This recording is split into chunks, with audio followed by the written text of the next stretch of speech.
Salute the American flag. I pledge allegiance to the flag of the United States of America and to the republic for which it stands, one nation, under God, indivisible, with liberty and justice for all.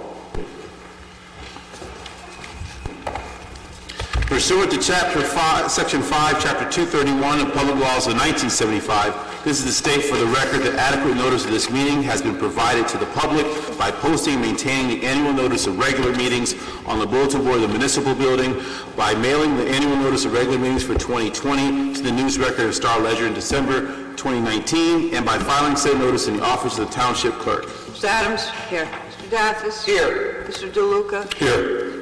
Mr. Lembrick? Here. Mayor McGehee? Here. Whereas Chapter 231, Public Laws of 1975, commonly known as the Open Public Meetings Act, requires that all meetings of public bodies be open to the public, and whereas Section 7A provides that the governing body has the discretion to permit, prohibit, or regulate the active participation of the public at any meeting, and whereas it is the governing body to comply with the provision of this Act, same time to conduct its business in an orderly and expeditious manner, now therefore be resolved by the Township Committee, Township Maplewood, does hereby prohibit, except as set forth in the formal agenda, active participation in deliberations of the governing body by the public, and except as otherwise prescribed by law, does limit the public to the observation and actions and discussions of the governing body at all of its regular and special meetings. So moved. Second. Mr. Adams? Yes. Mr. Dathis? Yes. Mr. DeLuca? Yes. Mr. Lembrick? Yes. Mayor McGehee? Yes. Thank you, Ms. Fritzen. Today we will start our second budget session meeting. This meeting has a handful of departments that will be presenting, and in addition we will talk about capital and revenues toward the end of the meeting. So the run of the meeting is as follows. We'll hear first from YouthNet, then we'll hear from our administration, then it will be followed by our finance department, then we will have a follow-up from last week. We'll hear from Public Works and Recycling again. We had tabled that for those who remember from last week. We will then go into Open Space Trust Fund. Then from there we have Engineering, Planning, and Zoning. We will break for lunch. After lunch we'll come back here for Community Services, and then again we will review capital and revenues at the end of the day, and then have time for public comment. We will adjourn after that. So without further ado, I would now ask Diane Malloy to come to the front to discuss YouthNet.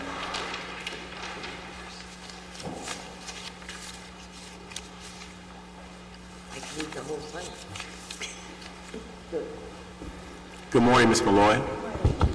So, Ms. Malloy, what we're doing is asking for individuals to give us a narrative, highlight, 2 or 3 things that are most relevant for 2019, and then to give us a few of the top initiatives for 2020, and then we may have some questions about your expenses, and then you'll be on your way. I'm going to bring another chair up so you can sit. Thank you. Yes.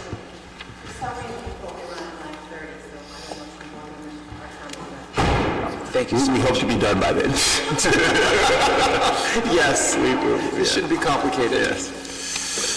Thank you.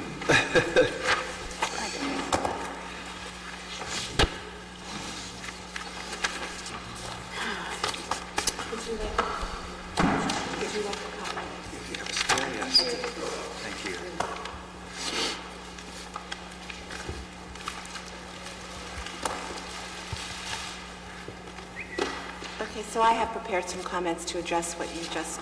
Microphone. Oh, thank you. That may not be on. I'm sorry? Is it? Okay. So I have prepared some comments to address what you have laid out for us. Great, thank you. Okay. So, good morning. I'd like to briefly discuss some of YouthNet's 2019 highlights and the direction we will take in 2020. But first, I thought it might be a good idea to remind us why YouthNet is unique and why it is so important for our community to have a nonprofit like YouthNet, and why the township should be applauded for supporting this. It is well known that after-school programs keep kids safe, inspire them to learn, and give parents peace of mind during the often perilous hours after the school day ends and before parents return home from their jobs. Most people, however, associate after-school programs with the elementary school students. Less well known and prevalent are the after-school programs that serve middle school students, which play an a critically important role in putting them on track to succeed in school and in life. Research has shown for traditionally underserved and at-risk middle school students, more learning opportunities are important. After-school programs or clubs are uniquely positioned to provide hands-on opportunities to learn that are educational, engaging, and fun, such as our Stay Late and Create Club, Messy Science, Mock Trial, Shakespeare and Drama, and our Current Events Club, just to highlight a few. This additional learning time lends to greater achievement, better school attendance, and more engaged and ultimately successful teen members of our community. The National Association of Higher Education has published articles that say the preteen brain is just discovering higher peaks of thinking, and its owners are ready to explore, understand, and maximize their developing abilities. Significant intellectual process is emerging. They are moving from concrete to abstract thinking. This middle school age population is going through the second largest episode of brain development in their lifetime, which creates a need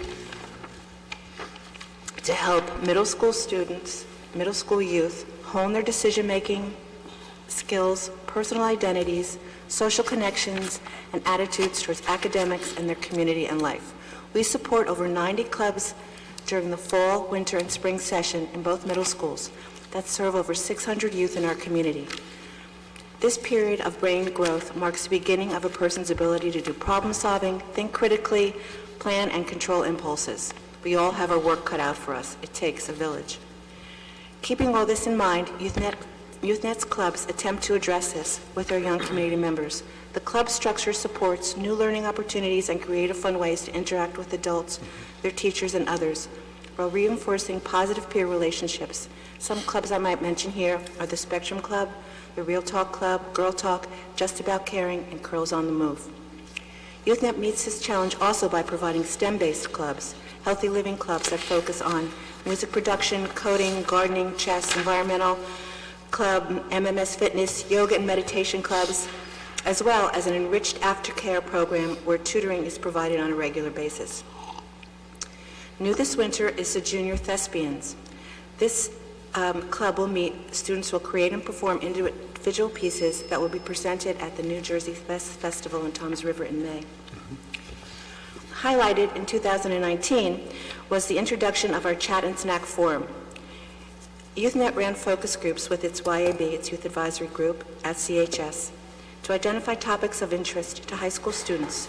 These topics include the environment, school communication, and interaction with police. Collaborating with the Maplewood Police and the Open Gym, YouthNet hosted roundtable discussions where 75 CHS students talked about issues with school administration and local officers facilitating this discussion. When it was over, the students were treated to a food truck vendor owned by a local resident, snacked, and continued to enjoy one another's company. It takes a village. We plan to hold more focus groups in 2020 and run 2 Chat and Snacks in the school year. Collaborating with the police at MMS and CHS and Open Gym has been a good experience for all. This fall, YouthNet has begun a collaboration with the South Orange Police as well, and they're running programs at South Orange Middle School, which of course impacts a lot of our Maplewood residents. Our mentor program continues to run during the summer, where local teens are placed with businesses and organizations in both towns. This is a program that we hope to grow in 2020. Now on to finances. If you look at the pie chart, you will see that in 2019, 78% of our total revenues comes from outside resources. As our budget reflects, YouthNet increased its donations by approximately 8% through conducting a donation and club initiative that requested donations payable online at the time of club registration through a direct mail campaign and by reaching out to selected donors. We plan to increase our online efforts in 2020 as we feel it gives us greater access to the population it might give. Scholarships are a big part of what we try to provide. No one is ever denied access or participation. We have increased our grant funding by 2%, and this is an area we hope to improve upon in 2020. In 2020, we will work with the Board of Education as we continue our role as an advocate for the importance of after-school programming. This is critical in the context of the Board of Education's implementation of its new integrated plan for the district and with the addition of new board members. All in all, with the township's continued support and our additional fundraising efforts, we hope to expand our clubs and outreach. In a global environment where young people are faced with lockdown drills, security checks, and cyberbullying, it is all too easy to be negative, divisive, feel insecure, and disenfranchised. YouthNet strives to provide a way for teens to connect, build strong relationships to their community and school and the world around them, understanding differences, respecting one another's differences, and realizing that the world, our community, is togetherness, understanding, and strength to be healthy. To that end, we are asking for the same amount as last year, $15,000. Thank you. Thank you. Any questions? Yes, any questions for Ms. Malloy? I have no questions. No. Just, I don't have a question, but at the library, Maplewood Library, we're getting more middle school students than ever before. And it's just a capacity question. So are you aware of that, and have you had any conversations with Sarah Lester? Yes, I am aware of it, and we are actually meeting next Thursday Good.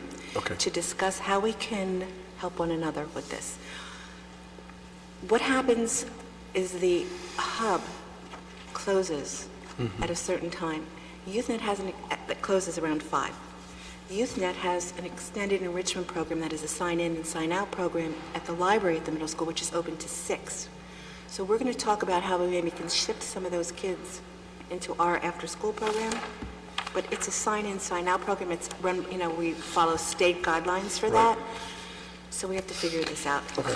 But Great, thank you. We're talking, yes. Okay. I have one question for you, Ms. Malloy. Yes. So in your narrative that we received, you said you increased club offerings for Maplewood South Orange to 560 clubs. Well, that's total. Total number of clubs? Yeah, that like you- throughout our existence.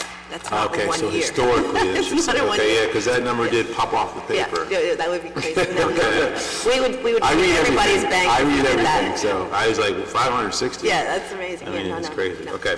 Yeah. That's my only question. Any other questions for Ms. Malloy? No. No. Thank you for your time. Thank you both. Thank you so Yes. much. We have a Twitter account. If you'd like to follow us. Why don't you say who you are? Sorry, I'm Camilla Titleman, and I'm the board chair of YouthNet. No problem. Anyway, just two things I'd sort of like to highlight. One, the snack and chat that we did was fabulous, and I think that we'd really like to do more.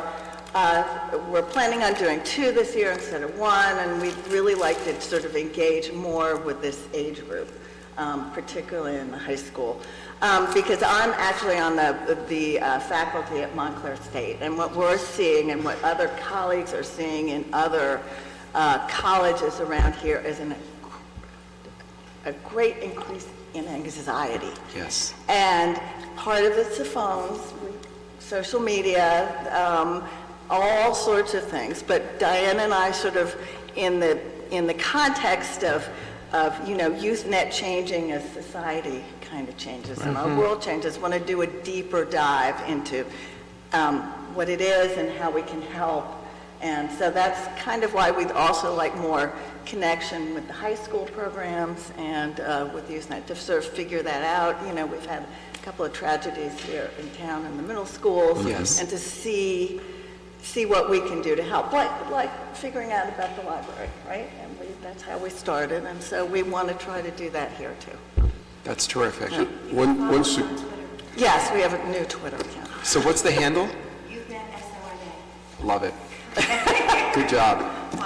Just one suggestion, and you may be doing this already, is we've had a change here in our health officer, now Candace Davenport, who I think would be very interested in some of the things you're talking about. So I don't know what relationship you have with her, but Right.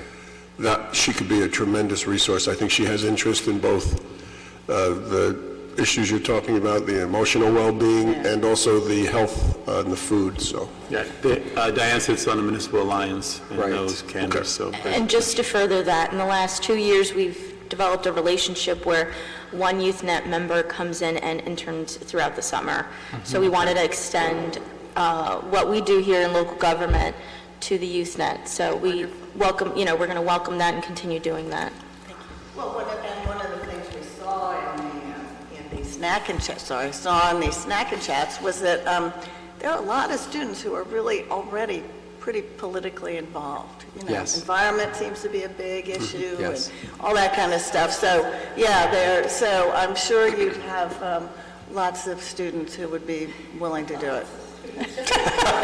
Well, more the merrier, right? Yes. Well, thank you. Okay. Thank you both. Have a great day. Okay, next we will hear from our administration, front and center. Go ahead. Oh, shit. That sounded like a hurt.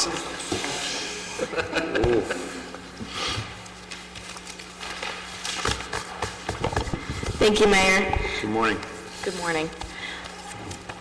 I just wanted to highlight some of the things that we do in our office for those who are listening. The Office of the Township Administrator, also known as administration, oversees general operation of the township and specifically the functions of purchasing, human resources, information technology, and communications, and everything else that might not be listed. The Office of the Township Administrator's mission is to implement policies enacted by the Township Committee, coordinating the services provided to the township residents to ensure efficient and effective services are obtained with the highest level of customer service, fostering a safe and healthy environment for our employees and those doing business with the township, providing opportunities for the township employees to receive training for career advancement where possible, using technology to advance our communications between the township and its residents, and in times act as an emergency coordinator alongside the mayor, fire, and police departments. I just want to highlight some of our 2019 accomplishments that are ongoing, some are ongoing, and some new things that we've initiated. We continue to conduct staff evaluations. We continue to promote sustainability for the township and reaching silver certification this past year, centralized procurement in administration and finance. We created more internal controls to monitor spending for all departments. We knew that we were in a tough year. We wanted to make sure that we centralize those processes. We created a centralized human resources area for onboarding, and that included going through all of the interview processes in administration. Ongoing implementation of new employee handbook, revising the handbook as issues and laws arise. We continue to educate ourselves also with some of the things that have been happening with Sick Pay Leave Act, the Workplace Democracy Act, coordination of several projects with all department heads, ensuring communications is streamlined to keep residents aware of closures, updates to projects, and general communication that they should know where their taxes essentially are being directed to. We created several SOPs with regard to processes in administration related to human resources, but obviously also related to other functions that we do in the department. We completed several trainings this year. It was our mission to make sure that we started to implement the welcoming resolution that the Township Committee did back in 2018. So some of those trainings involved anti-bias. We continue to do anti-harassment training, and some of these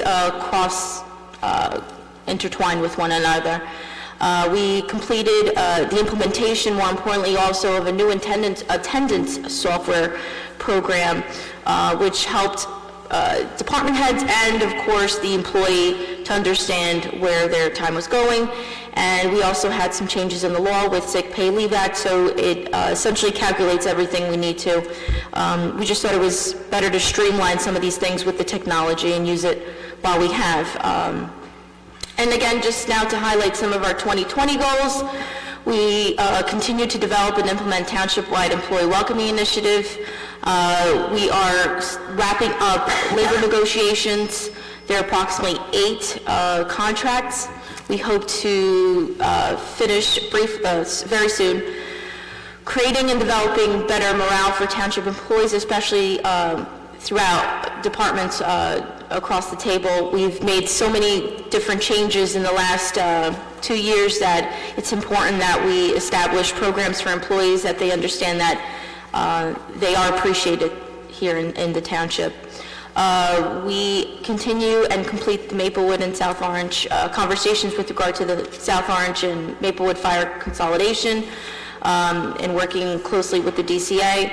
We continue reviewing township employee policies and procedures, and again, we'll continue to do more trainings, new trainings this year.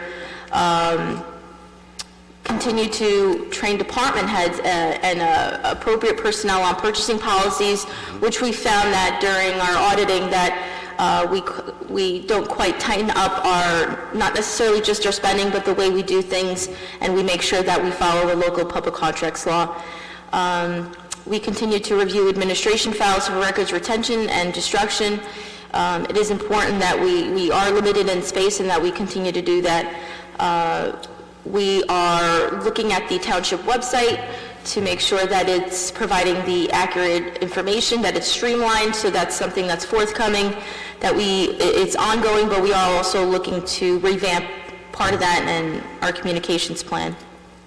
We also continue to provide better customer service throughout the township departments, and as you'll see, the township clerk's area and the community service area, we've been doing some changes to establish a central location, greeting location, if you will, which I find that instead of trying to see who's left or right, we tend to look forward, but so we do need to adapt to that. So part of that change is to have a face as soon as you walk into town hall.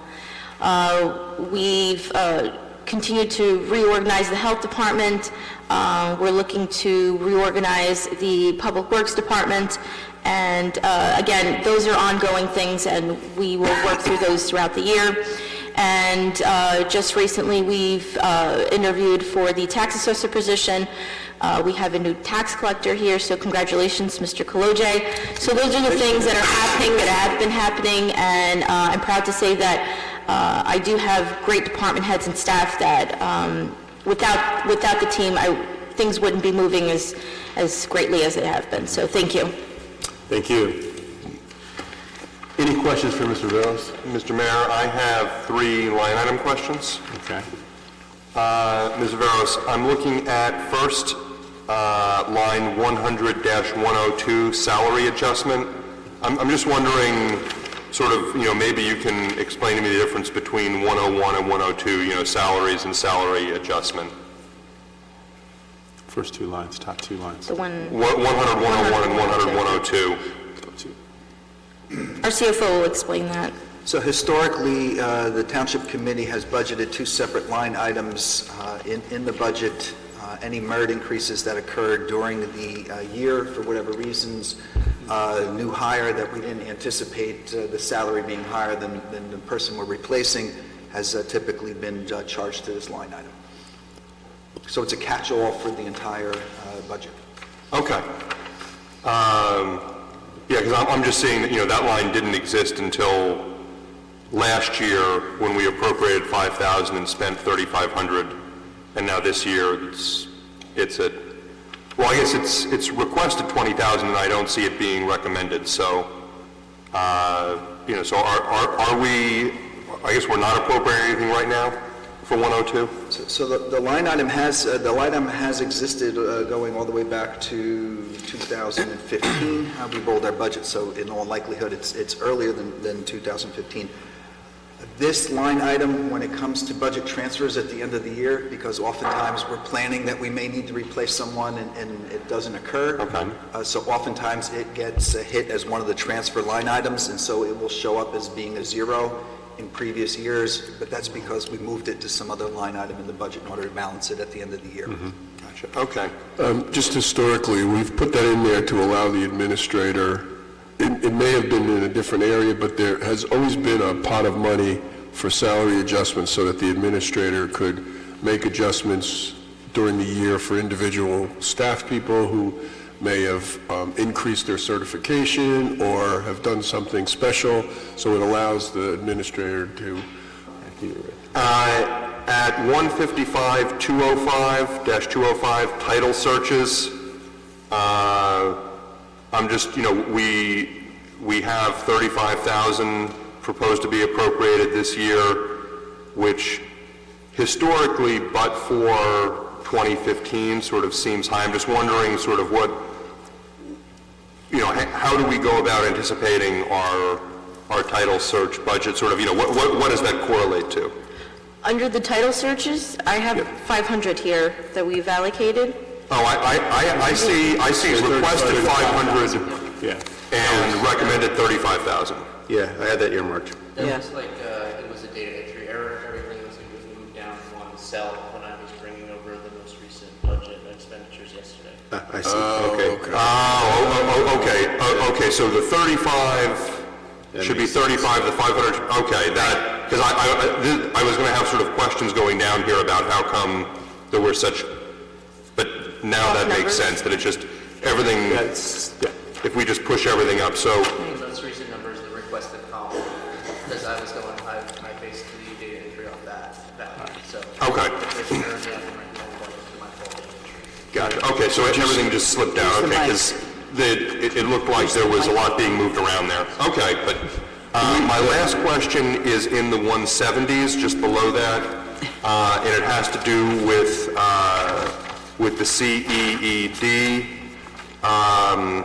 It looks like those are line items that, had sort of been in there, and then last year we didn't appropriate or spend much there, but this year we have for miscellaneous consultants and redevelopment attorney, some non-insignificant figures there, adding up to about $34,000 versus the $410 it looks like we spent last year. So I just want to know if that was in anticipation of a project or work that we sort of saw for 2020 that we didn't have in 2019.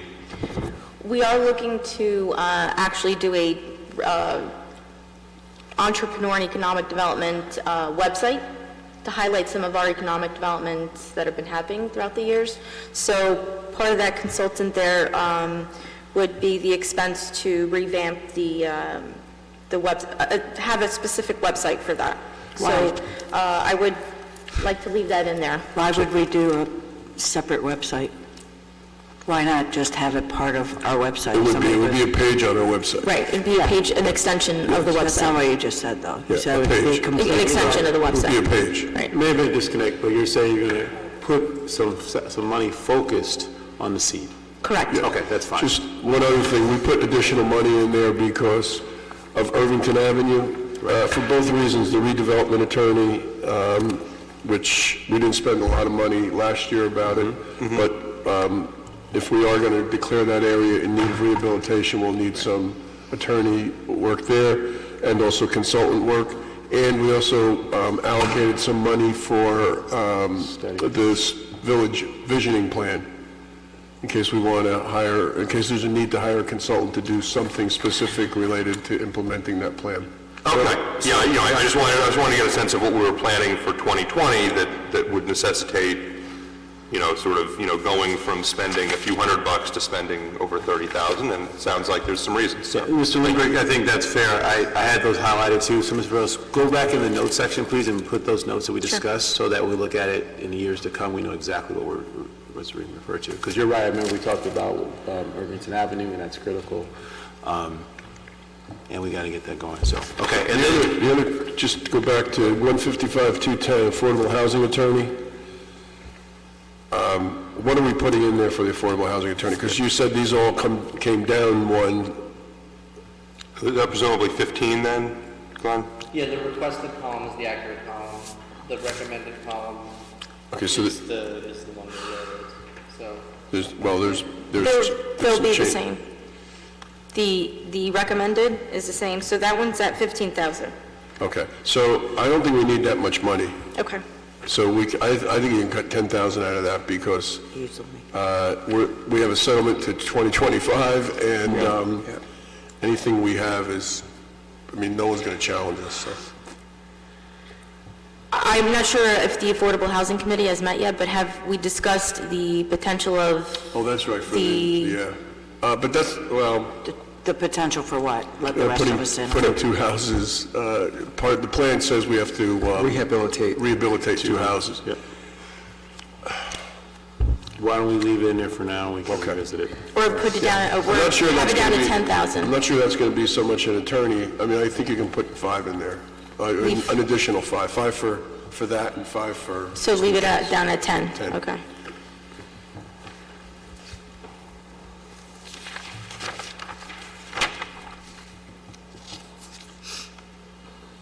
I have one question. We hit the ones, Mr. Lindbergh hit most of the ones I had on here, but what about boards and commissions, 100-220? Yeah. So we've gone up, I think we always set that aside, right? Well, historically, look at the historic. Yep. Because I asked the question before, they said last year this 4,600 represents a transfer out, which is a problem because when you transfer it out and it shows it raises questions for us. Is there a way that you could show the original budget? We can show the original budget, but it wouldn't provide a clear picture as to how we're not appropriately budgeting. We shouldn't have to do any transfers at the end of the year. We should do a minimal amount, and this year obviously was challenging, so we were doing budget transfers starting the first meeting in November when we could, and that carried through 4 meetings in 2019 and 2 meetings, and hopefully our last one was on the 21st. So that's 6 meetings worth of transfers in order to keep up with a budget that this year, 19 was a very challenging year. We could provide that number for you that would eliminate the confusion of what we originally budgeted for, but the shorter answer to that is the original number we budgeted for was inappropriate. Well, is there a way to put a note there, just because we look at this and we see a difference between 2019 and 2020, Right. and we think there's a change, and there's no change, it's just that you took money out of the... We can alter the document that would provide columns that would match what we adopted as a budget in May, but would not necessarily reflect what the actual budget was that we would report to the state in December. Yeah, I think that will help us, because I think we're trying to compare apples to apples. And I was actually, the question Mr. Luca raised leads me to answer on boards and commissions. I thought that maybe we had sort of gone up versus last year, and, in previous years we hadn't spent very much, so I sort of thought we were sort of putting it back to where we had been before, in part because we have, now the Community Board on Police, which has its own legal counsel, which is in addition to sort of the other legal expenses, and also does, planning some community events that, that may have some costs associated. So would the Community Board on Police budget, including its independent counsel, fall under this 14.5, or would that be somewhere else? No, we would charge it to that line item. Okay. And, and that line item, which, seems that the 14.5, putting aside the 46 because of the transfer in 2019, has pretty much stayed consistent. Are we comfortable that that's going to be sufficient? And, and if that's the line item we'd be charging for that, we had that counsel for at least part, if not all, of 2019. So I'm wondering where we got the money to pay those fees if we zeroed it out in 2019. We'll have to take a look at the purchase orders that were generated in order to cut the checks to the various boards, and that would help us hunt down where they got charged. Okay. My guess is, in all likelihood, is probably something in the line item of, say, professional services or something of that nature, whereas this is where it should have been charged. I mean, historically, we started out with $15,000. I think in 2016, we cut it down to $14,500, and we maintained $14,500 budgetary-wise, but in any given year, we haven't spent more than $5,000 in that line item. So, and again, that may be a function of we're charging it somewhere else in the budget. So we'll certainly dive down a little deeper into the weeds and figure out how we've been funding our boards. Yeah, no, and I don't mean to go too hard on this, because I think at the end of the day, we're not talking about big dollars. We're probably talking about, individual expenses that are in the hundreds and at most thousands of dollars.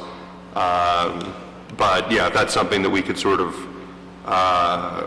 run to ground? Because it's also something that, we're now getting, as all of us serve as liaisons, I think it's something that we do get a question on in terms of like, oh, well, do we have a budget? If we wanted to do an event, if we wanted to co-sponsor something, is there a budget? And it's something that, it would help us to be able to answer that if we sort of had a sense of, we're appropriating 14.5, but what's being counted against that and how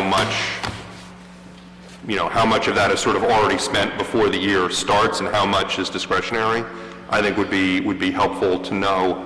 Because for some of these boards and committees, the question of whether they're going to plan an event or co-sponsor something is a question of a few $100s, but it's important to them. So I think I'd like to be able to, speaking only for myself, but probably there'll be some agreement up here. It would be useful information to know. Thank you, Mr. Lindberg. Ms. Adams? Yeah, zoning litigation, historically, we've spent, around 1,000, give or take, and we're budgeting 5,000 for it. I'm sorry, it's 209, 155-209. Zoning litigation? Yeah. Okay. I didn't hear you either. Yeah, sorry, I just heard litigation, so I was looking further up. Sorry. 155, 209, second to last. Yep, I see it now, thank you. Yeah, I mean, why are we budgeting 5,000 when we haven't spent that? Are we anticipating some sort of zoning litigation? I'd have to check with Mr. Desiderio on that one. Let's see if there's anything here.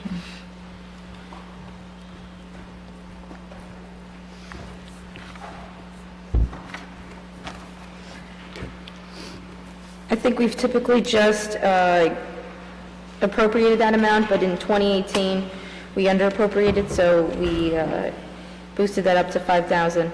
I'll have to check to see exactly what we've been doing there. There was a lawsuit out against the planning board for Yale Corner, and maybe Mr. Desiderio put that money in there to defend that case. We can check. Ms. Adams, anything else?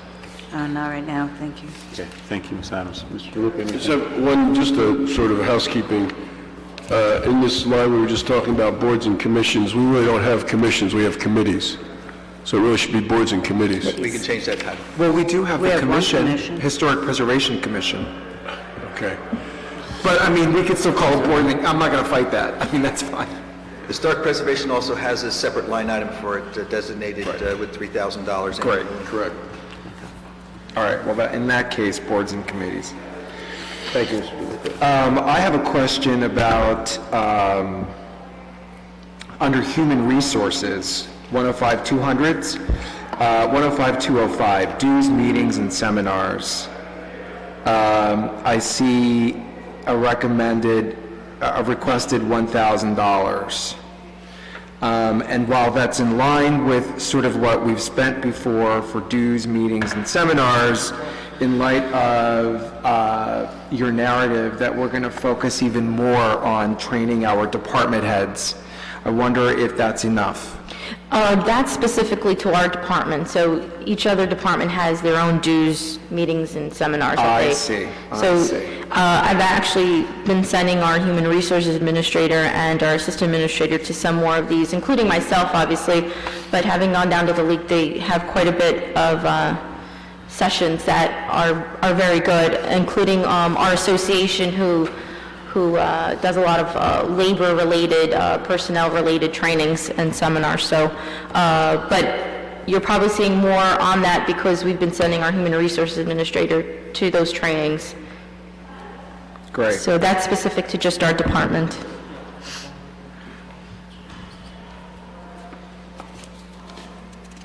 Mr. Daffis, anything else? No. Thank you. Thank you. So I just have one comment, because I think everyone hit on all the line items that I had highlighted. And this is something we should take as a takeaway, not just for your report, Mr. Veros, but for all reports. When we look at these documents, we literally, at least we take a ruler or take a line and we go line by line. And anytime we see a discrepancy between either what's requested and what you recommend, and say from 2018 to 20, we highlight that line. So therefore, we're only focusing on variances. So my suggestion to you on the department heads is that if there's a variance, use the most important column, that's the note column. If we can get more notes in those columns, they'll have less questions when we meet. So, and that will also catch certain things, like if we make an error where we shift the line, you'll see it when you review your work and say, oh, I made there's an error there. So moving forward, let's do more emphasis on the note line, so that when we see, oh yeah, we have something for, Irvington Avenue, because not everyone on this committee is on the seat, for example, then it'll make us be more efficient. Yep. Okay, great, thank you. So let's go over your capital improvements. You have 4?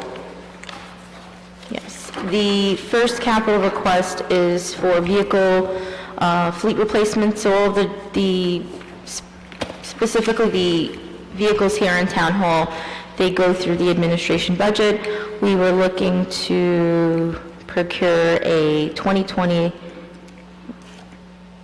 Ford Transit Connect to our fleet.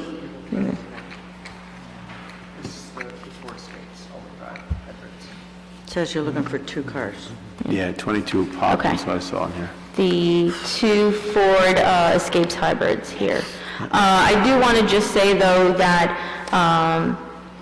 to be prudent, that I'm actually going to renege this request, because we've just made some other adjustments to our fleet and been recycling some of our other vehicles, so I'm actually going to remove this request for a vehicle replacement. Good. Okay. Yeah, that's Noted. 50,000 down.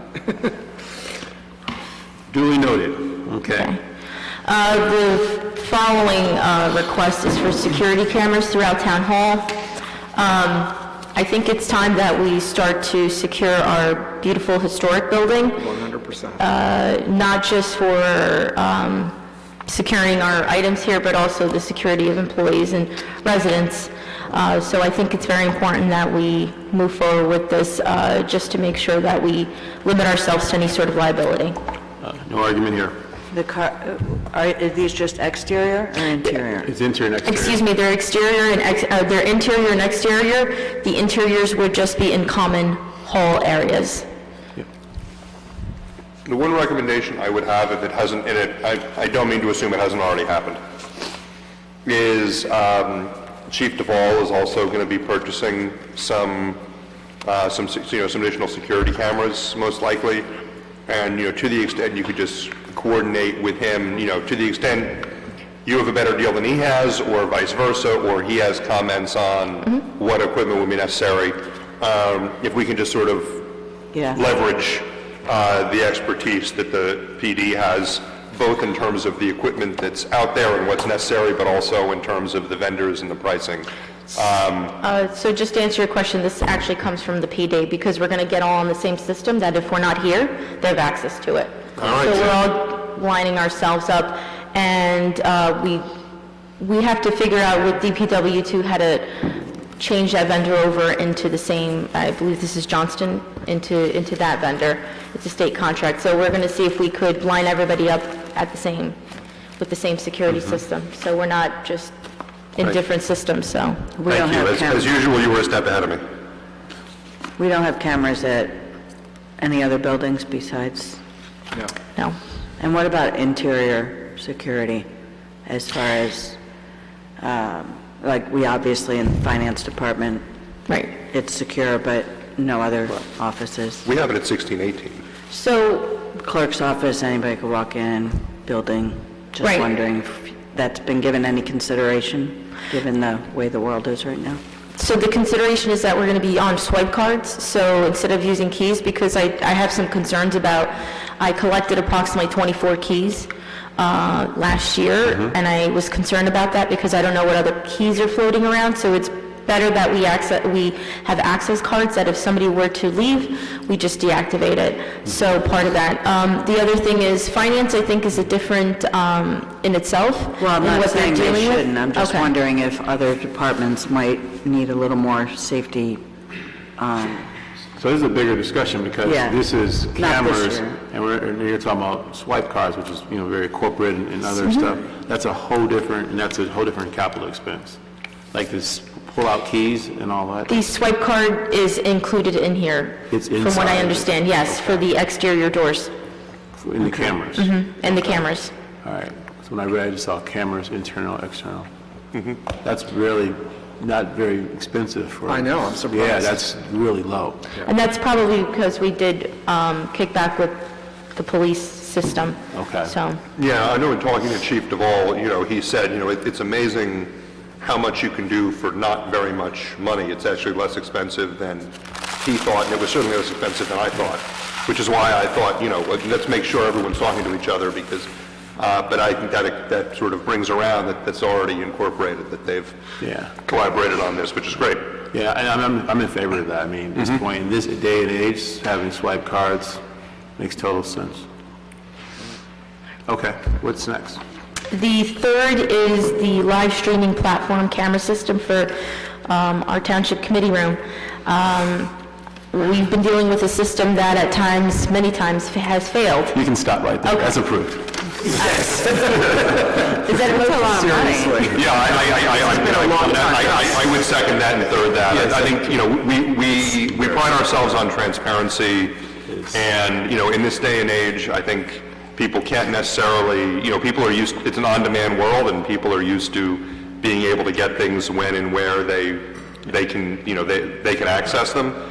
So I think that, the fact that over the years we've had meetings that were entirely missed, or where there's no sound, or, unhearable sound, unviewable picture, whatever, I think we've got to fix that once and for all. And, Absolutely. And Ms. Fritzen and her team have done yeoman's work over the years trying to sort of, MacGyver the system back together, but I think we need to put some money into this. I completely agree. I can't tell you how many, not just like some of our senior residents who don't come because they can't come, but how many parents who are watching and say, I can't see it because they're at home with their kids. And I got residents nodding their heads in approval. This is a must. So thank you. Yeah, I mean, the number of times where at 7:35 I start getting texts, from people and tagged on Facebook and stuff saying, oh, I'm trying to watch the meeting, but there's no sound, or I can't get it on, the stream seems to be down. So, and I know it's not for want of trying, because I know Mr. Michalowski and Ms. Fritzen and everyone has sort of bent over backwards and spent a lot of time on this, so I think it's time for us to just... Right. For the public's edification, however, would you kindly just run through the three different layers that are part of this, please? So initially, when I was looking into it, we were looking at two approaches. We scaled it back in that we're going to be going with a vendor who's local and has really good experience doing this stuff. I did a walkthrough in Cranford and saw their system. So basically, we're going to be replacing the two cameras in here, all of the audio system, which is dated, and an analog system. So currently, we convert an analog signal into a digital signal, which goes into something else. So there'll be a central location. I would say, just to be cognizant, and I don't think I'm going to get much argument here, but I would just consider this as from a long-term planning perspective, that there's a commitment to... It's not a one-time, this is going to be the system forever. There has to be a commitment long-term to communications and always being aware of what's changing. And I saw that just from walking through Cranford. They didn't get there overnight. It was a 30-year process going from where they were to where they are now. And, this is a step in the right direction, but there's always going to be ways to improve this. So Glenn, I'm sorry to interrupt you, but I want to move us along. So a resident can see what now under this new platform once it's up and running? Could they go to our website and live stream our meeting on the website? Yes. And what else can they do? This will be an HD system. It will, all your microphones and all that will move from an analog to a digital system, so hopefully we'll eliminate the feedback loops that are occurring when all these mics are open and hot, so to speak. You're going to get more reliability, more consistency, and it's going to be built specifically for this purpose of live streaming and going out through the cable encoders. Terrific. And will we be able to live stream on social media platforms as well? Yes, but I would also consider upping your bandwidth if that's the case, because in my experience in talking with Verona, and we don't have this issue here, but when a PD car pulls in while they're live streaming and both networks are uploading video, they've lost the connection. So if we're going to do dual streams of YouTube and Facebook Live, we should also plan for maybe upping bandwidth if that's the case, Okay. which is an easy call to Comcast. It's just part of the, How long does it take to get this thing up and running? I would say we would have to wait until the walls are repaired, only because if there's water coming through the ceiling and onto the new wiring of our new camera system, that it wouldn't really make sense to start the project before the wall's repaired. But I would want to talk to the engineer and coordinate so that we don't damage our system before. Good point, good point. Thank you, Glenn. And so since you provide that narrative, we do the capital review, don't do it again. Mr. Veros, one more, please.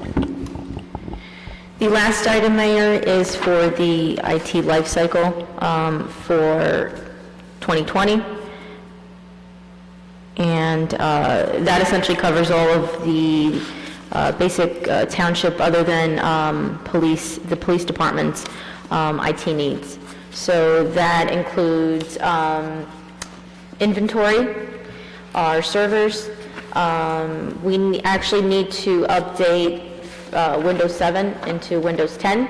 That's going to be a major overhaul. We're trying to keep some of the PCs that we've updated in the last 3 years, so we're not necessarily replacing everything, that we just simply replace the Microsoft Office. So I know we've been going up a little bit, but so have all of our IT needs in the past few years. Okay.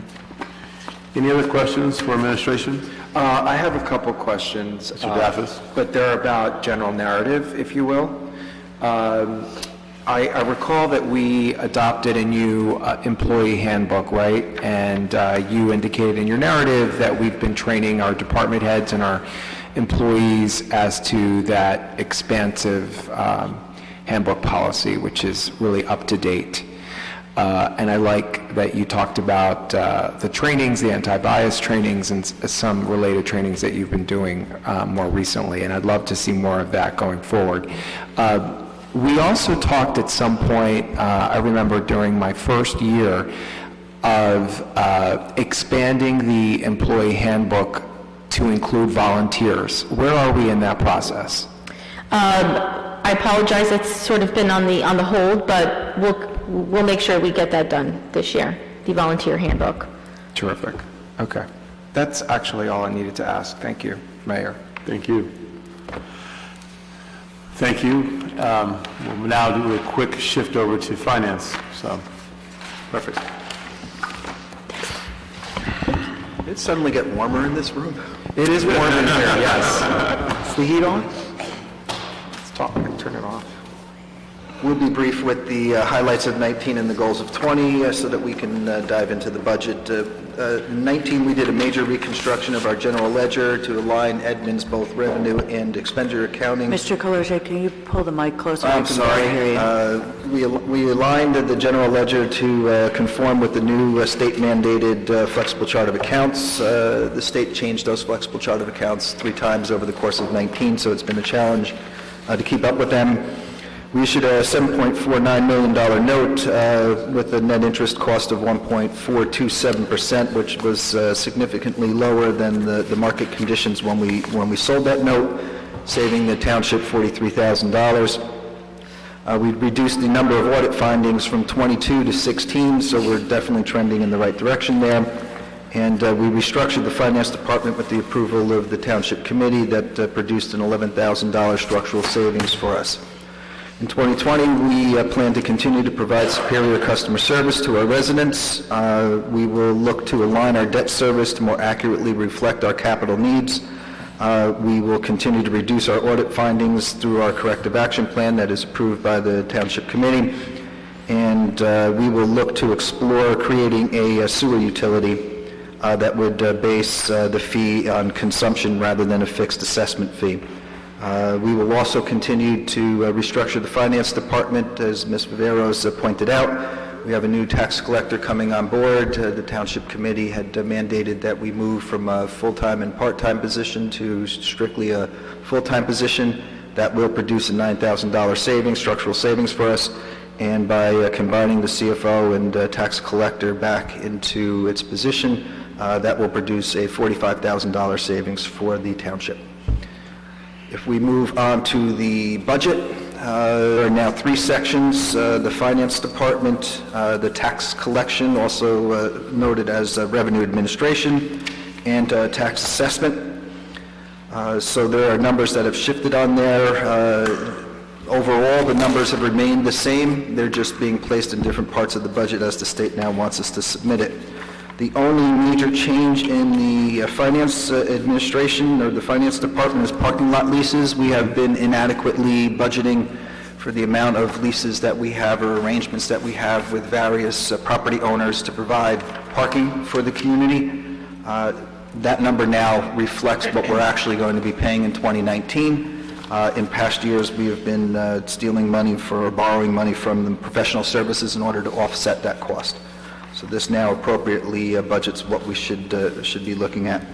The revenue administration, which is tax collection and the sewer fee collection, is just moving some of the personnel out of the finance department and into this line item as required by the state of New Jersey.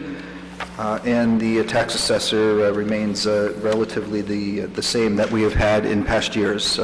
From other expenses, both those departments are remaining flat, relatively flat from what they have been in past years. The only other change, and it doesn't show up as a change because we have been budgeting for $40,000 in professional services in the finance department, is that we have put money aside that if the township committee decides that they wish to explore creating a sewer utility, that will require hiring our auditors or another outside service to do a fixed asset inventory so that we can move what belongs to the town to the utility. So that's the reason why that number remained the same. I'm ready to get grilled. Thank you, Mr. Kaloje. Any questions for Mr. Kaloje? I don't have any. No, he answered them all. You answered the one about the 40,000. Yeah, you did. Yeah, the 40,000, I was going to ask about that, but you answered it just now. Yeah. Okay. Although you could use the note column too. That is correct. I don't, the note column here is, at least in mine's so narrow, I wouldn't even be able to read it. Yeah, it is narrow, yeah. But there were no notes, so it didn't matter. Okay. And you have no capital, so. No, I have no capital, but I suppose we can continue with some of the other line items in the budget that aren't necessarily assigned to the finance department budget, but are certainly associated with it. And so one of the first line items would be accumulated leave absence. That budgeted amount remains the same as we did last year. One of the recommendations that I would like to make to the TC to consider, and we obviously don't need to do that here and today, but sometime during the year, most towns create a trust fund for accumulated leave in order to move money in and set it aside so that if there's an extraordinary amount of retirements in any given year, it doesn't become a budget buster for us, but we can pull from the trust fund that feeds off of this line item. Mr. Kaloje, what line item are you? So my apologies. You would need to go all the way down to 30-415. It's after DP. In the master, it's after DPW. It's 001304150. 000000. In the master, right? In the master, Okay. yes. Give us a minute to get there. So can we read that line item again? Just a minute.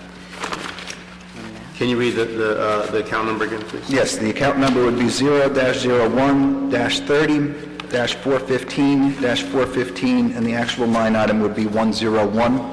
000 would be the heading or the control line. Accumulated leave compensation. Is that what you're talking about? Dash 30-411 -411 415, 415.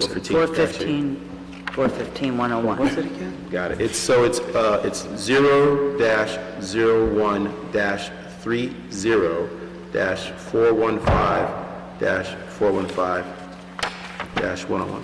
Correct. Accumulated So it's like on page 11 of 18, page 11 of 18, right in the middle. So historically, this line item is utilized for when the Township Committee adopts a resolution agreeing to a payout for a retiring employee. That payout is charged to this line item. Interesting. This year, as in past years, we have always gone past that line item that we have budgeted for, and typically then had to hit the salary and wages line item of the department where the person was retiring in order to make the payout. I'm sorry, Mr. Kolodziej, can you repeat what you said, because I was spending time trying to find it. So what is the better practice you recommend? What most towns do is they establish an accumulated leave trust fund, so that in the event we budget $125,000 for this, and for whatever reasons we have retirements that only wind up being $100,000, we would take the $25,000 that was left over and we would place it into that trust fund.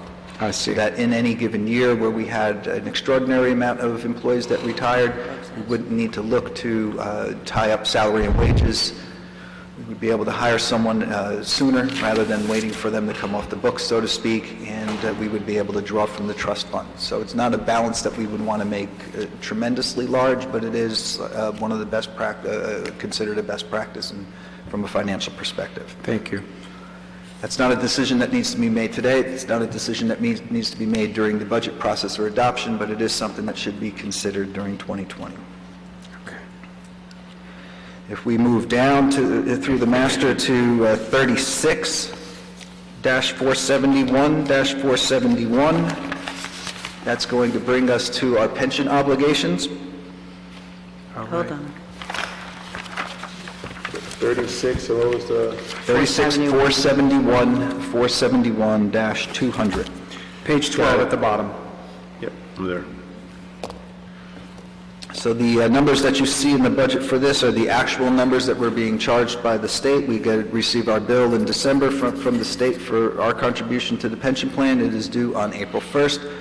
You will likely see a resolution placed before you before April 1st, amending the temporary budget so that we will have enough money in order to pay our state obligation for the various pensions.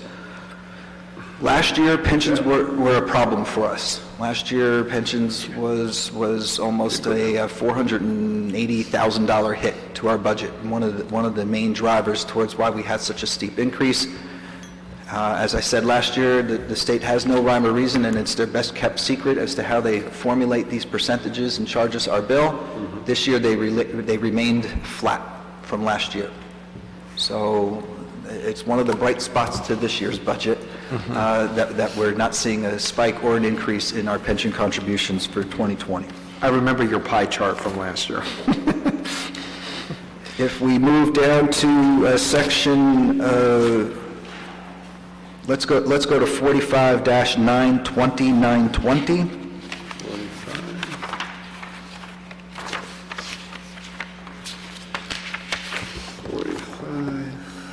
201. 920, Payment of 45, bond. 920. Yeah, 16, page 16 in the middle. So this section of the budget represents our debt service. As you can see, we've had a slight decrease in a very slight decrease in the amount that we have for bond principal allocated. We have a new line item for a payment of principal notes, and I'll explain that in a moment. We have our interest in bonds that has also decreased as we're retiring our debt. The amount that we have to pay is going down, and we've seen a significant increase in our payment for interest on notes. That is a function of, in 2018, we cleared off all our notes and sold them as bonds. Right. And in 2019, we sold a note. So we see a significant increase in the interest. Getting back to principal payment on notes, which is 920-925-201, or in this particular case, 200. It's one line off. Again, from a financial best practices perspective, when you sell a note, you are not required to pay any principal on it for the first 2 years of the note. You just are required to make interest payments. By the third year, there's a calculation that needs to be made by the CFO that creates a minimum amount that needs to be paid in principal. That would carry on for the duration of 8 years, and if the note was not paid off after 10 years, you are required to sell a bond. One of the things that I would like the Township Committee to consider is to start to set aside money in the payment of notes to pay down principal, so that in theory, we would be able to, and we can talk more about this when the DPW is in, when they were discussing leasing vehicles. It gives us the ability to, if we ever do get to the point of having to sell a note, It is a significantly lower amount of money that we're selling as a note, that we're converting, and that obviously turns into a savings both of a very challenging year for us in 2019. We saw debt service spike by almost $1 million.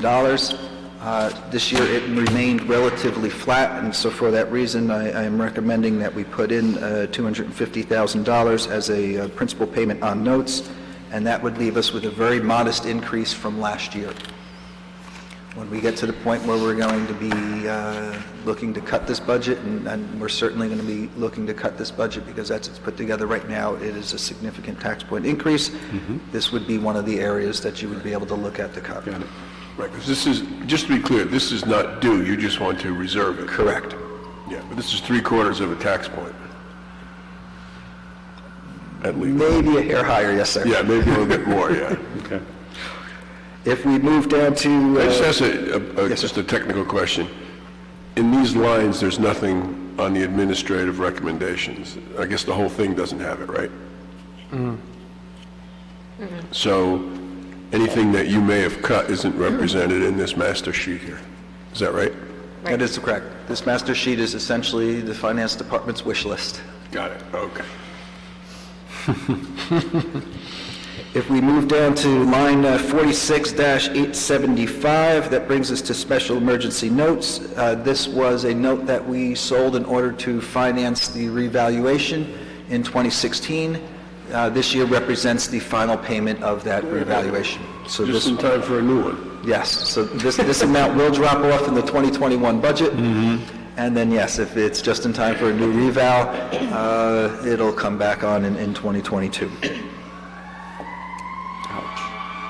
And then in the last item, if we go down to 50-899-899, that is the reserve for uncollected taxes. This number still needs to be vetted pending the completion of our annual financial statement. But last year, we pinned the reserve for uncollected taxes to the maximum or the minimum of what we can get away with in order to help us with the challenging year. The recommendation here is to move it back up to something that is more appropriate for us. Then the only other item that I suppose we would have, and it sort of falls under administration, but my department pays for it, if we went to the section labeled 31-430, and then there's a whole bunch, 435s and 440s. I don't think we necessarily need to discuss it in detail. It represents all the utilities that we pay for the municipality, so that is electric, gas, and natural gas, street light assessment, traffic light assessment. Where is that, Mr. Kaloja? That would be in section 31-430 in the master. And it would continue to 31-435, 435, and then 31-440, 440, which is for our phone expenses. But I think we can just shortcut the discussion of utilities. All we did here was take the annual that we had paid in 2019 and appropriately budgeted for it for 2020 with a slight increase in order to accommodate any increased usage that we may have in any of our facilities. Well, on 31-462, 462-206, What was that it's again? not the section that you're looking at, it's just down a little bit. The greenhouse, it's natural gas and other expenses? Yes. Greenhouse, 25.5. Like, why does the greenhouse cost so much? Because the greenhouse, for whatever reasons, is billed and combined with the woodland. Wait, what? It's combined with the woodland for whatever reasons. The invoicing that comes in from PSE&G somehow has them on the same bill. The woodland and... And the greenhouse? And the It's greenhouse. noted in there, 6W, I guess, so. Oh, 60W. 60W. It was too hard to go woodland after that W? There's only so many characters we're allowed. I thought it was in the 60 description. watt. But that's the explanation for it. We can see if we can get PSE&G to separate them out. Typically, the greenhouses actually aren't receiving natural gas. They have heating oil that is delivered to them in order to maintain heat during the winter in the greenhouses. Would you like a breakdown of that bill to see exactly what? Yeah, that'd be nice, but, or separate them out, or at least spell the whole word, so we know what it is. From an administrative perspective, because the bill comes in looking like that, it's just easier to keep it as one line Then- item in then here. that's fine, But if we just- can get PSE&G to switch it, then we can certainly cut it up in Okay. our budget as well. So last week, we talked about moving the SDL into the administration budget? Correct. Okay, is that hasn't So been that will reflected? be under the, if we go to the administration budget under information technology, Okay, what number is that? that will be under line item 140, 200. under software 207, that will be added, What's the whole line? What's the whole number?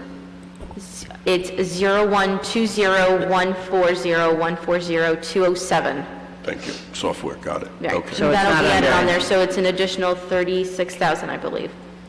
So we'll have to add we have that on there. You have 68.5 here. Is that the one we're looking at? No. I'm looking at 22,000. Can we read the Right, number? you're looking at 22,000, so an additional 36 will have to go in there. Okay. You said 120, 140, 140, 207? Correct. That's software. Right, that's not the one we're talking about? That is the one. That's the one I'm talking about. There's 68.5 listed here. No, it isn't. It's Yes. 22. Did we add that in? On an updated version, there's 68,500. That Like the one we got yesterday. That includes moving SDL out of the previous Okay. budgets, and it also includes moving the admin software that we lease out of finance and into IT as well. So if we were doing if we're trying to aggregate all of our software leases, we did it in finance and we did it in admin as well. Is the master sheet reflective of those changes? Because I don't see it in the administration budget, in the one that was sent to us yesterday. That's the one I'm looking at. You're looking at the master, but I'm looking at the because it Oh. breaks down. Yes. So which one should we look at? The master. Okay. The master, okay. So section 20, 140-140-207. Correct. Mine still In the says master sheet, 22,000. under software. Mine still says 22,000, so, You're probably looking at the administration, 65, right. yeah. Look at the but you have map. to look at the master sheet. The budget master, it's the got it. first sheet. Sorry. I got it.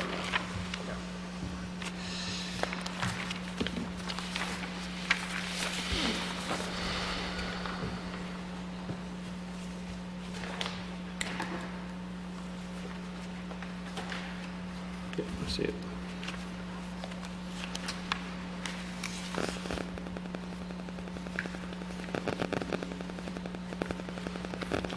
Okay. SDL. So is that the 22 plus 36? Because that doesn't equal, oh, yes, it does. No, it doesn't. Plus 10,000 Plus too admins. much. Plus admins, plus an additional, probably around $11,000 Yeah. that came out of finance department into that, if we're going to look to Okay. aggregate all our Sorry, because software programs.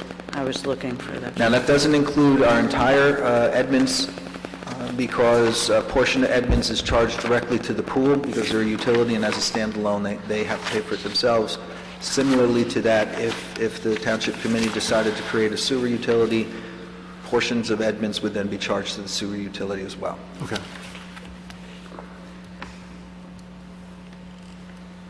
So what we'll do in the next couple of weeks, we'll have a finance meeting, we should do a deeper dive into the sewer utility. I have a question, so where I'm going to read is section 31 in the master budget,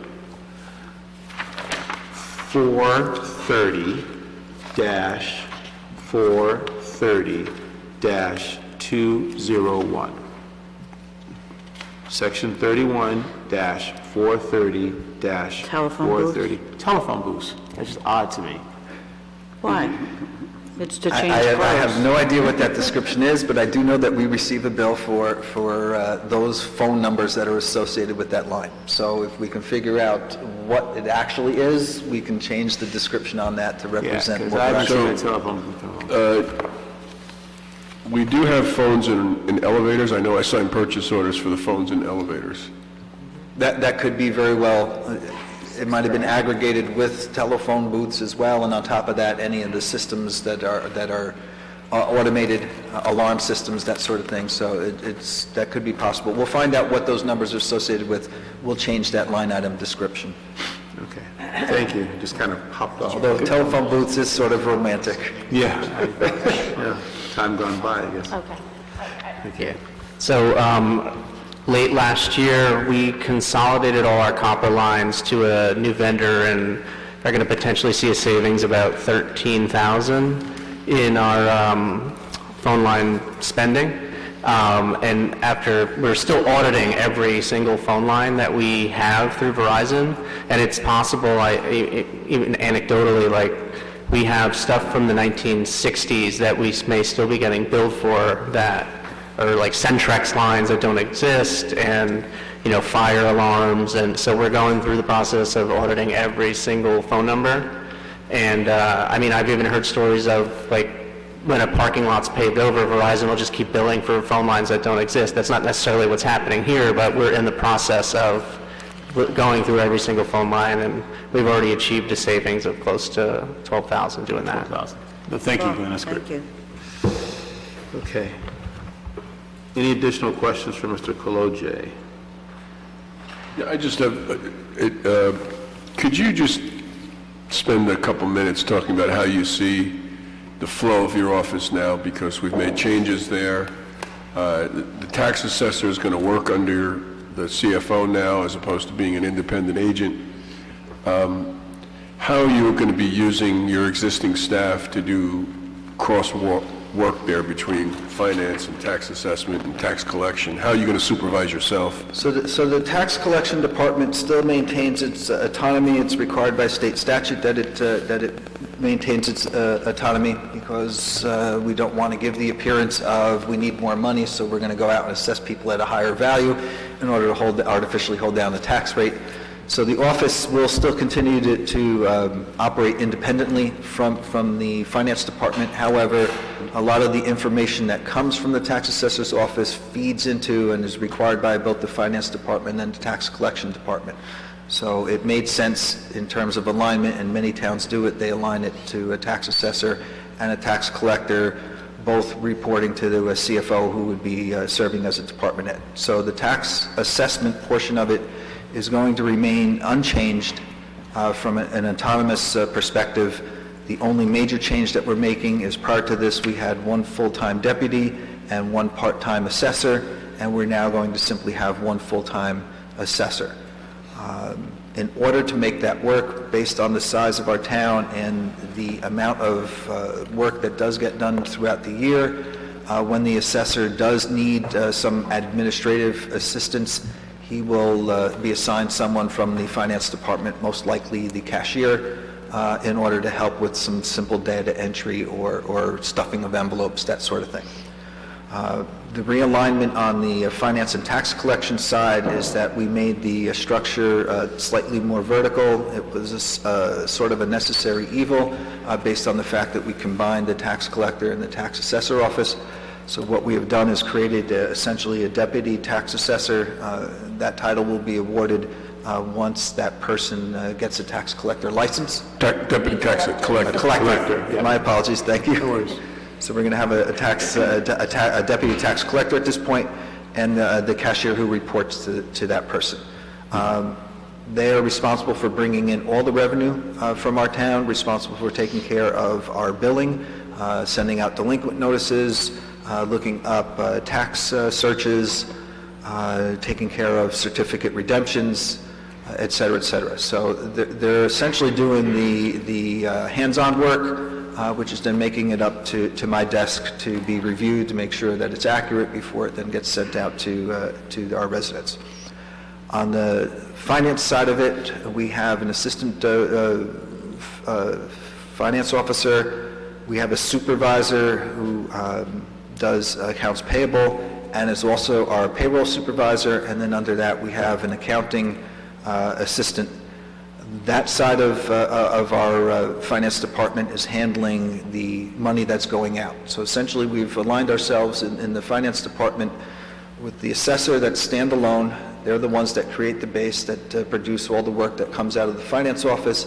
And then the finance office, we now have two lanes, one for money coming in and one for money going out. I have trouble understanding how someone who's reporting to you is standing alone. Is what? Standing alone. So they're standing alone in the sense Because every of... municipality I've worked in, the CFO is not in charge of the assessor. In every municipality that I've worked in, it's been the opposite, so that's interesting. And I suppose we could take a look to see how most towns set it up. The only way that, the only sense that the tax assessor's office is under the finance office is that we don't have a tax assessor sitting here tonight discussing, or this morning, discussing his budget. So from a budgetary perspective, that's the only time that the assessor and I wouldn't be independent, and he may come to me and say, hey, Joe, I plan on doing an additional mailing, or I plan on doing an XYZ, we're going to need to bring in an outside company to help us do with some additional inspections, and so I want to push my budget line item up from $1,000 to $3,000. That would be the only time that my department, as a department head, I would be interacting with the assessor. Everything else that the assessor is doing is, again, independent from the finance side of the office. So it's really more of a budgetary alignment on the way we have the table of organization set up, but certainly not from a function. So why is it so important that the state, to have them separate, that the state mandates it be separate? Well, if the state mandates it, then why are the municipalities doing it this way then? So the state mandates, it's a statutory position. You have several statutory positions that any municipality is required to have. The clerk is one of them, CFO is another one of them, the tax collector is another one of them, the assessor is another one of them. You are required by law to have that position filled. The state statutorily wants to avoid the appearance of any type of impropriety, so they don't want the person who's collecting the taxes, which would be the collector obviously, being the assessor as well, so that I can somehow change the books so that I need a little more money, the collector needs a little more money, and so I'm the collector and the assessor, and so now your house, which used to be assessed at $400,000, is going to suddenly be assessed at $450,000. So that's the statutory reason why it's separated. From a function perspective, they have a separate system that ties into the county. They're the only ones that have access to it, so even though I'm a department head to an assessor, I do not have the password or I can get into the Mod 4 system, but oftentimes the changes that the assessor makes in the Mod 4 system are changes that we then need to make in the admin system. So there's a significant amount of overlap, but there's also internal controls to make sure it's not the same person doing it all. Okay, nothing personal, I'm a little worried about the internal controls. So, okay. Any more questions? Seeing none, Mr. Peroje, you are off the hot seat for now. Yeah, it seems the temperature's dropped from the room. Thank you. Okay, we'll now move forward with Public Works. We'll go ahead and start where we left off last week. Gentlemen.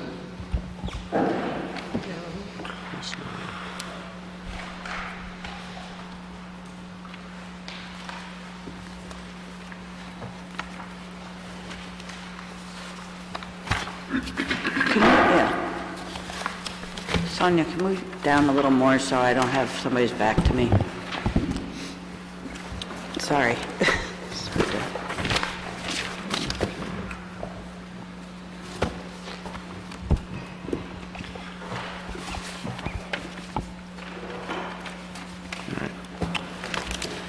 Thank you both for coming back. This is not deja vu. I think it was prudent for us to kind of have a deeper dive into the numbers and go from there. So, no need to go over your narrative unless you have other stuff you'd like to say.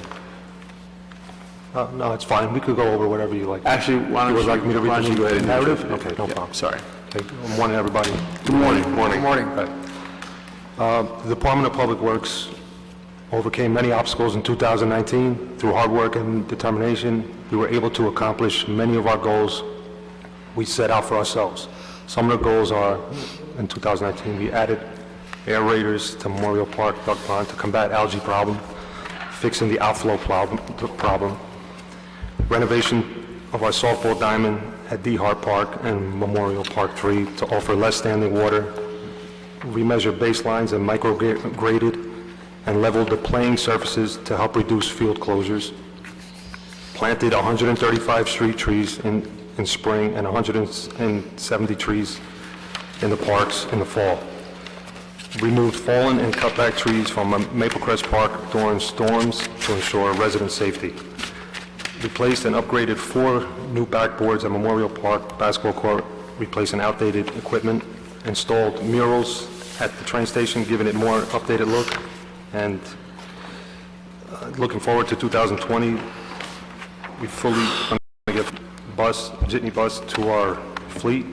expanding our arborist hours to help inspect more township trees, meet with the residents, improving our parks and athletic fields to increase player safety and overall playability, improving the lights on the Christmas trees at Rickleton Square and the gazebo at Springfield Avenue, switching over to a better quality LED, possibly adding color to them. And that's all I have. Thank you. So we now have an opportunity to look at the revised expense lines. Do we have any questions at this point? When was the salary line determined? The amount for the salaries?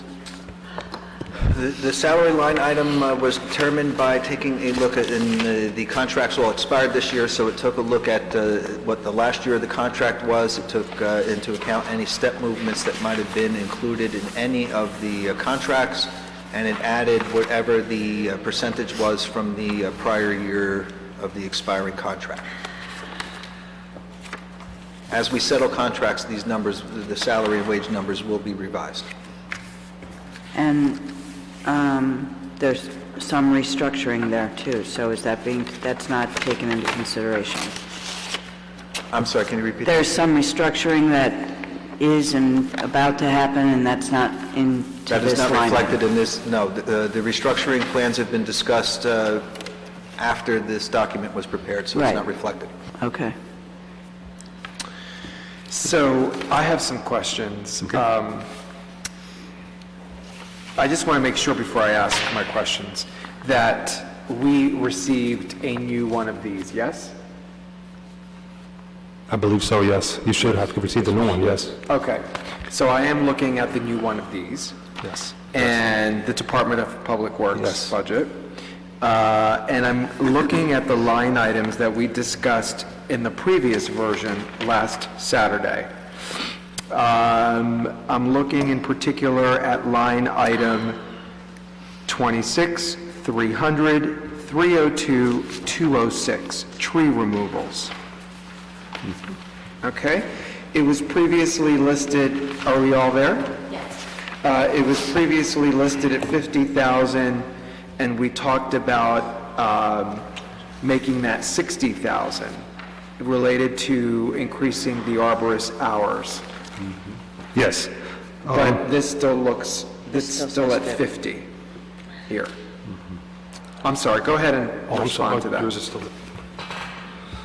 My version is showing 65,000. Yeah. It is? Yes, yes, so Okay, is so I mine. did not So is receive the mine. latest version.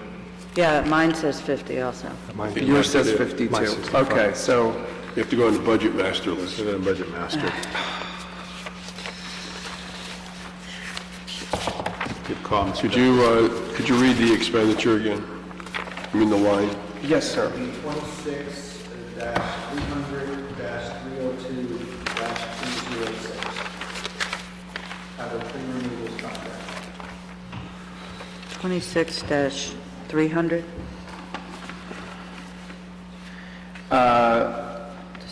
Mr. DeLuca, where are we in the budget master for Public Works? What page? We don't have, we're scrolling. Page 8. Say the number again? 26-300-302-206. 206. Yeah, this one is 52 in the master. What I'm looking at. Or maybe it's in the online version. Hang on. Public Works. If anyone knows where we are in the master, let me know. 26, So 300. I just want to make the sure. line number should be the same, though. The line number will be the same. Yeah. So 300, 302, 26, yeah, 300. Okay, I'm almost there. So I have 50,000 in the master, too. Right, so it's not corrected in the master item. Me too. 50,000 in the master, 50,000 in the new this.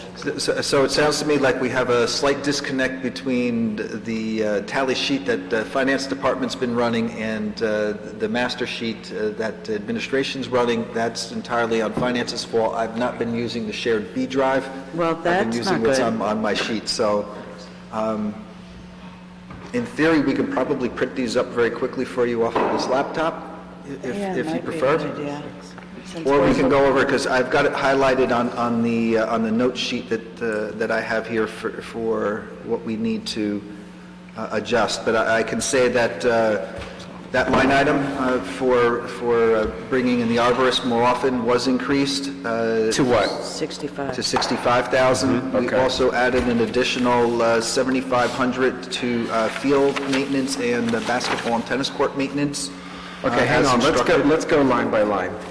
Hang on a minute. So, to your point, Mr. Daffis, let's start with the discrepancies you've discovered. Let's start with that first one. Right, Can we get the right Yeah. sheet? Let's get a printout of the sheet, because we're looking at stuff that we're going to be following. It's just- Yeah, sure.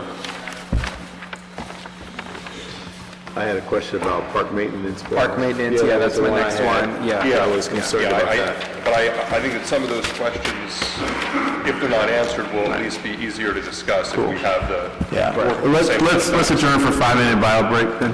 May I suggest, if you want to go over the capital requests, we did readjust all the capital requests. Yeah, we can do that. Where are the revised capital requests? Are they in the? Those should have been with the packet yesterday. Okay, so, but let's just adjourn for 5 minutes. Okay. And make sure they're in there, because I don't want to have to look at stuff. So we can...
new documents regarding their expenses, and we're now going to take a review of this and ask any questions.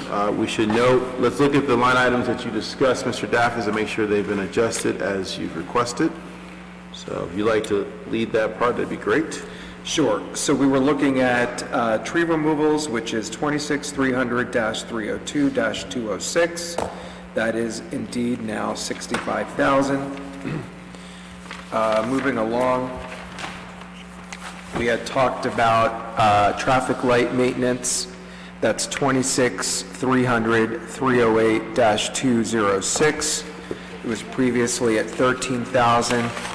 We asked DPW to talk to our engineer, putting more money into that, and now it looks like that is at 20. 20 recommended, yep. 20, which is great. The next item was the bulk drop-off program, 26305-305-202.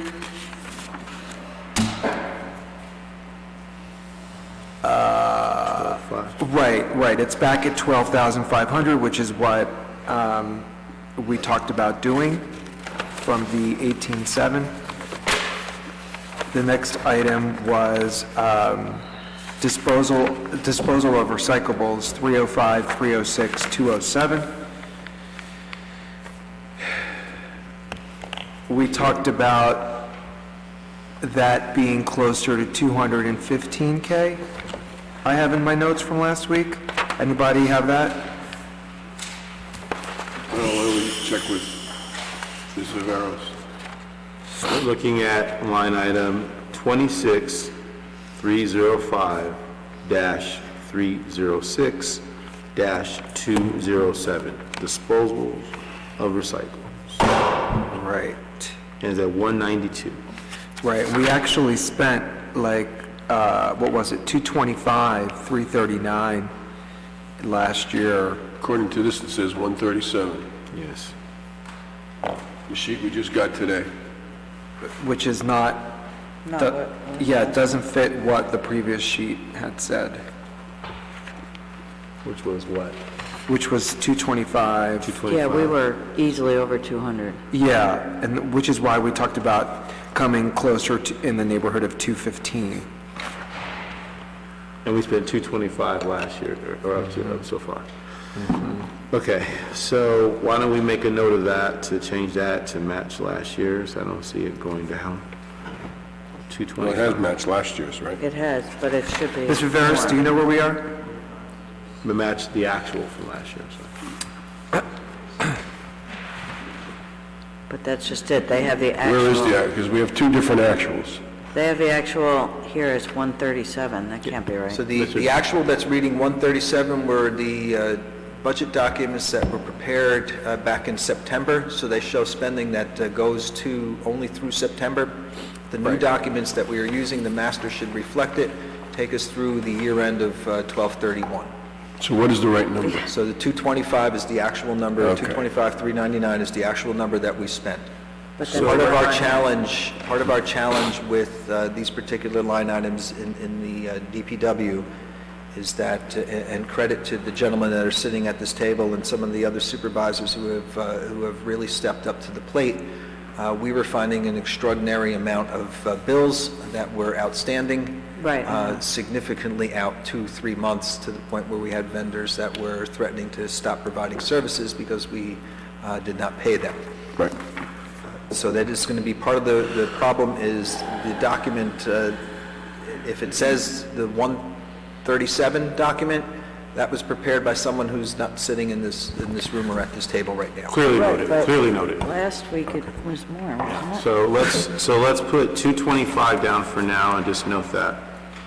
But Understood. but the last document that we just, Yeah, but as it was just this noted is by... supposed to be the updated one. Right, but as the So on CFO the noted... master I got should read 225,339. Right. These documents, again, were ones that we inherited from... I Understood. hear you. Duly You noted. understood. But this one that we just ripped up to have reprinted as this one had 225,309. Those are all working documents.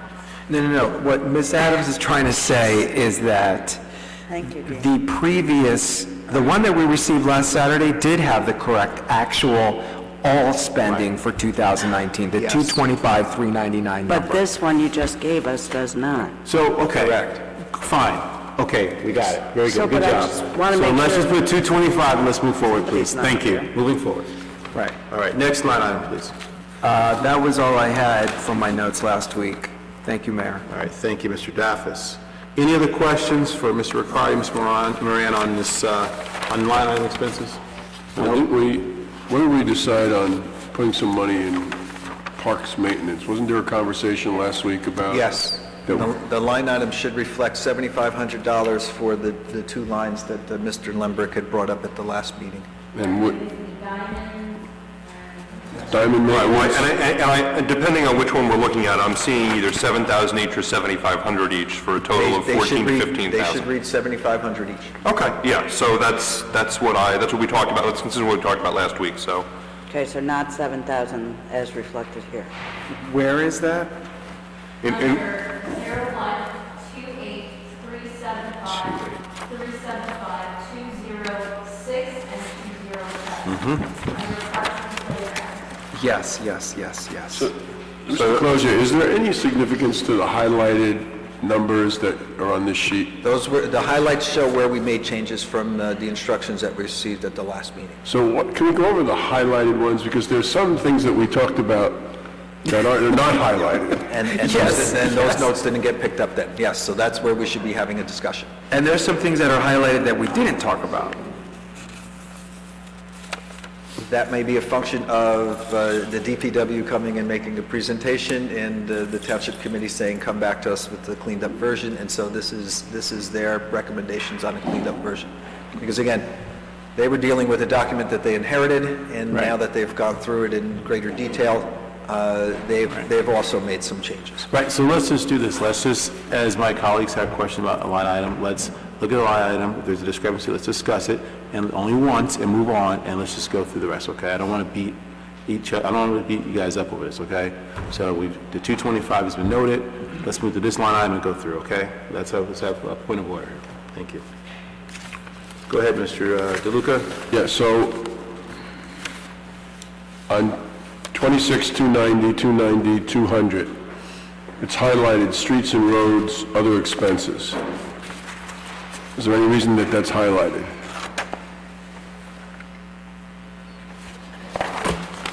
Repairs to equipment looks like $25,500 was an addition. There was a discrepancy between what was initially placed in the budget.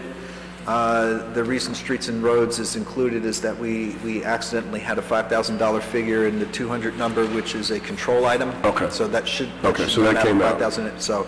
Okay, and then 26, 300, 302, 110, shade tree overtime. So the two gentlemen at the table here, in order to put together what was a reflective estimate of accurate overtime throughout the various divisions of the DPW, took historical data that they had available to them and transposed them. Finance Administration took a different approach, and we took a look at what we paid out as of 12/31 and plugged in that number for overtime. So any items that are highlighted in overtime represent the higher of the two numbers. So if the DPW wound up estimating that we only needed in shade tree $13,000 based on what they were looking at, we took a look at actual payroll records and said we came in at $15,300, and so we put in a $15,000 number and then made Caesar and Mike aware of the fact that we're using a number that's higher than their number. It's the reason why it was highlighted. Okay. Going back to something we talked about earlier, 26, 300, 308, 206, traffic light maintenance. Yeah. We still have 13,000 in the requested, but next to it we have 20,000. Yes. Which one is it going to be? It's going to be 20,000. I just made my notes on the line Okay. item that I missed. Yes, sir. Okay. And then this is 28, 375, 375, 110. Parks and playgrounds overtime. Looks like you put 35,000 in there? Yes. And that's the average, it says in the notes, of 5 So, years. again, you had two different departments that were approaching the problem for budgeting for this line item in two different ways. So the notes that you're seeing are coming from the DPW, and that's what they were doing. They were trying to average based on 5 years. Part of their issue was they were using a document that only showed overtime through September, so that pulled down their averages. We overrode that and put in a number that we thought would be more appropriate, even though we did spend $37,493 in overtime last year. We budgeted only $35,000, hoping that between the average that the DPW had used to come to an answer and the numbers that the finance department was using come to an answer, that we can hold that at 35 instead of having to go to 37. And just below that, 28, 375, 375, 202, and 203, they're both highlighted. Were there changes from last week? Repairs to equipment, tools, equipment. Yes, I believe that there was, and Caesar and Mike may be able to answer that more accurately, but I do believe that there was a slight increase in these two line items because of some of our... Oh, 1,000 each? 1,000, yeah. And then my last question is 26, 290, 291, 202, road salt sand. Last year we spent 100,000. This year we budgeted 90, and I asked for the justification. Can somebody explain?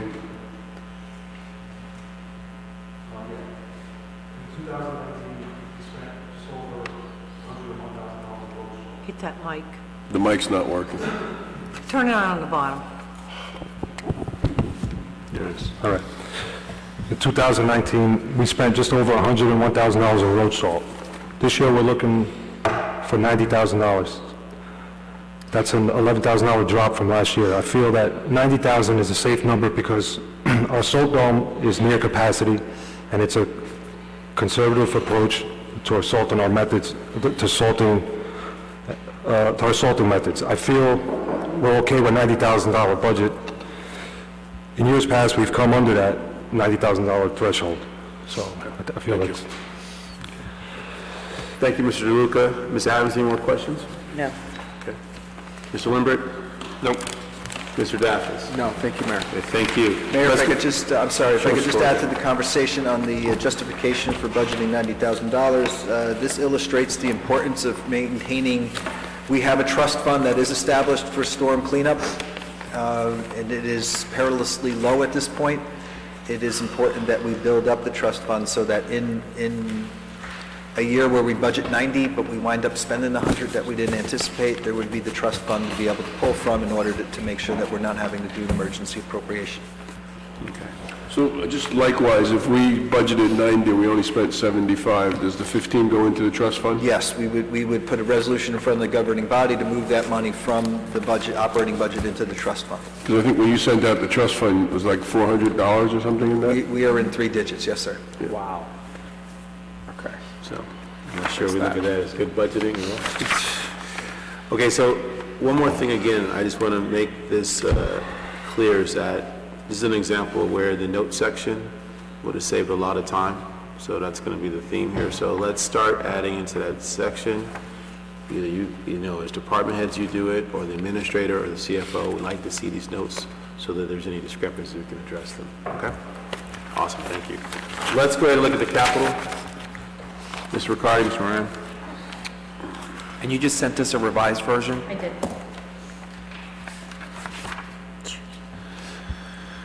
Purchase of vehicles. All right.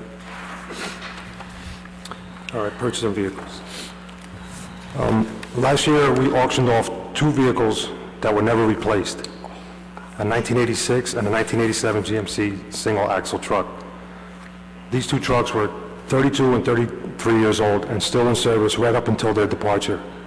When we could no longer justify sinking any more money into them, the life expectancy of these vehicles are 15 years old, and we more than doubled that with these 2 trucks. The other 2 trucks that needed replacing are both 1995 Freightliners.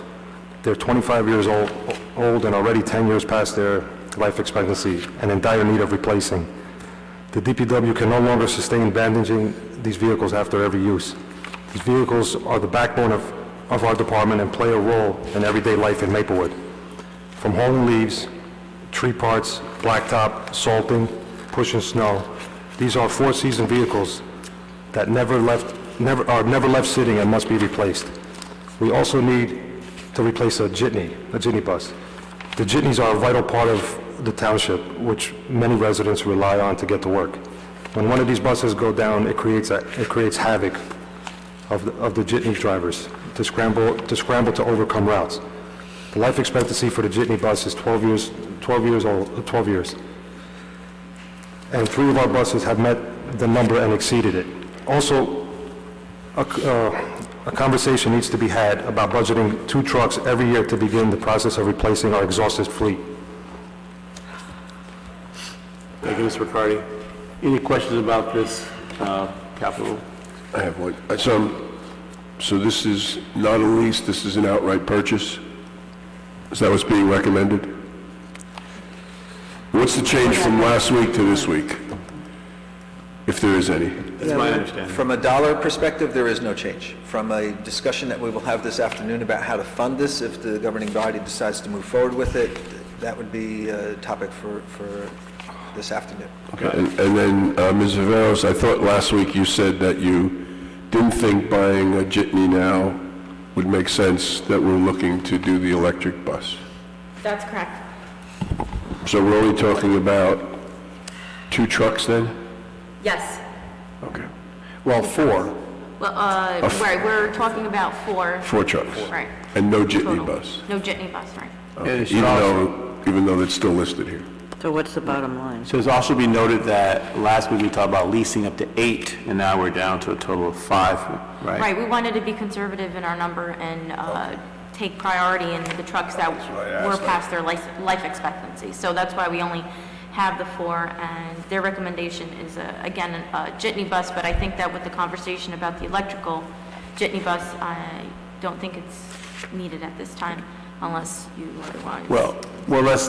We could talk about it. Yeah, let's talk about it. But the takeaway is that in this particular presentation, we're talking about 4 trucks and 1 jitney, regardless of the electric jitney, Yes. correct? And that's down from the 8 that we talked about last week. And That's what I was looking That's for. exactly, okay, perfect. Has there been an analysis done of purchasing versus leasing? There has, I sent a memo out to the TC maybe Thursday, I think it might have been Thursday, it's been that Yes. crazy week. Yes, you did. Yes. We can obviously print those up and have them available for you when we discuss capital items this afternoon. Okay. The analysis essentially showed that it would be slightly cheaper for us to purchase as opposed to lease, but we would need to make sure that we stay disciplined in paying it off on the schedule that we predetermined. And if in any given year we decided to opt out of having to make a mandatory payment, it would then be more expensive to purchase it as opposed to leasing. With the leasing option, you got no choice. Here's your bill, you pay it. Okay, thank you. Great. Okay, next capital one, cooling water tower, cooling tower, rather.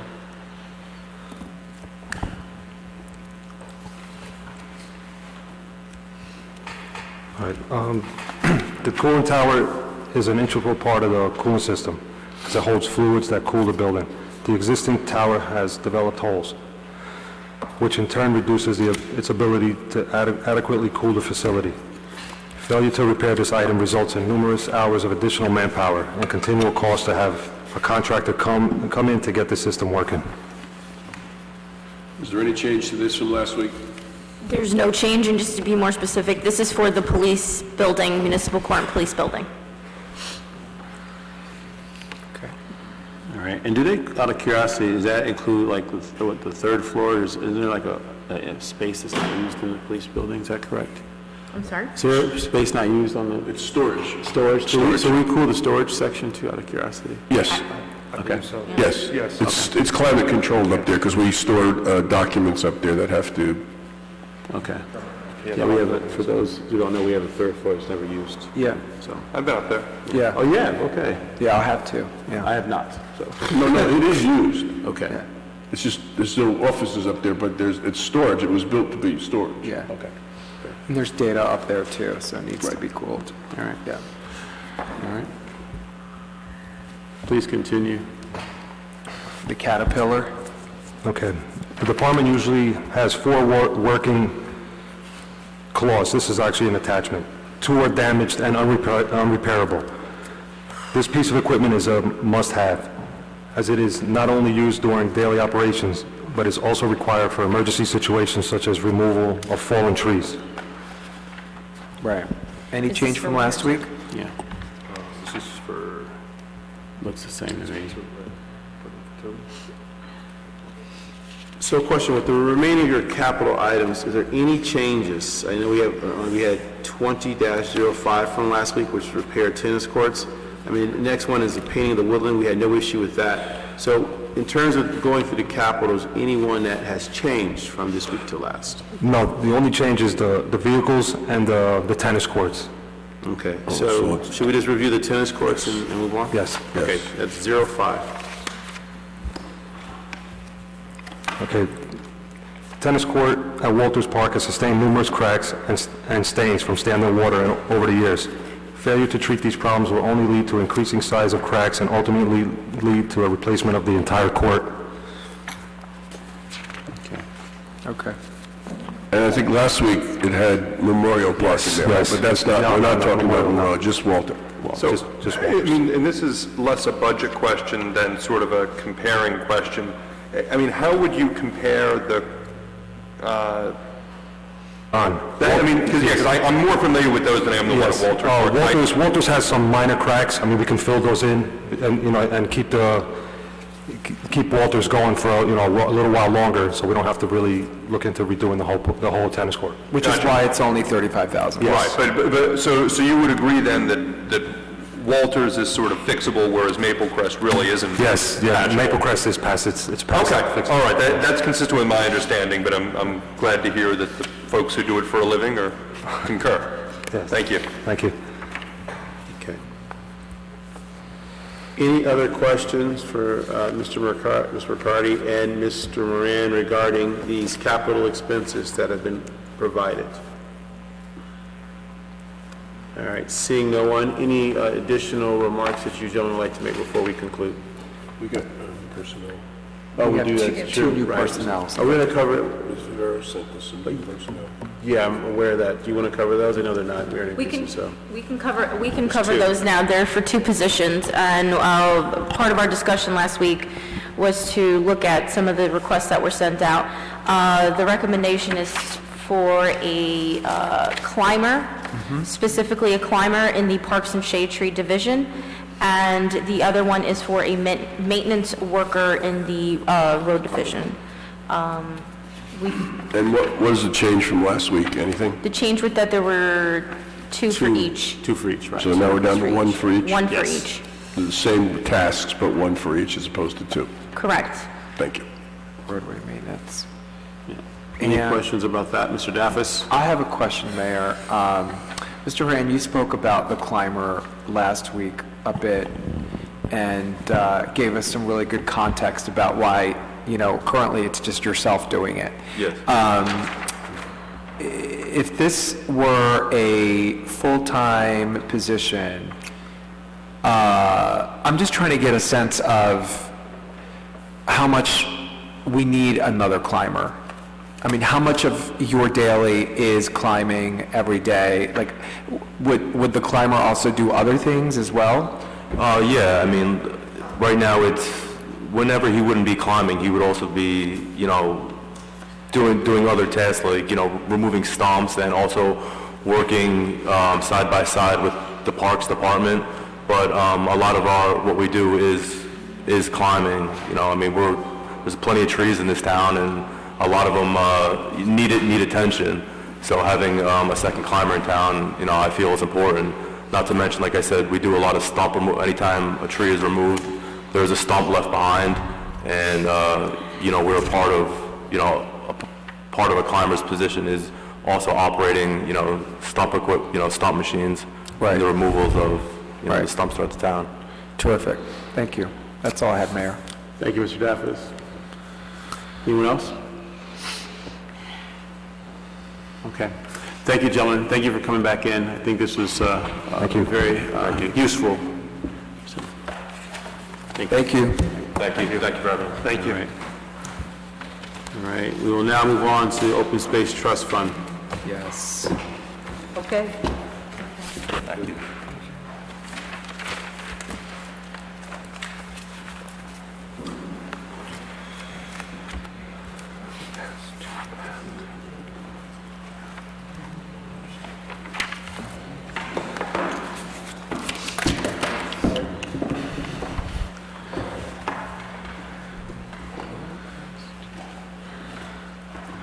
Good morning. Good morning, gentlemen. How are you? If you introduce yourselves, we'd appreciate that. And our apologies for running a little bit late. We were 25 minutes earlier, now we're 25 minutes over. So it all balances out in the end. Yes, no big deal, no big deal. I'm Gary Nelson, the acting chair of the committee, Open Space Trust Fund Committee, and with me is Tim Wolfinger, who was the chair before me, and another longstanding member of the committee. Good morning and welcome. Thank you. You got all the background material? Okay. I have a brief overview I just want to run through real quickly, which will kind of frame in what you're looking at, if that's okay. If you want, I can send this to you, or I have hard copy, but you're... Yeah, I'll take a hard copy. That's the old one. Yeah. We're looking at this, right? It looks like this? Yeah, I just have a verbal commentary. Yes, of course, Of course, yeah. Do all my colleagues have the latest one? No. Okay, so we need... Well, I have copies of those too. Oh, great, thank you. Great, thank you. All we have is the request forms. We don't have a sheet. Yeah, Oh. we have a sheet. Okay. Oh, well then. Thank you. Oh, is this the thing we had the hard trouble? Okay. Perfect. Thank you very much. Thanks, Tim. Take care.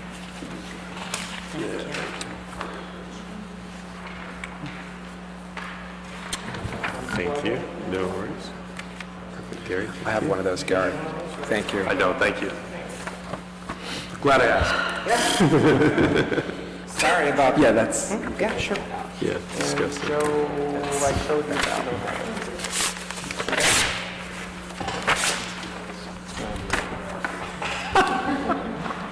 Yes. Okay. All right. Committee began reviewing these requests for funding in mid-November, and final recommendations were reached late January, meaning 2 nights ago, after 5 live meetings of the members and township officials. Committee operated under the assumption, based on information given to us by Joe, that approximately $500,000 would be available for distribution to qualified requests. Committee received a total of 11 requests for a total amount of just over $1 million. So we had twice the amount of requests as we did in funds available. Majority of the requests, as in previous years, were for amounts under $50,000 or less. There were 2 larger requests, one for over $300,000 and the other for $500,000. All of the requests after review were deemed appropriate, and in the end, all were supported, at least in spirit, if not in funding, whether full or partial funding. Nicely put. Many of the requests were familiar to longstanding members, as they were similar to those that had been submitted and approved in previous years.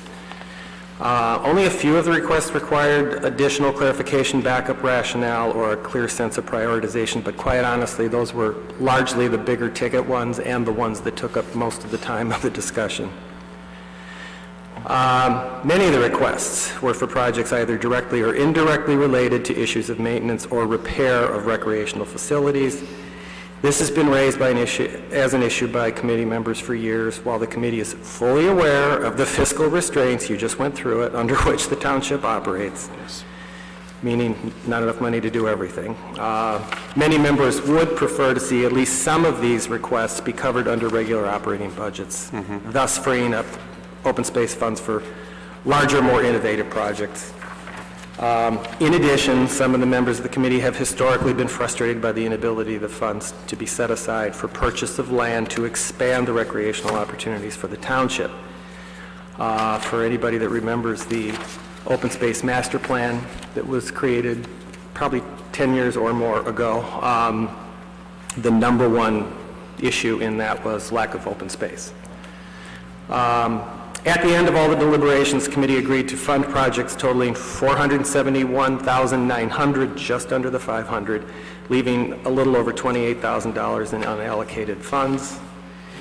And here to answer questions, but we, as the committee, look forward to learning the decision of the Township Committee, and importantly, to an ongoing engagement throughout the year. So if there are further discussions that need to be made, we'd prefer to be brought into the loop as opposed to just hearing what you did afterwards, if that's possible. Okay. So I just have a question about, I mean, I've been, until last meeting, Nancy was with been going us. for like 4 years or something. And while, you know, I think we all agree we'd like to see more recreational space and open space, the committee's never really come up with where that would come from. 'Cause since there's nowhere to buy open space. That would be a perfect subject to discuss with members, you know, in a meeting or in some kind of forum. And I think people have often come up with, hey, you know, what about this, what about that? And it may or may not be viable in terms of, you know, availability of land. But I think that would be a great discussion that the committee could be, you know, Yeah, because helpful I in being mean, part of. short of taking other people's property. Which happens. Well, is it possible, Mr. Nelson, because take for example, East Orange has a golf course in Short Hills, could we buy outside of our footprint? I doubt that with the money that comes from the taxpayers of this Yeah, town. I'm pretty sure the state law requires that you spend it within the boundaries. It would have to be in the boundaries of Maplewood and not Maplewood Well, South. that's the problem, because we're So, and pretty locked that- in. Understood. I think the frustration came from, in the beginning of the committee's existence, we used to put money aside for that purpose. Now, when a couple of years ago, the opportunity to buy the Burnett property came up, that's when that money could have been put to use. Now, I will make clear, the committee wasn't in favor of that purchase because it wasn't really outdoor recreation. I mean, the biggest problem is field space, and that's what we were hoping to somehow, with all the stuff on the other side of town, maybe one of those properties would become available.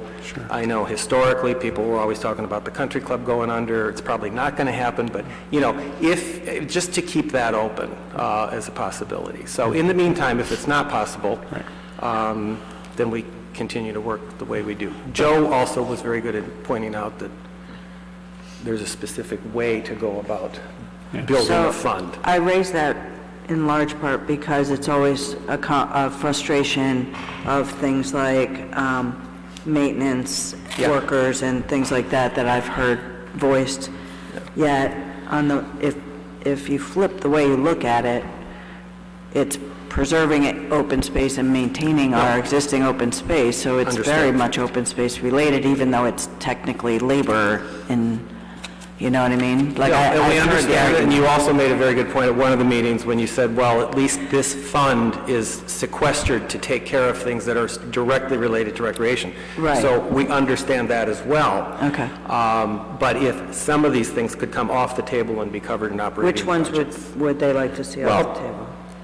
Before you go, let me, so going back to your point, Mr. Nelson, I think that it is prudent for you to continue to explore opportunities, you and the group, for space you can buy. I mean, there are pocket parks all over the city. We have some vacant lots, you know, and I would say explore that opportunity, even if it's a smaller parcel of land. I mean, you can make that into open space. I'm for that. I mean, we understand that our fields are overused and we are constricted. Myself and Mr. Daffis have explored trying to find opportunities outside of our footprint for our recreational sports.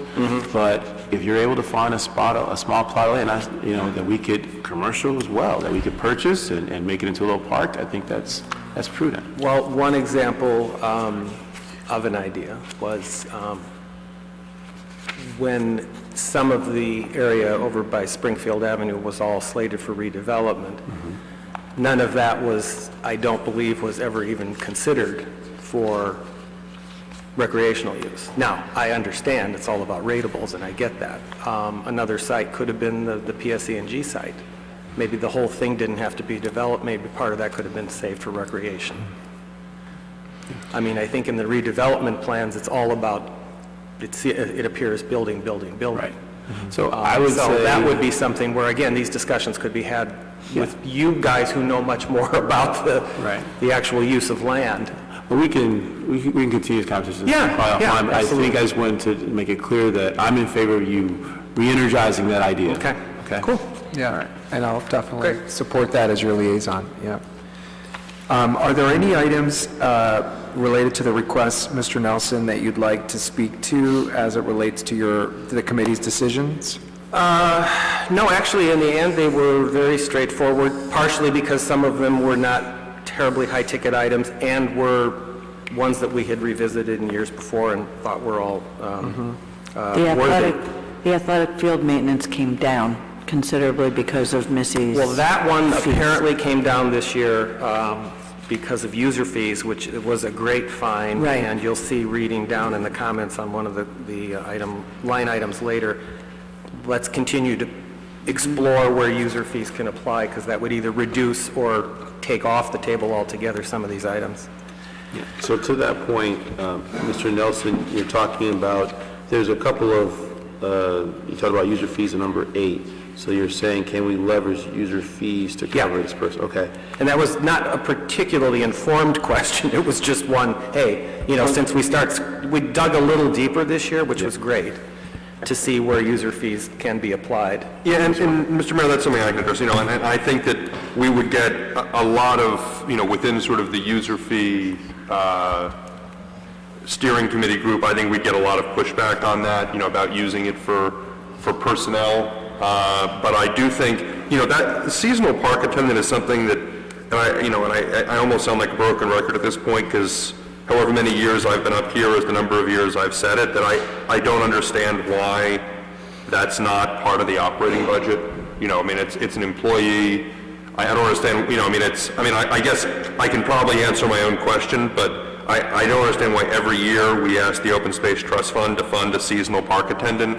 It's not a one-time expense. It's not an open space trust fund thing. That should be an employee of the Community Services Department. I tend to agree with you. I think we hire lifeguards, and I don't see why this is in the line. Can we take this out and add that to the DPW budget?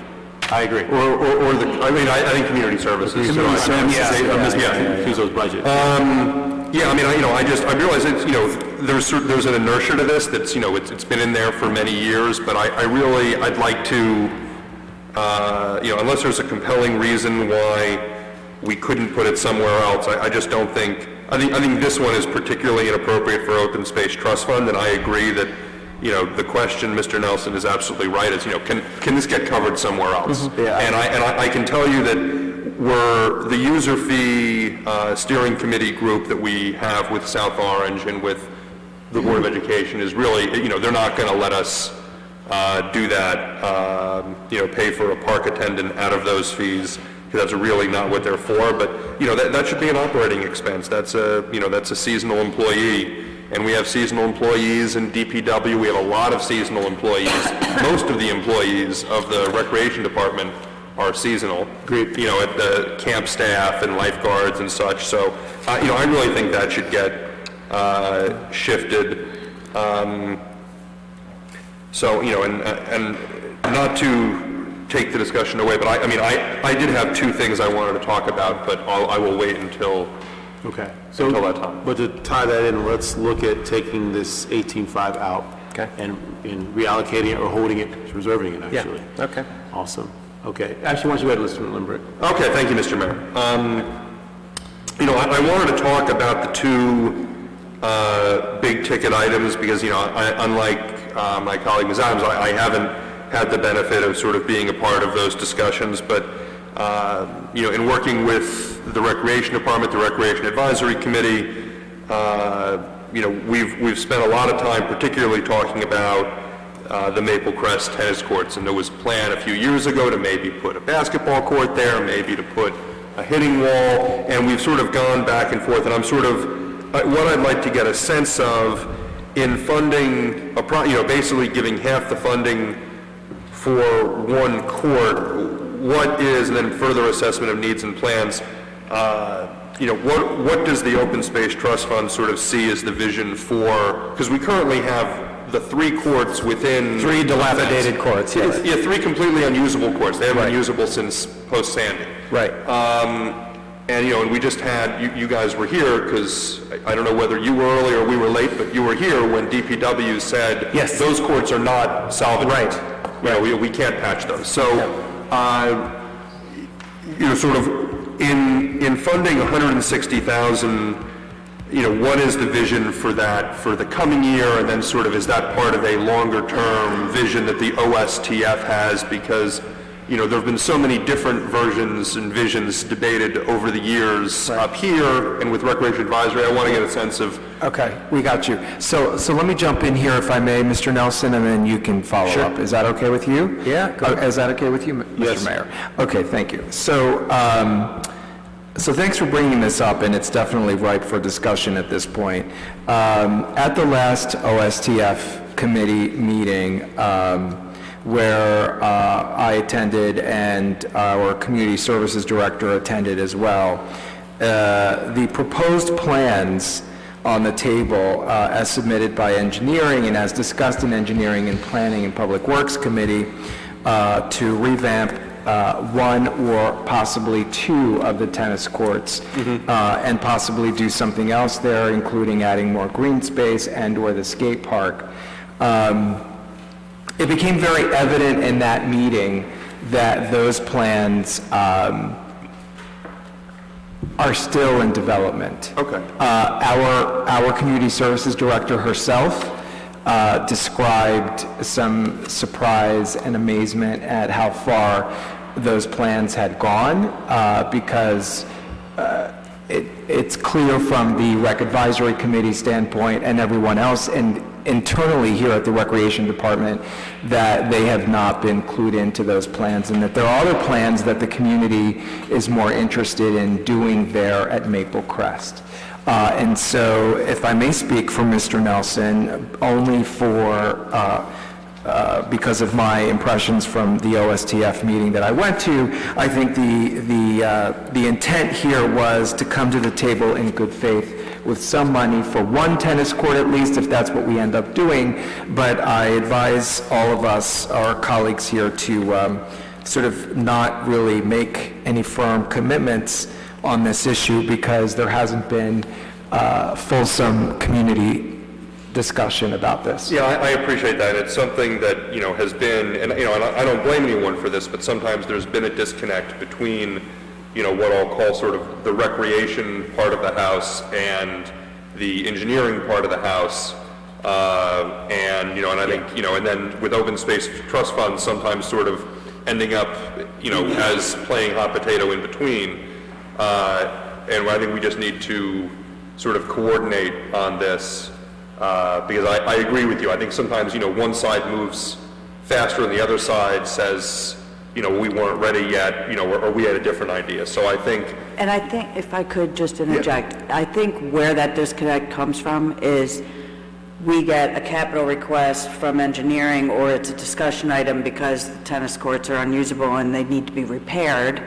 And then it goes to OSTF, and OSTF says, well, do we really need tennis courts? Is there been any proof that we need tennis courts? And then Recreation still needs to discuss it. So it's almost like there's too many committees discussing it, although they all should get together and discuss it. Something has to happen with a recommendation on that. That is the key point. And when I mentioned in the overview, only a couple of these requests required this kind of additional follow-up. This was certainly one of them.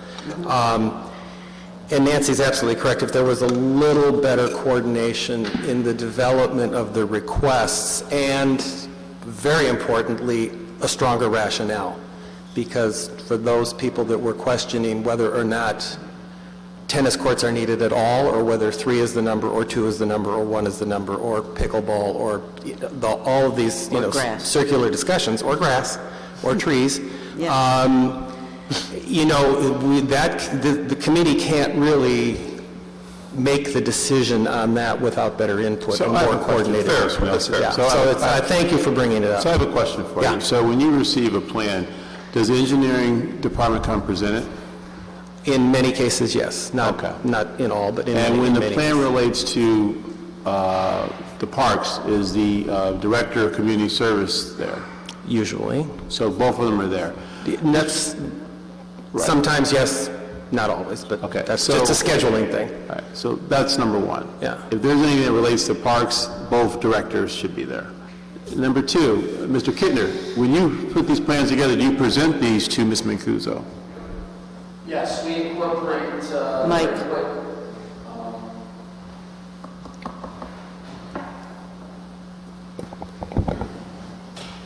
Mayor, committee members, good afternoon. Paul Kittner, Township Engineer.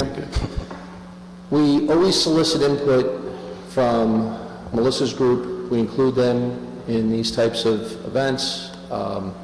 We solicit input from the Engineering, Public Works, and Planning Committee. You know, we need that guidance so that we are clear on how to proceed forward. Without that guidance, we can't prepare plans and push that project forward. Okay. So here's my recollection of what occurred. We had a youth come to us a couple months ago discussing expanding the skateboard park. We took that information, and including him in the information, and we provided it to the rec group, and also we discussed it engineering, public works, and planning. Then from that, you were tasked, Mr. Kidd, with putting together a plan, which you did, so forth, and provided to Open Space Trust Fund, my recollection. So I think where there's a disconnect is that maybe when we have these plans that are created, then before they get to you, we should vet them through the Recreation Advisory Committee first. If you create the plan coming out of engineering, public works, and planning, your plan goes to the Recreation Advisory. Mr. Lindbergh, who's the chair or the liaison, will have that conversation. You should attend that, and then once that's done, then you go back with your plan. Once everyone's on the same page, then we come to you.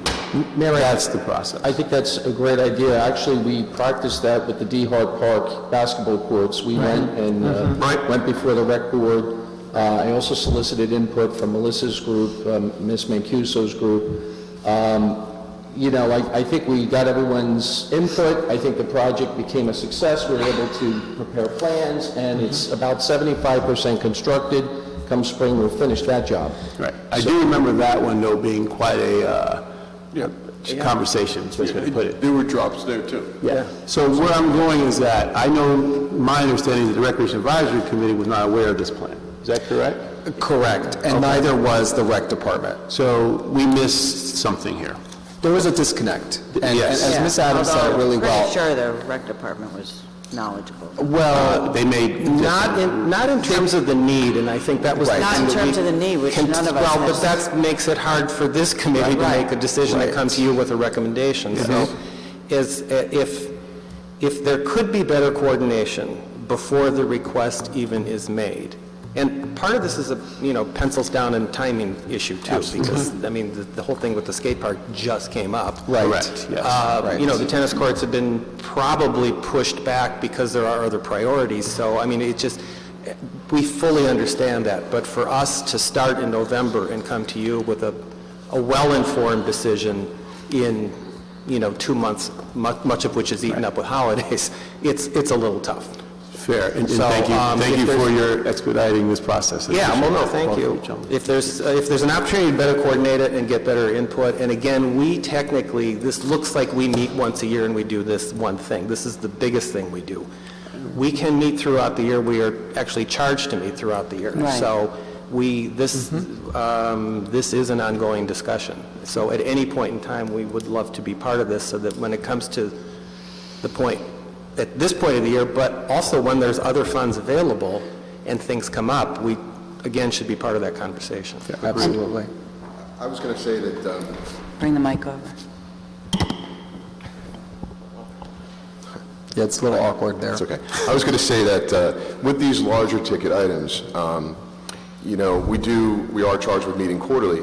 If there was, we could even take, and I would be willing to jump into that fray as part of the OSTF, a working group with a member from each of those groups, right? Great. To kind of work through the year so that as we come up to the end of the year where we're actually making these decisions, we've informed, each member is going back and informing their group of that. Now, I mean, I stepped back from chair of the OSTF just for personal reasons and so forth. However, you know, that's a smaller commitment time to focus on one of those things. There's 5 township residents that are part of the OSTF, more than enough for us to divide that up for different projects that need to have a group discussion that we can feed back to each of our committees and come up with more, you know, formulated decisions later in the year.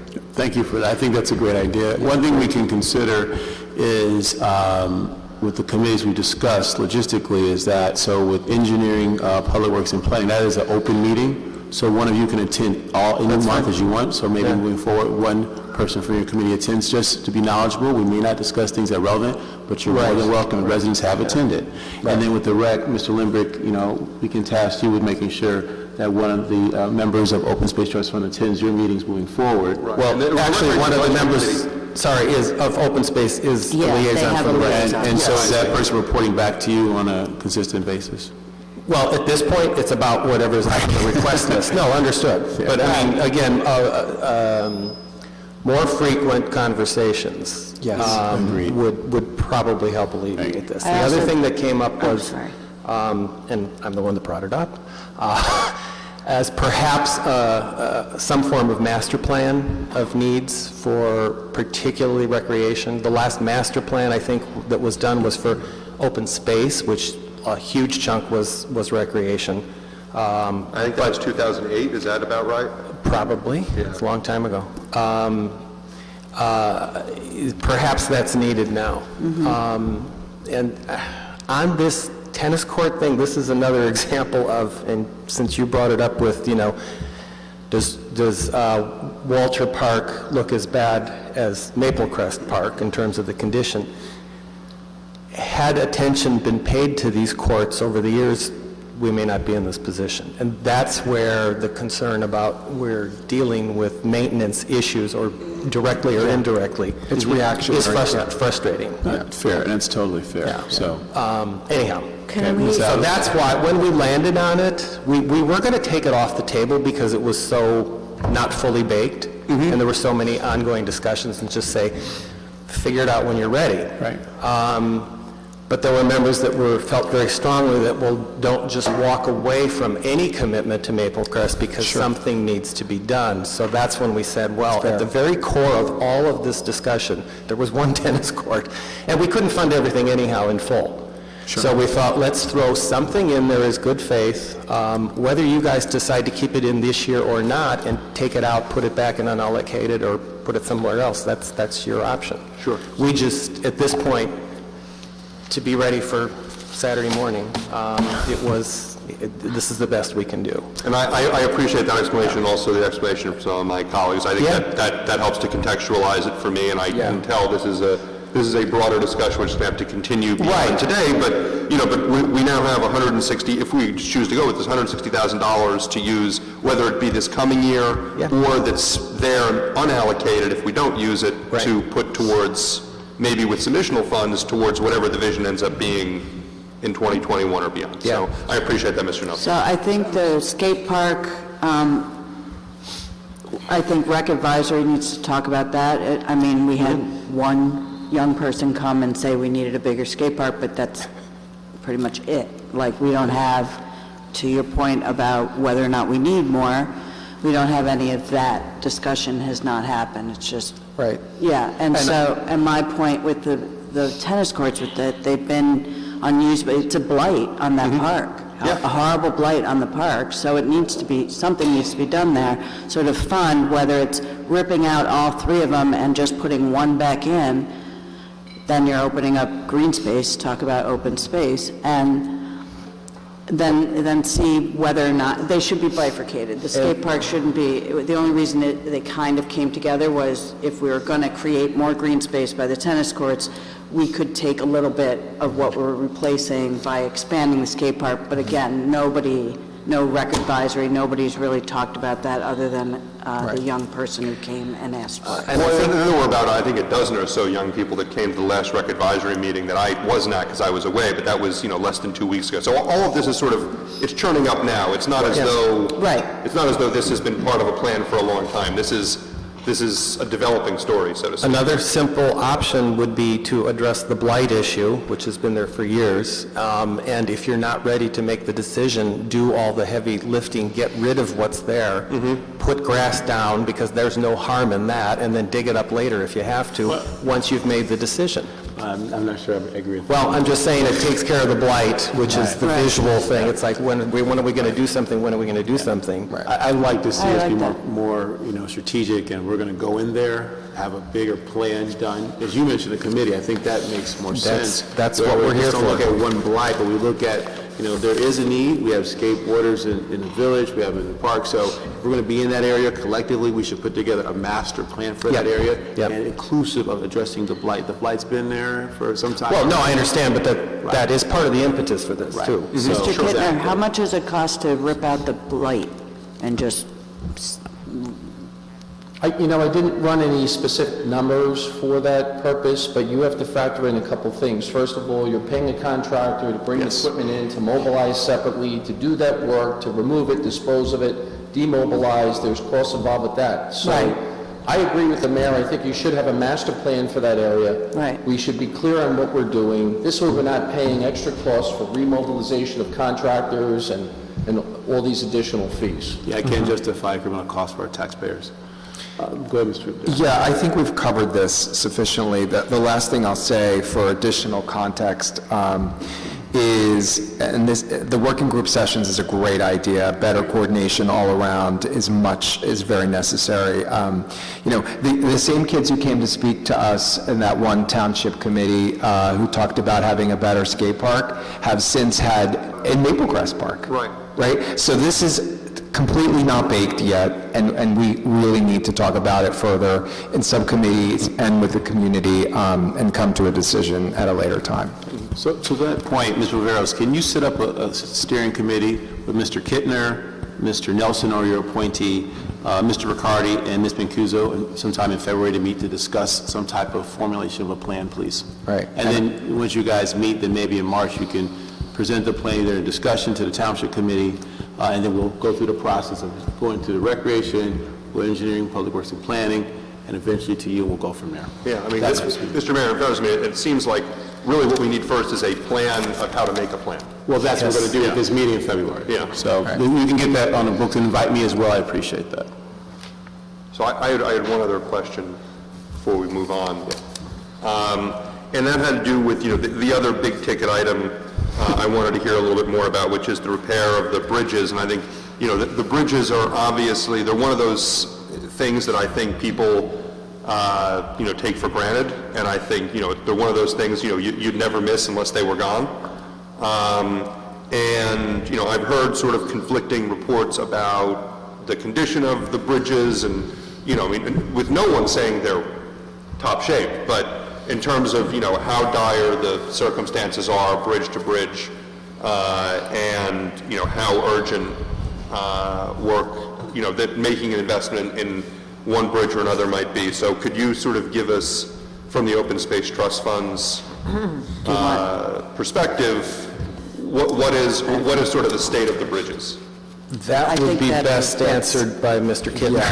But I will tell you that if you remember last year, this committee recommended $120,000 for the assessment, which I don't believe, again, Mr. Kittner can chime in, I don't think the assessment is complete yet. Is that correct? So, a couple things. We all know there's 3 bridges there, and they're in varying shape. The one by the Civic House seems to be the one that needs the most care and attention.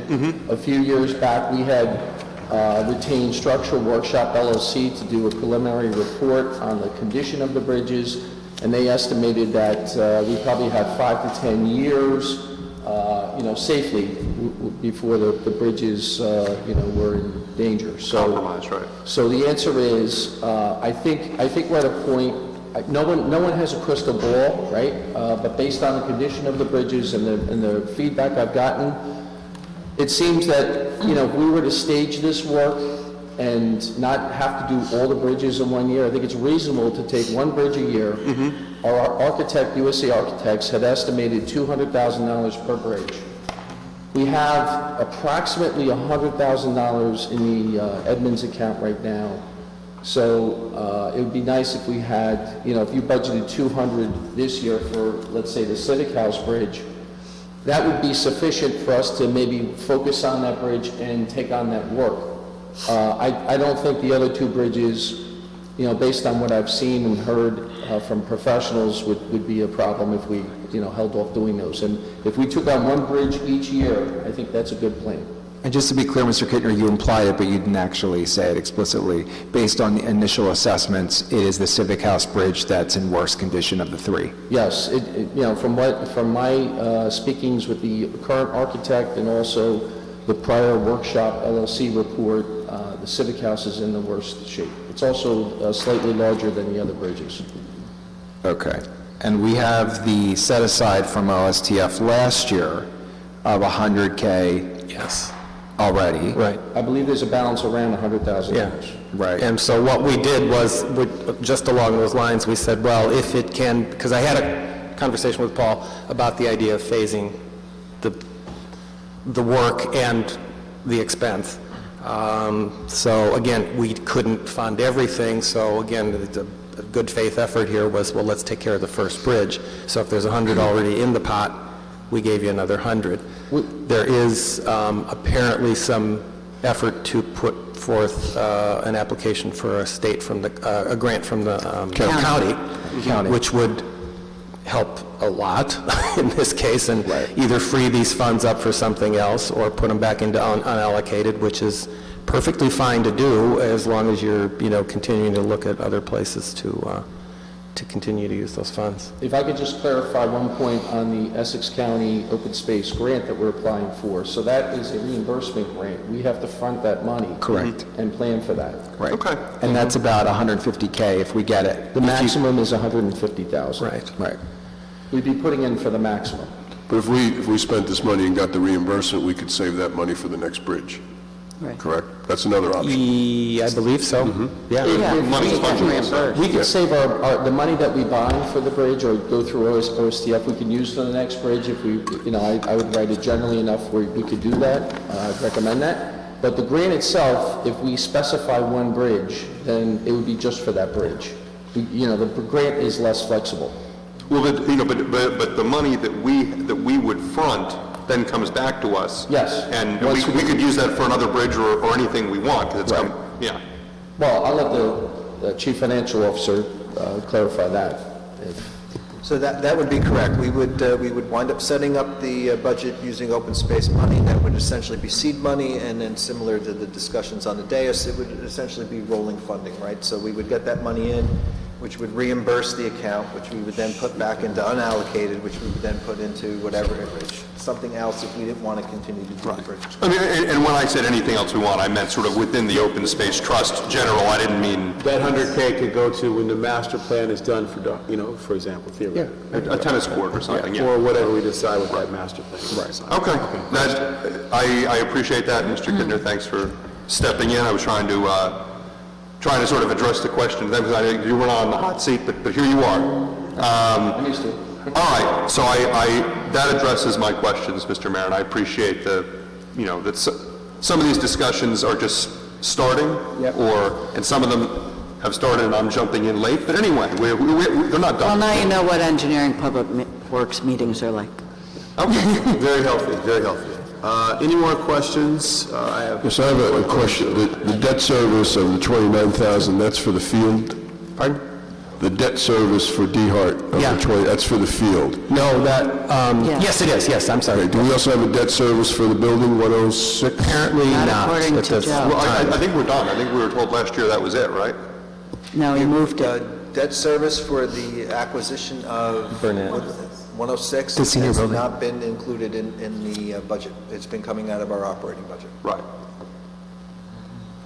If it's supposed to be coming out of this, we'll need to... I think you should go back and take a look, because Yeah, I it used thought to it be. was supposed to come out of Open Space Trust Fund. It did once.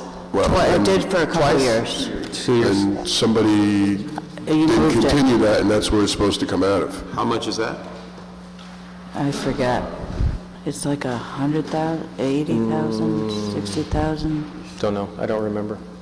I just know it wasn't Open Space Trust Fund last year, so I thought it Right. was, we No, made a decision it to wasn't move the it. year before. Yeah. So I'm just picking up what may have been an error Well- from 3 years ago. So we Yeah, will take a go look back- at that, because I'm pretty sure when we passed it, It was it was supposed to. supposed to come out of the Open Space Trust Fund. Last year, the total amount of debt was roughly 100 for both projects. But the DeHart number keeps changing, so I don't know if the So we can... Burnett would change as well. So it may be listed under Burnett, I mean, maybe, I'm sorry, maybe listed under DeHart, because they didn't know what else to call it, but... Right. No, because it's not No, enough it's money. separate. There were two debt service pieces. There was We the, will trace it back to when it fell off. Okay. and, I was It was- adjacent, so. we will see what the impact would be to put it back into place. I thought- Obviously, it would change their recommendations. so Pelosi, I thought you told me that you moved it out of OSTF and that it would go in debt service in the general fund last year when It is it... currently being serviced through our operating budget, correct? But that started before your tenure, is my No, understanding. it did not. I believe it did. No, it didn't. Oh, really? So let's do this, let's, We bought that before he was here. No, but the debt service coming out The of debt service. OSTF. We'll research that and give you a time history and Yeah. let you know where it was and what its effect will be to put it back. okay, so that'll be an action item, so, okay. I'm going to write that one down.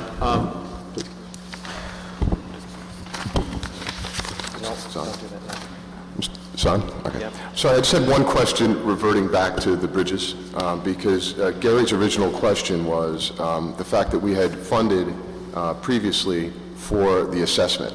Now, I know Mr. Kittner came up and he had said that, you know, his understanding from the architects and his understanding from the people he spoke with regarding the project, but what is the status of that assessment and the funds that we put towards that assessment? Is that assessment completed? Is there a completed document? Because we have the responsibility of having funded it too. To make sure it's been completed, fair. So, out of that original balance, we had paid for the analysis by Structural Workshop LLC. We've also used that money to retain USA Architects. There were some other charges in the account, not from my department. I can't comment on those, but I believe the balance is like $130,000. I'm going by memory. So, you know, between our main charges were the professionals that were used up into this date. Right, but Mr. Kittner, I think the question is, or at least the additional question is, that what was the initial assessment done? I recall as a liaison to Historic Preservation Commission that then Chair Newberry, Jim Kushan, worked with you in identifying a structural analysis, right? Sure. So, initially, the $200,000 was based on the recommendation by Structural Workshop LLC. They were not, in my opinion, applying the true costs of doing a historical restoration. There were multiple ways of handling this. At the time, we were not sure how the bridges were going to be reconstructed or restored. We didn't know if we were going to demolish the abutments and demolish the entire bridge or reconstruct it. In the end, we ended up deciding on repairing the bridges. We believe that so far that the abutments are in good shape. So the initial 200 was based on an estimate from Structural Workshop LLC for actually just a new precast structure, but that would not satisfy or meet our needs for historical restoration. Right. So the cost of historical restoration is much higher. It happens to be $200,000 per bridge. Got it. But what did what's their name again? Structural Workshop LLC. What did they do for us? So they performed site visits. They had a structural engineer actually look at the bridge abutments, characterize the erosion that was occurring, along the Rollway River, the branch of the Rollway River. They had basically estimated, they provided some preliminary cost estimates, which we used for the open space request, and they provided some data in terms of their expert opinion, life expectancy of the bridge. They had recommendations.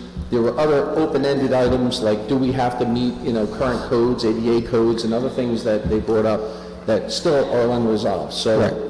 With that 20,000 that they received, what did they provide any initial assessment, a structural assessment of the bridges? They did. They did a preliminary, and that's why they were hired. They estimated, as I'm going by memory, but they estimated roughly 5 to 10 years if where the bridges would still be safe. Okay, and if no intervention was made.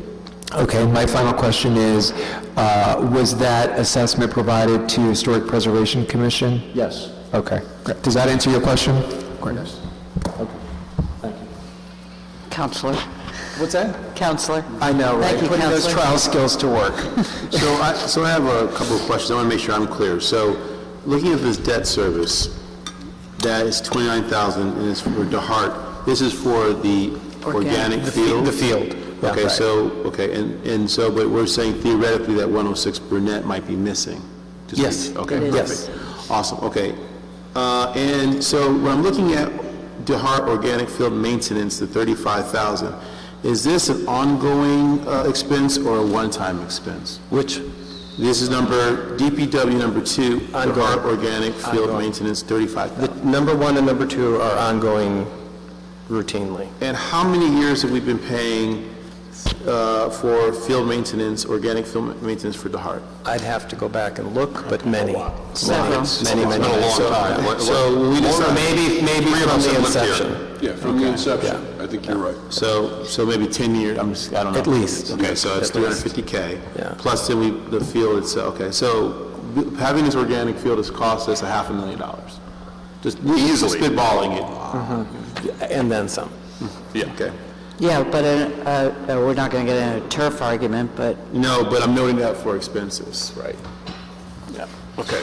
This one, you could probably follow up with DPW on this.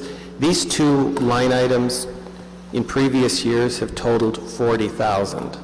Okay. Now, the first one came down significantly. It used to be like 20 each. And then the first one came down significantly this year because of the user fee application, which was great to find. But then miraculously, the organic field maintenance cost went up. So I don't know if it was a question of there's $40,000 to split between the two, and they were spent. That would have to be a DPW why question. was that? We should ask DPW, because the organic field maintenance line itself was always 20,000. Yeah, it's high. But then there was, I think Caesar dug up something that said the costs were closer to 40.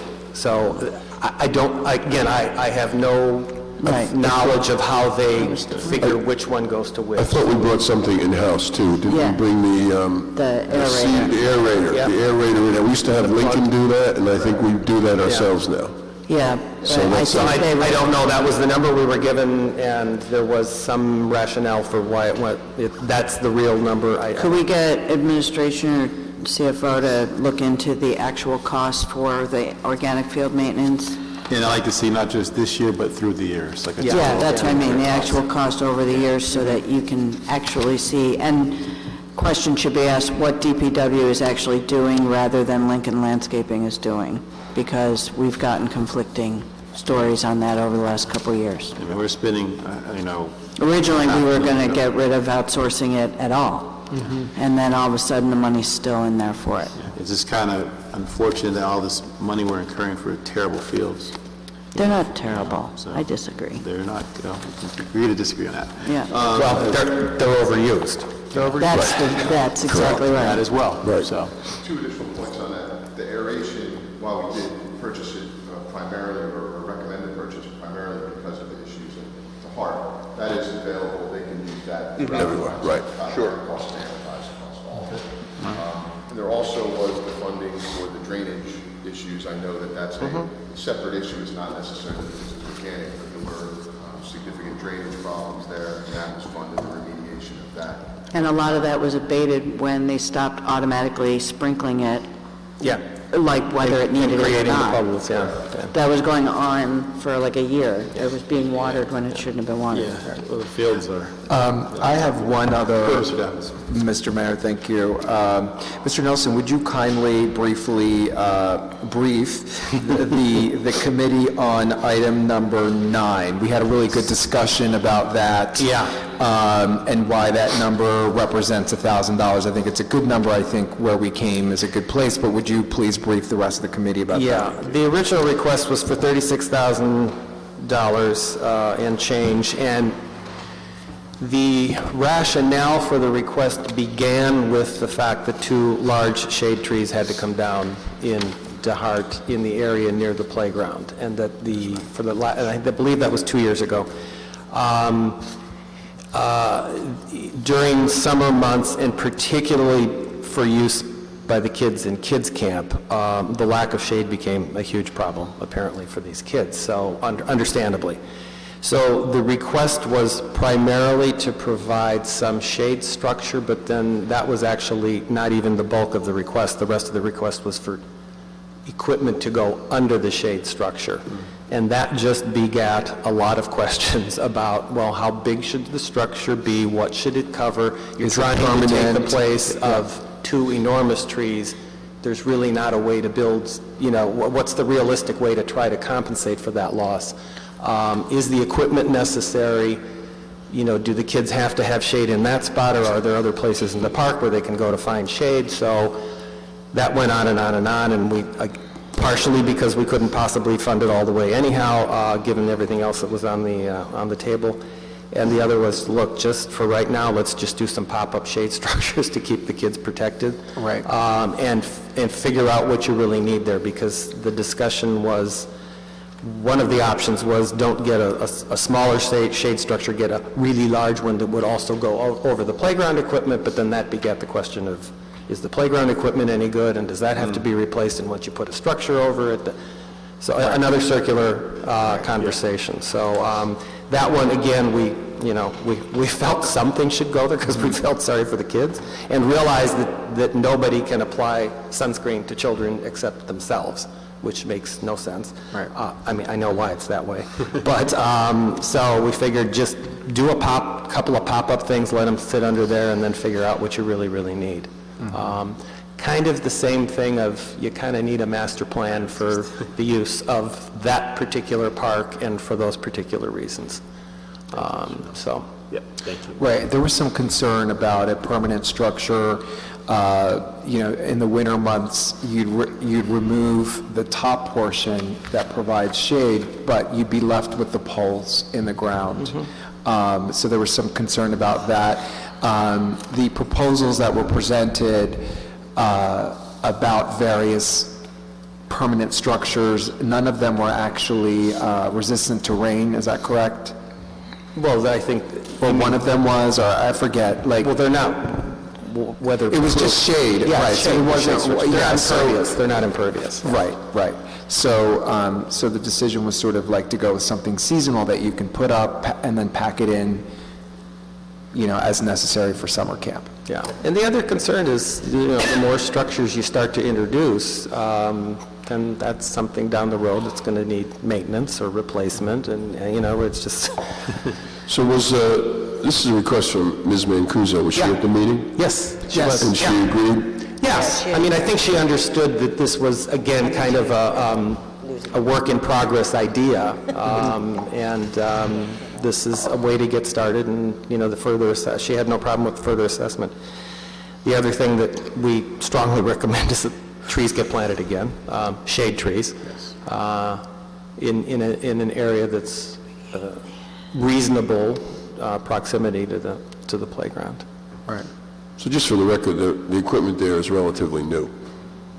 No, I think what people were saying is if you build this structure over it, then if you need to do any repair or replacement, then you've got a structure to do. I mean, it was just, people were just, kind of brainstorming with all the opportunities. Yeah, it was a good discussion. Yeah. Any more questions? Okay, I just have a couple of comments. One is that, thank you, first and foremost. And not only just thank you for your work in advocacy, but thank you for putting notes and comments in. That's that is very helpful. That led to a very healthy conversation about a couple of things that were on your list here, so I appreciate that. Action items and takeaways, please go back as a committee and start to think about, again, land purchase. I mean, that's what your charter is, and let's focus and let's go back to that. We appreciate the maintenance, but let's look at that as well in a parallel. Number three is the master plan. So, Ms. Riveros, please, February, I want to have that meeting on my agenda, on my schedule with one of the gentlemen and everyone. We need to move forward on that master plan so we can really do something about Maple Crest Park. And then finally, this has been education for me. I've never seen minutes from this committee, and I'd like to see that moving forward from all committees, because, you know, I should not get educated like this, once a year. So we need to move forward, have minutes when meetings are done. Okay, and that goes for all of us at our standing committee. So that's my last comments. Gentlemen, thank you for your time. Enjoy the rest of your afternoon. Thank you both. Thank you. Thanks. Part of the follow-up, though, is when you do make the decision based on the information we give you today, we'd like to know that. And if there's any question about if some of these funds come out, we'd like to be part of the discussion about where they go then. That's fair. I think that's fair. So let's make a note of that, Ms. Rivera. So when we kind of finalize this, we can have that conversation about where we're going to go with the fund. And Mr. Daffis is now your liaison, so I'm sure he'll do that as well. Absolutely. Thank you. Okay. We're running a little bit late, but let's just keep rolling. Thank you. Also, just like to remind our public that if you have any questions... Actually, we have Oh, we got a question. All right. We have a question John Crystal. that related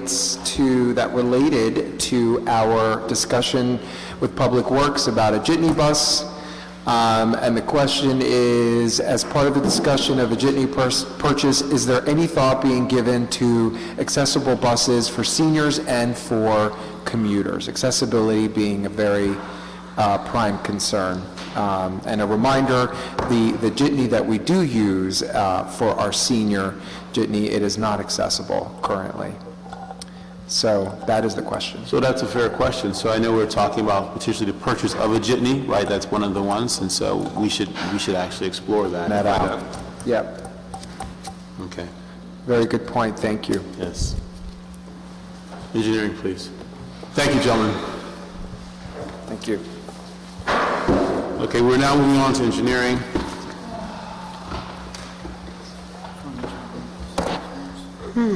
Yeah, why don't you do that? Mayor, we have a few forms we're going to pass out. I think there were some pages that were misfiled in your report, so we're just going to try to clarify that. Fair enough.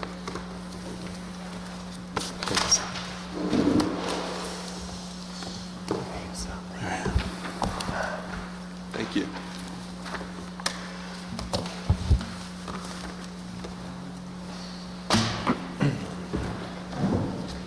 So, Mr. Kinder, what we've been doing is asking for department heads to provide in their narrative, highlight a couple of things from 2019, and then to kind of provide a little bit of vision for 2020. Thank you, Mayor. First of all, we're very proud of our accomplishments. I think the engineering department has some, seasoned people at this point. We're working like a well-oiled machine, and we got a lot of work done last year in 2019, starting with the Maplewood Ave pavers. That was a multi-year project. I want to thank everyone's input, all of our departments, police, DPW, the Village Alliance. I mean, that was an incredible project, and we're happy that it's beyond us. But that was a challenge, and we actually paved a number of roads this year, in 2019 rather. We paved Boynton Avenue, Springfield to Van Ness, Suffolk Avenue, Parker to Elmwood, Parker Avenue, Prospect to Boynton Avenue, Woodside Road, Orchard Road to Franklin, Durand Road, Maplewood Ave to Woodland Ave, Summit Avenue, Elmwood Ave to Tuscan, and Collinwood Road, we did extensive drainage improvements. That would be paved this spring. I'll also note that Springfield Avenue and Boynton, the rest of Boynton between Springfield Avenue and Irvington Avenue will be paved this year as well. Great. So we're proud of that. We took on a number of traffic calming projects as well, notably on Prospect Street by Summer Avenue. We, worked on that curve that was somewhat tenuous, and I think that's an improvement there. We installed speed humps on Orchard Road. We performed other traffic calming, Van Ness Terrace, solar feedback, speed limit signs, Park Avenue. We installed an edge stripe, and, we've also engaged a consultant, a traffic consultant, which we've worked with extensively to come up with a number of different designs, which we'd like to implement this year. Speaking, I'll go into this in future projects, but Prospect Street, we have an entire corridor designed for that we would like to implement subject to available funding, and Burnett Avenue as well. That's going to be a big project. I'm kind of bleeding into our 2020 work. Building improvements, the Woodland, that building is now lead hazard free. We finished the building addition. The third floor is occupied for the first time since we purchased that. So that was a challenging project. We're happy that's beyond us. A lot of painting in that building as well. Town Hall, the entire second floor is painted, as well as other rooms on various floors. Utilities, we really took a hard look at utilities, and we're trying to push for investment into the infrastructure. We learned from looking at Boyden Avenue, we're in the middle of a siphon replacement there, and also we're replacing a large section of pipe there that, the infrastructure is aging. It's at some places over 100 years old. So it's been amazing that it's been that reliable, but it's time to put some emphasis into the maintenance of our systems there. So we also kicked off the design of the underground storage tank project. We're well underway there. We're looking to pull the tanks this year in April. On and on and on. I don't, for purposes of brevity, I'm going to cut it at that. Quite a few ideas there. In terms of 2020 work, this year, we're starting off designing the road program much earlier than we normally do. And the whole idea is to get the project done before the weather turns. We want to get all the paving complete. 60 Woodland, we're implementing Phase 2 ADA improvements, which include an entire new driveway in the back of the building. Those thresholds that exist now in those doors, we're actually meeting grade, so it's not a hazard. We're also repurposing and reconstructing the bathrooms there to increase their capacity. Town Hall's going to get a lot of TLC this year. We're doing the walkway in the front, together with some decorative lighting that Mr. Daffis had spearheaded. We're also working on the reconstruction of the parking lot in the back. We're working on the Memorial Park bridges, as we discussed earlier, and the Civic House. We're going to reconstruct that parapet wall. USA Architects is helping us with that work right now. Traffic calming measures, as I mentioned before, Prospect Street is going to be a main focus for us in terms of traffic calming, as well as Burnett Ave.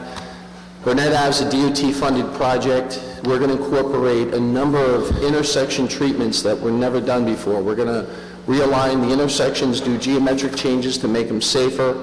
We'd like to reconstruct, subject to available funding, the D-Hart parking lots to reduce the access and make it safer. We're looking at adding some crosswalks on Boyden Avenue, specifically at the community pool, and other areas to make it more accessible. And, various locations, Ridgewood Road, we're looking to implement some push-button LEDs, blinking lights. So we really are excited this year in terms of what we have. We have the underground storage tank project, obviously. We're going to finalize the D-Hart basketball courts. And a large project is the municipal pool complex. We're going to really implement a lot of improvements there. Museum Group helped us with that design and prepared plans and specifications. We're going through the process of trying to finalize that so we can bid this work out, order all the equipment that's necessary, so come Labor Day, we could put shovels in the ground and start that work. Excellent. Thank you, Mr. Kittner. Where's the parking lot stuff you mentioned? Which capital request is that lumped into? So that would be, that would be under capital request 20 dash, I believe it's 03. Before we go to capital request, Sorry. Ms. Adams, I just want to kind of go through the expenses first, and then we'll definitely cover that. Yeah. It's under 2003. It was only because of something Mr. Kittner said that. Mr. Mayor, are we doing line items? Yeah, we're doing line items first. Okay, I have two. Go ahead, Mr. Okay, thank you.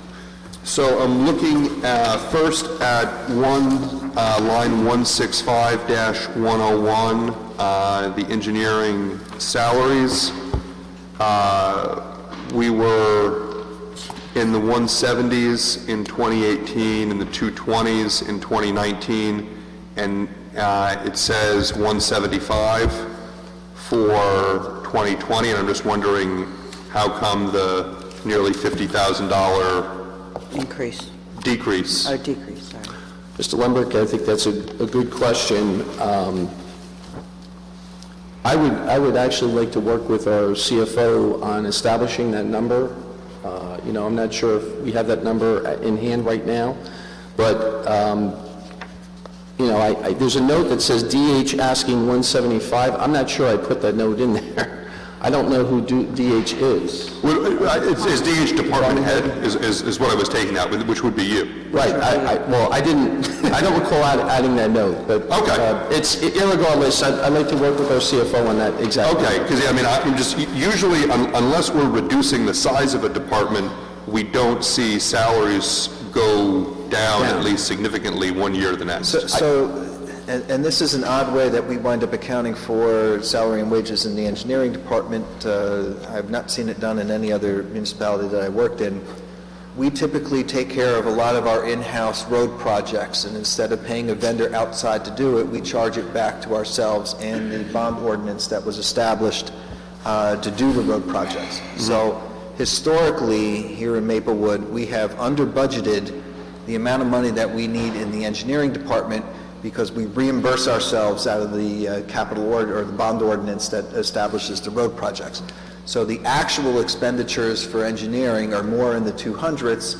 The budgeting, however, based on the reimbursements from the prior year, wind up pushing us down to 175, 160, whatever. So the calculation based on this was probably off of real numbers on what we reimbursed ourselves in 2019, and then just applied that as an estimate for moving forward at 2020. And that's why we saw a reduction. It would imply that our engineering department was out on our road projects a lot more in 2019 than they were in 2018. And so that's why you're seeing that reduction. It's a very odd way of accounting for what is a continuous expense in terms of salary and wages. Okay, yeah, I just, but there's no one who's saying that we're going to be paying our engineering employees less this year.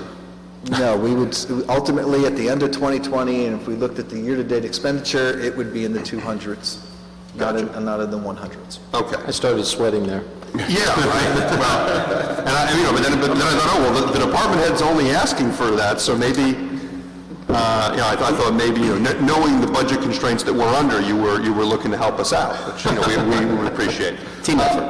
Yeah. My other question was 180-204, and that's professional services under planning board. It's not a lot of money, but it looks like every year we give, $5,000 to $8,000 into this, and it's been several years since we've spent any, and I'm just wondering, is that just been luck, or are we paying for those services out of another line item, or do we just no longer need those services? I just wanted to, it's not a lot of money, but I was just curious since, we've allocated for the last 3 years in a row and spent $0, whether we still needed to have that in there, or is that just a fund in sort of in case it comes up? So I can answer that. Okay. Where you saw the expenditures, that was with the Claris project. And the planning board at that time hired a consultant to work with us, to work with the board. We had our own expert. So I think the feeling was that we didn't know how other projects might come up in the what other projects might come up in the future that would require some expertise for the planning board itself. Gotcha. So that's why we kind of maintain that $5,000 level there. Okay. But it doesn't really get spent unless there's a controversy. But if you don't have it, then you don't have the ability to get the... Okay, yeah, no, and it's, you know, and it's not so large that I'm concerned that we're going to have to cut something else to keep it. So that's an explanation I appreciate. Thank you. Any more questions about line items? No, I have no questions. I just, on the 165-209 new equipment, traffic analyzers, this is the speed traffic and counts? Yes. And how many more, we get one more, or? So they're a little over $2,000 a piece. They're pretty expensive. We currently have two. One of the analyzers, we actually had to send out for repair, and one of them, the other one, is kind of acting a little strange, so we wanted to put in for a new one and have some excess money to repair the one that we have. Okay, thank you. I think it's a good idea. Okay. Yeah. Any more questions regarding line items? Could I just add one thing that is not on here? I think I'd be remiss if I didn't. We've been talking about the Wildan investment grade audit for this town hall building, and I approached our CFO to talk about this. The cost to do that work is $14,500 from Wildan. If you recall, we had put out an RFP and publicly advertised for a township-wide energy savings improvement program. So we were on the fence whether or not we should award this work. We were going to use the town hall building as a pilot and award them just that investment grade audit. The cost for that is $14,500. Our CFO, in talking with Joe, he recommended I place this, correct me if I'm wrong, Joe, engineering services at the top, so that $14,500 would be added to the top. And presumably, if we implemented the service, if we implemented what they recommend to us, we should recoup any investment we make there and maybe even some of the 14.5. Yes, Wildan has... long term. Yes, Wildan has represented to us that if we move forward with the ESIP process for the rest of our municipal buildings and properties, that, that money will be basically refunded to us. It'll be subtracted. So from a financing perspective, it would be treated similar to a reimbursement grant. We're putting the money forward in our operating budget. When the money comes back, we would then apply. Well, I'm not sure the money would come back. The money would just be a reduction in PSE&G costs and things like that. So that's how you recoup the money. You'd be spending less money for heat and light, air, presumably. There's one other item I have to cover if we're done with that. Section 165-202. Engineering tech software. Yep. Our CAD licenses have to be paid each year and renewed. All right, so one license is approximately $1,700. And right now, to improve our efficiency, I was hoping to add a second license, okay, so that all three of us have the opportunity to work out these capital work projects. So in total, I would like to change the $1,350 to $3,400. Okay. Got it. Right now, Mr. Kidner, is my understanding you have two, and so the three of you toggle between the licenses, right? That's correct. Okay. So if it's an annual licensing fee? Yes, the new CAD requires an annual reimbursement. But it wasn't annual before, you just bought the license. They don't support that. They don't do that anymore? That level of AutoCAD they don't support anymore. It's an older version. It's an older package. But we were, with the older package, paying a fee, I think, of $400 to upgrade it. So it's just, it's really, at this point, it's an older version. They don't even support it anymore. So what's the line that on that item? Like what, how much? It's $1,350 or it's more? No, it would be $3,400 for the CAD licenses, the two. So that line goes up to an even 3,400 or 3,400 plus 1,350? Looking at the prior years, I believe in 2019, we did not expend any money. That would be the only... So 3,400 is the bottom line number? Correct. Okay. You're always asking for more money. And to that point, I want to get to Ms. Adams' point about the capital expenditures. You were talking about 2003, right, Ms. Adams? Yeah, 2003, let me find it, hold on. Wait, which one? This is we're going into Capital capital, request? and the first one we're going to discuss is number 3. Wait a minute. Yeah. I mean, we can go in order, and I can just bring it up, it's fine. Okay. If you want to just start at the beginning. Municipal road.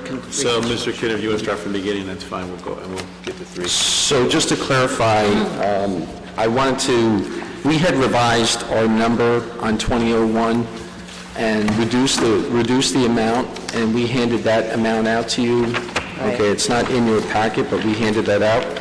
So essentially, we're looking at 7 streets.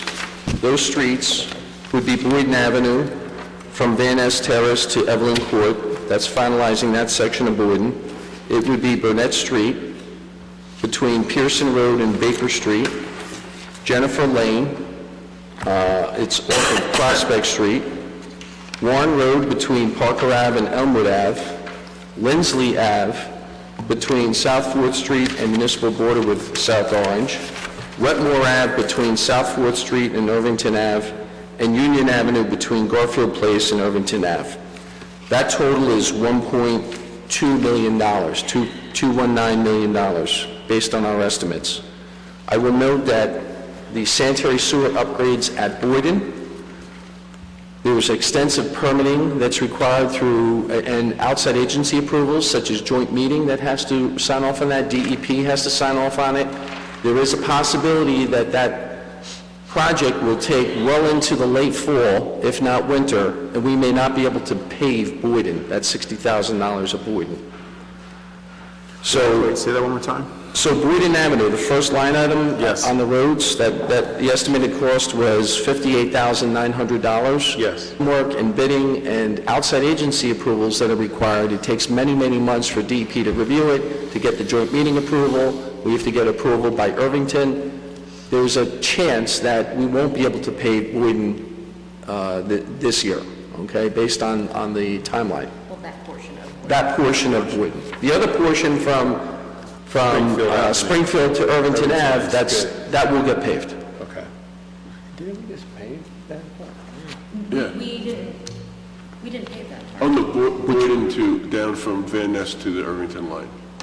So that's the portion, from Van Ness to Stuyvesant Road, the municipal yeah. board. No, Originally was part of the 2018 road program, but through that process, we discovered that the sanitary sewer needed extensive work there. That's right. So we cut back the paving limit. So how much did we spend in 2019 on Boyden Avenue from the budget? Like, what did you budget for it and how much of that was spent if it wasn't completed?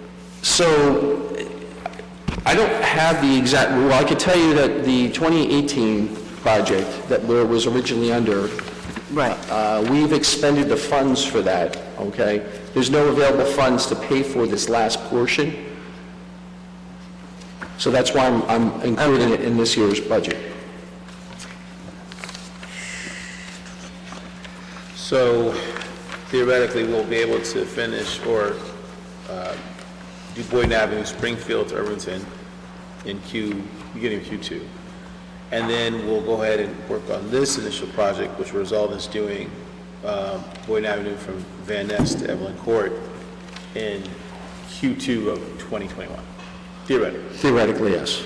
And you're saying we need the money in this year's budget for that? I put it in this year's budget, but in retrospect, I don't know if we're going to be able to do it. I'm questioning the time. In what you sent us, you included Berkeley, which is about the same amount of money, $58,000. Berkeley between Van Ness and the Irvington line. Berkeley Street.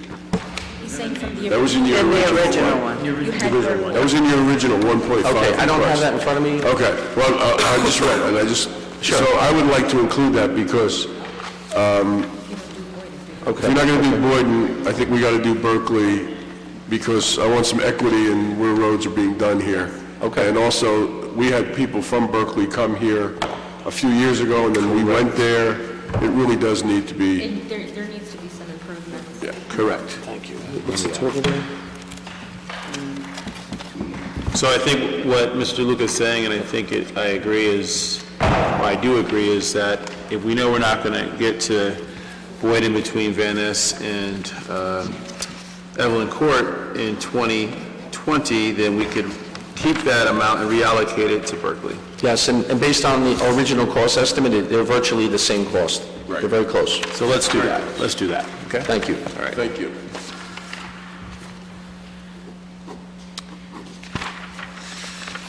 So moving on to 20-02, we have the DPW underground storage tank project. So Matrix, what's that? Just handed out this, just so...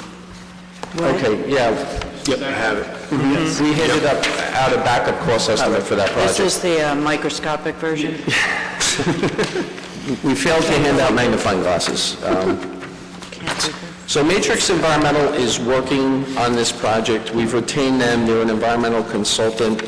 And there's really three stages or three phases of this project. One is removing the existing underground storage tanks. The second is installing the new above-ground storage tanks. And the third is addressing any remedial action that may or may not be required. So looking at this, I know it's a big number, 2.2 million. And what I like to offer is this. The reason we included all three phases into this budget is that we need, if we elect not to do any remediation, if there is any, then DEP wants the site to have a remedial action outcome, an RAO, which is like the final end game for the contamination at that site by May of 2021. I was concerned that if we didn't get an extension... If you wait, we're not going to have it. If you wait till the 2021 budget, we're not going to meet that deadline. Exactly. Thank you. So that's why I included that. Now, in talking with Ed Huss from Matrix Environmental, he believes strongly that we would be eligible for a one-year extension from DEP. So I'm just simply giving you the option that in terms of remediation, you know, if you're constrained but with budget line items, I know we've put in a lot of capital. Right. An option for you to consider would be to hold back 1.25 million of remediation. Once we pull the tanks, we'll have a better understanding of the extent of the contamination. That was an estimate. But we know that we have money currently to pull the tanks. That's due by August of this year. We know that to design the new systems and install them, it's 1.1 million. So the remedial side of it is approximately 1.25 million. So if budget constraints exist, you could consider rolling this into next year's budget. It does require a one-year extension, though, from DEP, and that's not guaranteed. So as soon as, if we were to greenlight that, you would immediately ask for that? I would instruct them to ask for it.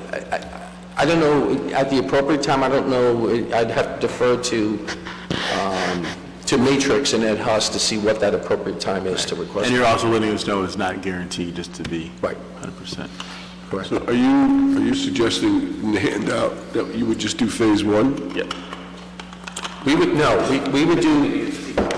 do phase one, and there's portions of phase two that we would do as well, which, you know, incorporates the work for the new tanks. Right. So then the money you're referring to that we would defer to 2021 is not inclusive in this phase two, or no? No, it is. It is. It's some of it. It's some of it. It's some of it, right. Because phase one is only 491 only. That's pretty much. And so it would be part of phase two. So if you elect to hold off on the remediation, then you should budget 1.1 million this year. Got it. Okay.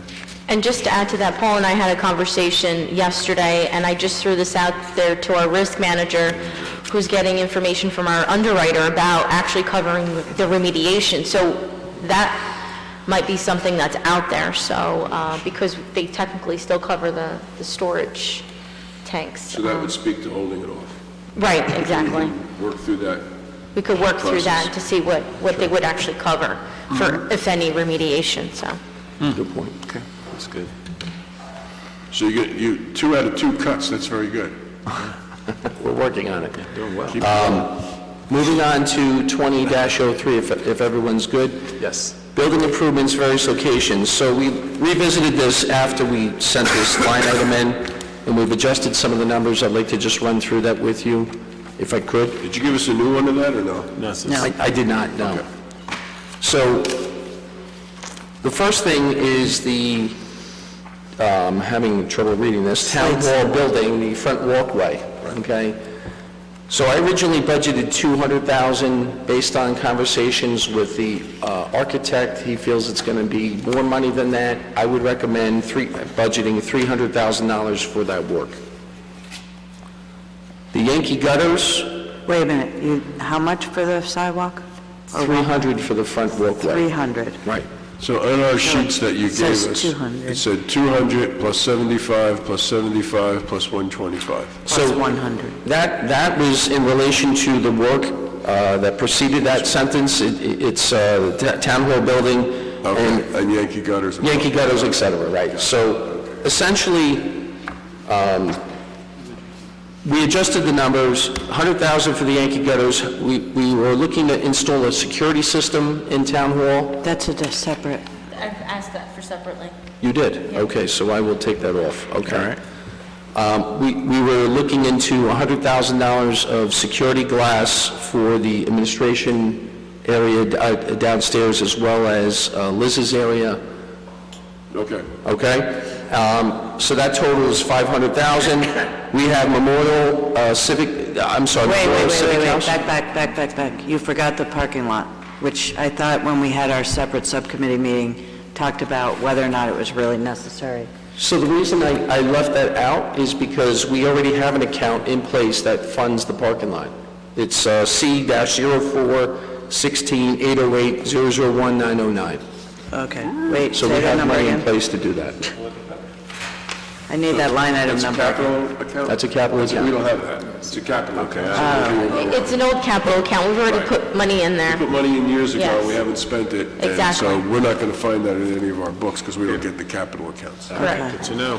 And we have also CDBG improvements going on back here, which includes reconstructing all the ramps. Once that's done, then I would recommend doing the parking lot. If you do it now and then do the ramps, everything's going to get cut up, and it's going to be a mess. So you're saying we have money for the parking lot? We do. Once we do the CDBG stuff? Correct. Okay. And could you say the number again for the security glass? 100,000. I had estimated 100,000. 100,000, okay. I thought you said 500,000. No, Okay. Oh, that was the total. Okay. for Town Hall, right. Okay, so for Town Hall, if we may, front walkway, 300K. Yes, Yankee gutters, 100K. correct. Security, we put aside somewhere else. And what else? Well, security was 100, and I was including that, and that adds up to 500. Okay. That's all I need. The parking lot would be paid for with that C04 account that I mentioned before.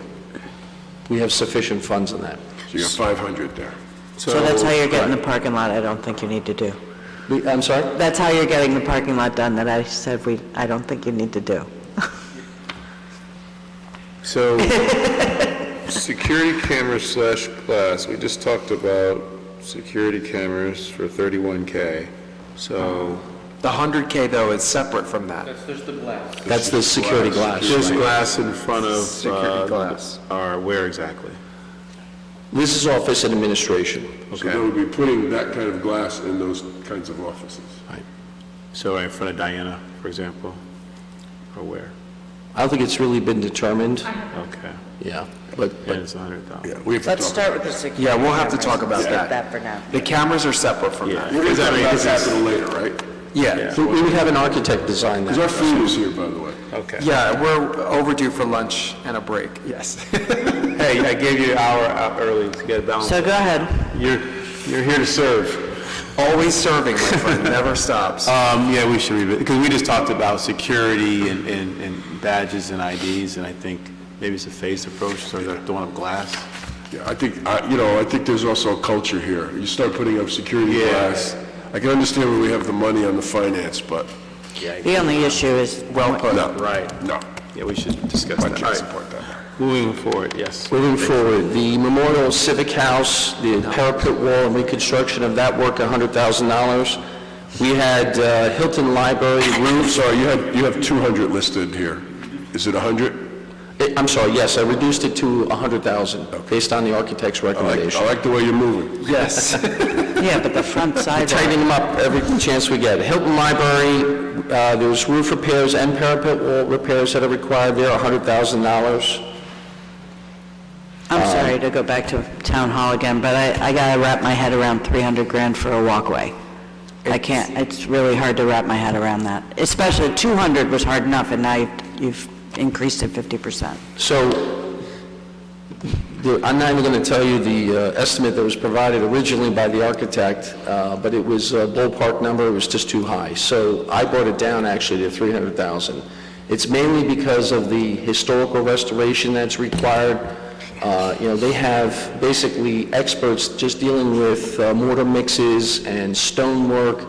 It's very detailed. There's granite steps that could possibly be reset or replaced based on their recommendations, so the So expenses... this isn't just the slate, it's also the whole front... It's the whole front wall. Balcony, or Right, they're gonna look at all steps and that. everything. I remember it being like $650K or something. Right. Yeah, at one point, and then we At one got point, down that to was the- 200. In the engineering plan, that was a $650K, I remember you saying that number, for planning and everything for the front step. Okay. I remember that number, because I remember that number. So we also have the decorative lighting, Right. which is a certain cost as well, even though they're doing it on the cheap, it's... Yeah, they're doing free design. Yeah. We're just paying for the modules themselves, the equipment, which is a lot cheaper than their original offer. We brought everybody down, and I want to say for the record that Historic Preservation Commission has been working very closely with Paul and USA Architects in the front walkway. So they are being reasonable. This is not about finding the same dirt that was there when the building was first built. You know what I mean? Like they have been very reasonable. They understand the budget constraints. So, thank you. So moving on from Town Hall, if we're done. Yes. Maybe. Civic House was 100, Hilton Library was 100, painting the interior of the fire station, the fire chief at the time asked me to include that was 25,000. It was 10 plus 25, because I think they're repaving of the driveway as well, so that's 35,000. DPW bathroom renovation. Now, originally I had DPW enlarging the entrance from D Hart into the DPW building, because we looked at various alternatives for fueling sources and locations. So I think based on our current concept, we would abandon that, and we no longer have to widen Newark Way. So we could use that 100,000 that I originally proposed for the bathroom renovations, which are desperately needed in that building. So I think I saw that request earlier already coming from DPW, did I not, for bathrooms? Yes. So how's that work? Why am I hearing the same request twice? For the bathrooms, we discussed that earlier today. With Bathrooms are in the DPW. DPW. It's in DPW, request. so you guys are double dipping here. No, that should have been removed. There was a note, we had a note in here that it would come out of engineering. Okay, so... Which makes sense. Yeah, but we did hear it already. Right, and what is that amount again for the bathrooms? DPW. Oh, it was $100,000. That was an old request also, the packet that you had. Right. Since then. I'm sorry. It's extensive, and it's, not just bathrooms, it's lockers, it's showers, it's adding... It needs, I've been in there, it needs at least 100K of work. Yeah. It's really bad. Really bad. Yep. So, moving on, OEM building, we want to install a generator there. I originally allocated 80. I think we could reduce that to 50,000. D Hart Community Center, parking lot renovations. I'm sorry, OEM generator? The OEM building, we don't have a backup power source. No, I understand. What was that reduced to? 50,000. Okay, thank you. Sure. And the D Hart Community Center parking lot renovation, I can't read what I had before. 150, I would bump that to 200,000. Was that inclusive of the grant from the? No, the grant's not going to cover any of those improvements. Oh, The okay. Burnett Ave Those are grant- just the roadway. The Right, grant's that- just the roadway. Correct. Right, and this includes crosswalk there, and Just changing all that parking. Basically, all the parking pads that we have now, we would have one direction, one way, where we would have angled parking. Right. And we'd reduce all of that. We'd have a sidewalk now in front of the building, which runs parallel with Burnett. right, and I think we were talking about including on this, and this may be part of the Burnett grant, Parallel. doing the crosswalks, right? So doing the crosswalks there, Yeah, the crosswalks. including crosswalk accessibility to the senior center. Yes. And that- sidewalks. And sidewalks. That's actually part of a CDBG grant, which we're momentarily going to publicly advertise. Right. So if Ms. Crystal is watching us, we got you. There's a few parts there. We have a CDBG grant, we have a state transportation grant, and we would have our own money. So coordinating all that would take care of all those things. Terrific. The last item Oh, go ahead. was the 60 Woodland Road air conditioning. The estimated value was $200,000, estimated cost. So depending on available funding, if you have that money, we would estimate $200,000 for that. I think you're the only person left that calls it 60 Woodland, but that's okay. Okay. The Woodland. The Woodland. The Woodland. But With a capital T. do you recommend, is that, the way you just said that, is that something that we could remove this year and do another year? Well, I've included that in prior years, and we've deferred that cost to now, up until now. The problem is, I think the building's getting used more, and if you do include the air conditioning, you certainly can use it more year-round. People in the warmer times of the year don't have to open up the doors, you know. Yeah, I get all the benefits, it's just a big number. I do What's the recall, bottom- I'm sorry. Sorry. I was just going to ask for the bottom line on this capital request, because you've changed a lot of numbers. So we've changed a lot of numbers, and we're looking at 1.31 million for the request. For that, about $130,000. Wait, can we say that again? What is? 1.31 million. For municipal building improvements. Yeah, so 20-03 goes from 1.44 to 1.31. Correct. Right, I don't have it. Which is a By the reduction way, of Glenn, 130K. I don't have any of that in my binder, just letting you know. But I'm following along nonetheless. You have it. No, I don't have that sheet. I know what I'm talking about. I do not have that. 20-03? Yes. He says he doesn't have sheet. 20-03. But that's okay, I'm following along anyway. Okay. We're going to send up updated Yes. requests on everything after today. Right. With this. Okay, so I just want to clarify one thing. Sure. Hussam brought a good point up. The number of 1.31 million also includes $25,000 for plaster repair here for our town hall, which was damaged with the roof leak. So that number is included in the 1.31 million. Thank you. Sure. Okay, 20-4. 20-04 is a municipal aid project that we applied for 2020. It's Midland Boulevard, and it's Summit to Orchard. So it's a pretty extensive road itself, pretty large, a lot of pavement. One thing that we're going to try to do this year is when we can, we want to try to incorporate green technology. We believe that Boulevard might provide us some options for green technology. So we're going to incorporate that. I had promised Ms. Adams I would look at that. So With every road project you promised. Yeah, I was in Woodbridge yesterday for a Sustainable Jersey meeting, and they are doing a road which incorporates that, which is, they narrowed it down and used a planting to narrow it down. Yeah, that's cool.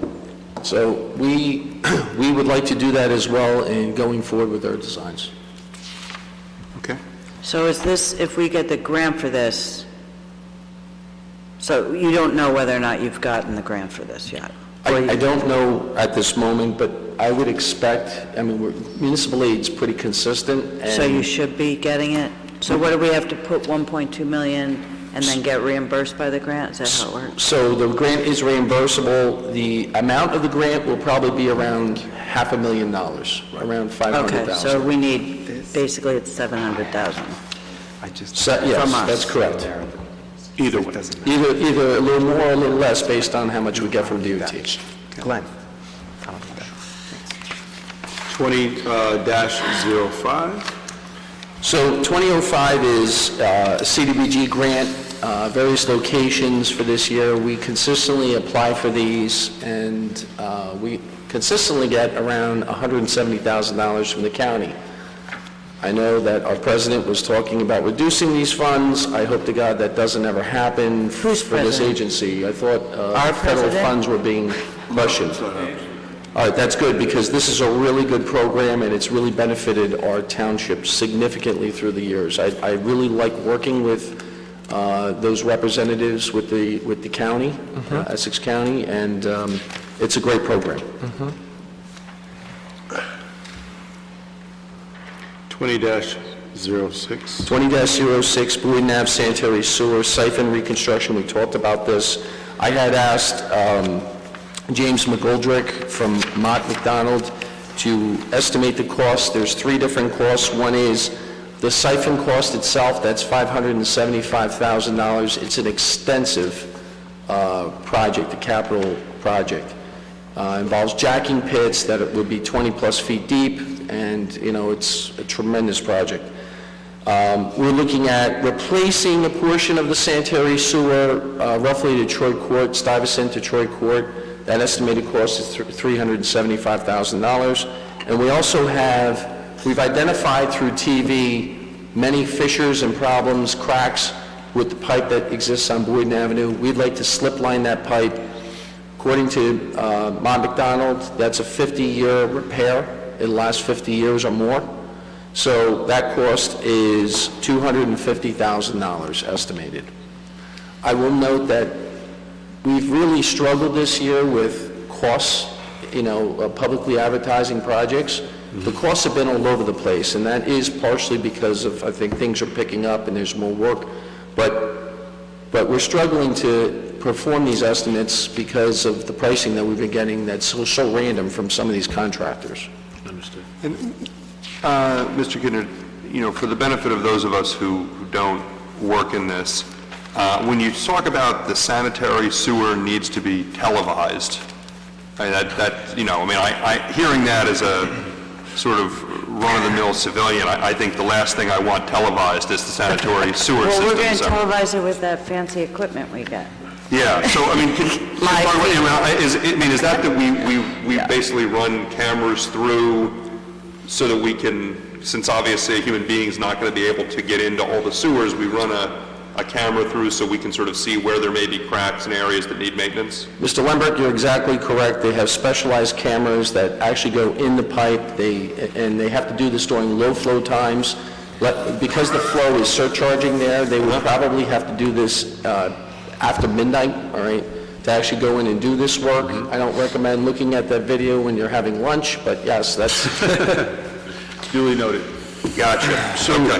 So the 2006 and the 2007 deal with our sanitary sewer. And we have a sewer utility, or not, it's not a utility, but it's a sewer reserve. We charge people a sewer fee. And I know we have charged surcharges on that sewer fee to cover the costs of the sewer treatment plant. The joint meeting. The joint meeting.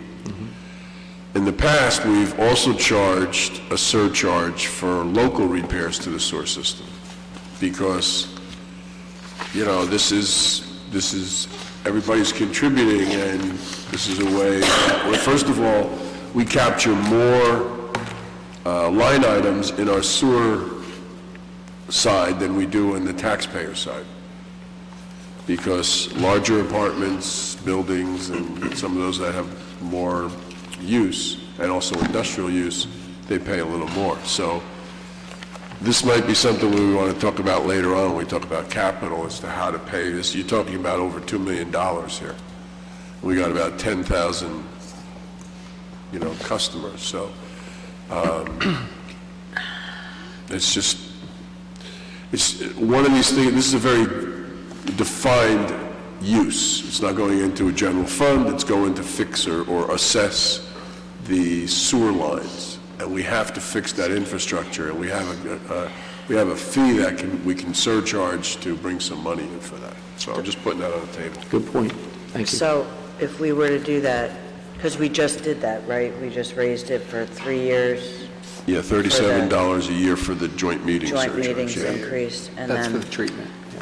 so is there math that we get a grasp of, Well, like what 2 million divided by? 2 million divided by 10, 1,000. it's $2,000. Or $200, right? $200. Sorry. Let me just make sure. Now that it's like Let me make sure. When you say 2,000. Oh, yeah, we have a I think, CFO oh, here. no, Hello. Yeah, Just give it all the zeros. That's a good way to present it. yeah, $200, and it doesn't have to be all 1 year. Right. So we did, yikes, so go from 180? I think it's 194 plus 37. So go to like 400, Yes, we're currently at 221. Right, right, so we'll go to 421, if we did the whole thing. right. Because everybody loves getting that bill anyway with our property I think that's taxes. because it's not in, Yeah, that it's bill's like, not why in am I your getting it? taxes. People, I don't care that bill is $12. It's irritating because it's Yeah, an it is outlier. irritating. Could I clarify one thing that might help us? First of all, the 1.2 million, that's something that really has to be done this year. Those are the Boyden Avenue improvements. The 900,000 that was entered here for the TVing and assessment, we could break that cost up over a multi-year time span. Right. So if you want, if you decided that to break that up, you could do that. You could break it up into quarters or into half. At some point, though, we need to get a better handle on our sewer collection system, and that will enable us to do this. It's a critical expense that we do have to pay, whether it's now or in whole or in portions. So the other thing, and maybe you can think about this, Mr. Cologe, is that we could raise the fee less than $100 and just have that part of the fee pay off apply towards the portion of this bond or this capital cost. Correct, that's exactly what we're doing with what we were apportioned by the joint Joint meeting meeting. in order to fund the project that they're doing down at the treatment plant. It's exactly what we did. That's why our ordinance reads that it's going to be for 3 years, and then it's going to be the additional 21. And that money is going to completely service the money that we borrowed, so that at the end of 3 years, we don't owe any more money, because the $21 per household was going to pay that off. So there's two ways. You could just rip the Band-Aid off, or... Yeah. Mr. Kittner, if you haven't, I don't know if this is valid now, we can talk about it at committee, but do you see this same kind of issue coming up anywhere else in town, the Boyden Avenue sanitary sewer, based on maybe increased development or? So obviously, when we redevelop and we add units, we add flow, it puts more pressure on the system. We have not TV'd the rest of the town, but based on what our findings were in Boyden, I would expect the same throughout the rest of our town. A good portion of the mains were put in the 1910 to 1920 range, and it's about 100 years old, and it's expected that to find this. But the answer is we should identify what those issues are, and then we could plan on how to address any deficiencies. The example I used before of slip lining the line for Boyden, that seals all the cracks and fissures. It buys you at least 50 years, if not more time, for that sanitary line. So, the condition is one thing, the capacity is another. And places where we're redeveloping, like Springfield Avenue, this most recent repair should address that. Okay. But in other areas, if we're going to redevelop in other areas, we have to look at that too, and add more flow. Oh, sorry. Mr. Cloget, when we talk about a 50-year repair, what kind of impact does that have on the type of bonding we do? I mean, are we able to sort of pay for this over a longer period of time, or does the fact that it's going to last, we're told it's going to last 50 years versus 5 years or 10 years, does that have material impact for us? Yes, it has an impact because when we go out for a bond ordinance, our bond counsel winds up taking the state's mandated levels of service, and it creates the life of a bond. So when we're doing a large project like Mr. Kittner is proposing, that would be an ideal time for us to look at some of the smaller projects that we need to do, because we can essentially drag those smaller projects up towards the larger project and then amortize out the amount that we're borrowing over an extended period of time. So typically the repairs that Mr. Kittner is referring to, I think in the statute, even though it'll last for 50 years, we're allowed to bond for 20 years for it. So if we had 20 years worth of $2 million worth of project, and then we had another $1 million worth of projects that only had a useful life of 5 years, suddenly we've got this bond that says we can go out over the course of 12.5 years, or whatever the calculation would wind up being. Okay, that's the kind of response I was hoping for, but never could have articulated, so thank you. Thank you, Mr. Lindbergh, Mr. Cloget. All right, let's keep moving. Okay, moving on to 20-08, environmental improvements at various locations. I had provided a $50,000 in this line item. It's to cover unknowns. This year we had 60 woodland lead issues that we had to address. That was an unknown. Hilton Library was with asbestos was an unknown. So Civic House, we're looking into reconstructing portions of the Civic House and Town Hall. So having this in the bank is probably money well reserved. Okay. 20-09. 20-09. This is I pretty much put this in all my budgets each year. This is essentially paving. It has a line item for paving for pothole repair. DPW normally shares a portion of this budget, and we also have miscellaneous repairs of $15,000 for a total of $45,000. Okay. 20-10. So this is one of my favorites, traffic calming at various locations. The first item is Ridgewood Road. We had performed a study, pedestrian study, and we're recommending 3 different locations for push-button LEDs. Now, this is in areas where there's potential obstructions or sight distance issues. Each of these signs are about $8,000 a piece. 3 locations, you need 2 each location. That's 6. That's $48,000. Prospect Street, we discussed... Wait, can you stop for a second? Ridgewood Road, I thought we were going to first analyze how the lighting improvements, have they been done yet by PSE&G? The lighting improvements have been completed, so Right. that is part of the process. We have to now drive it... Whether or not and- you still and- need this. And test it and get feedback from everyone, but, it's a recent thing that they put the lights in, we No, I know, We that's don't have what- that data yet. Yeah, well, because I'd like, more information on that and how the increased lighting is making those crosswalks safer without necessarily, needing the buttons. Yeah, so let's leave it in here for now. We can discuss it later Yeah. on. Yeah. So, moving on, Prospect Street, we discussed that.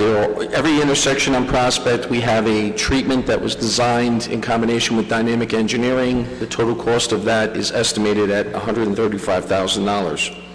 Donnell Firehouse Corridor, we have a specialty treatment for that entire corridor. Cars come flying around Donnell. We've had multiple complaints from the fire department that cars are going way too fast. This would help address that speed issue, and the cost is $40,000. What was that again? Firehouse one. The Firehouse headquarters.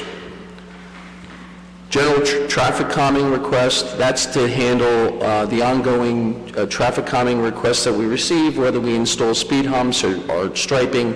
That's a small line item there. To include that, that's $50,000. Springfield Avenue traffic signal repairs, if you recall, last year we upgraded all the timing of the Springfield Avenue lights.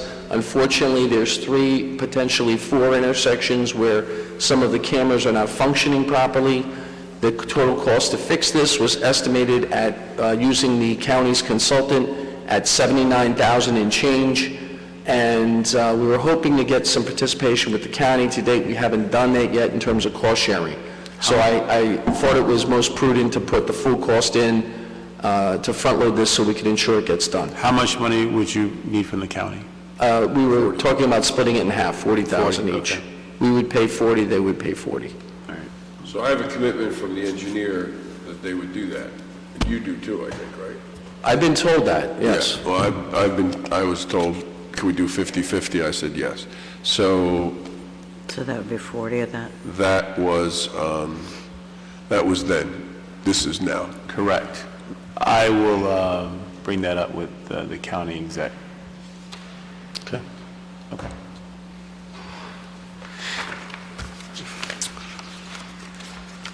Moving on, Mayor?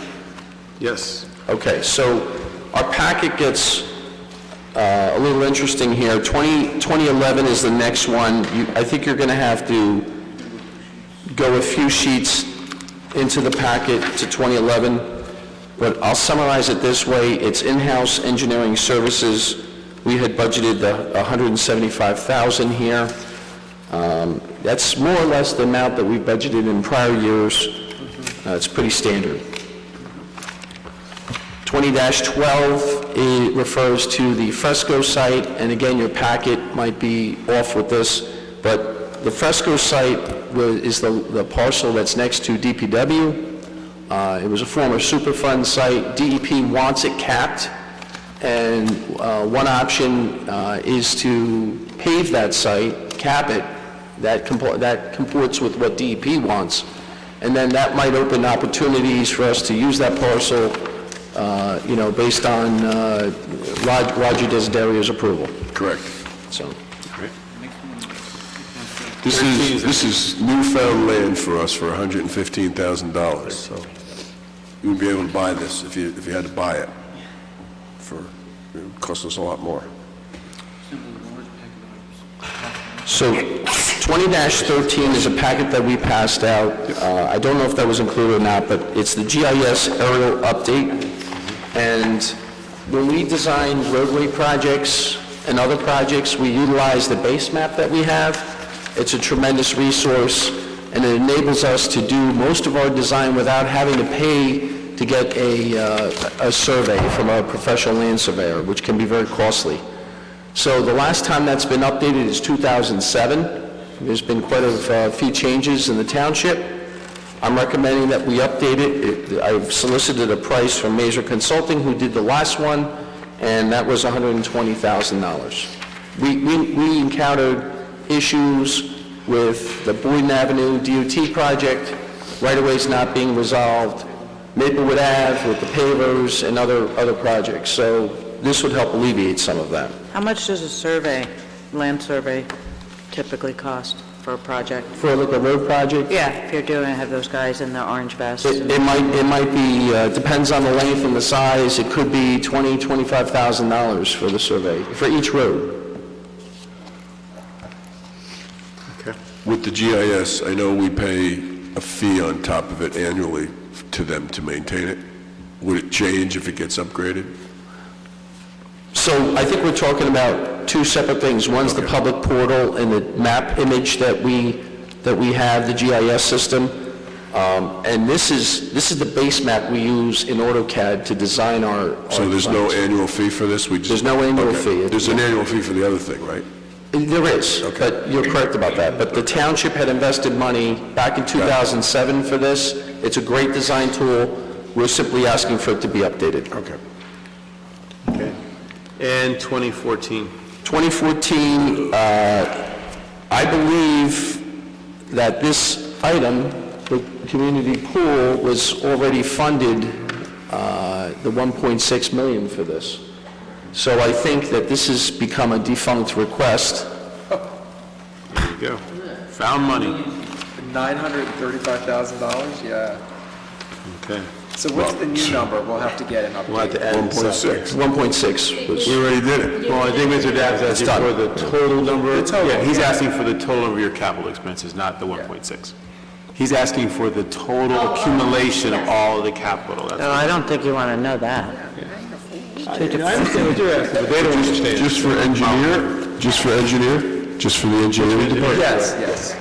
The original request was, I believe, 9.2 million, but if you subtract out the 1.6, the 935 from the pool, Thank you, Jesus.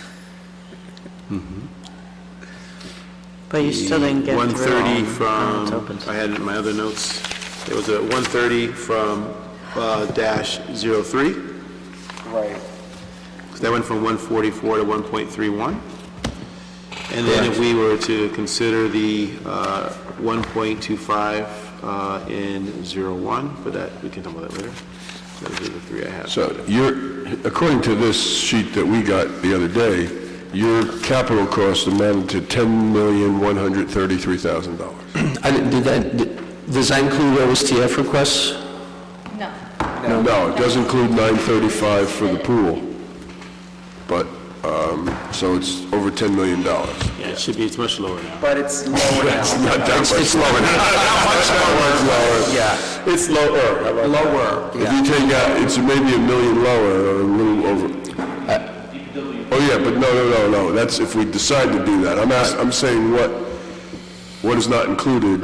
You've reduced about 130,000, maybe that even got eaten into because you added some, and then the pool. Other than that, we have to decide that if there's going to be changes. Right. So it's $10 million, that's a record.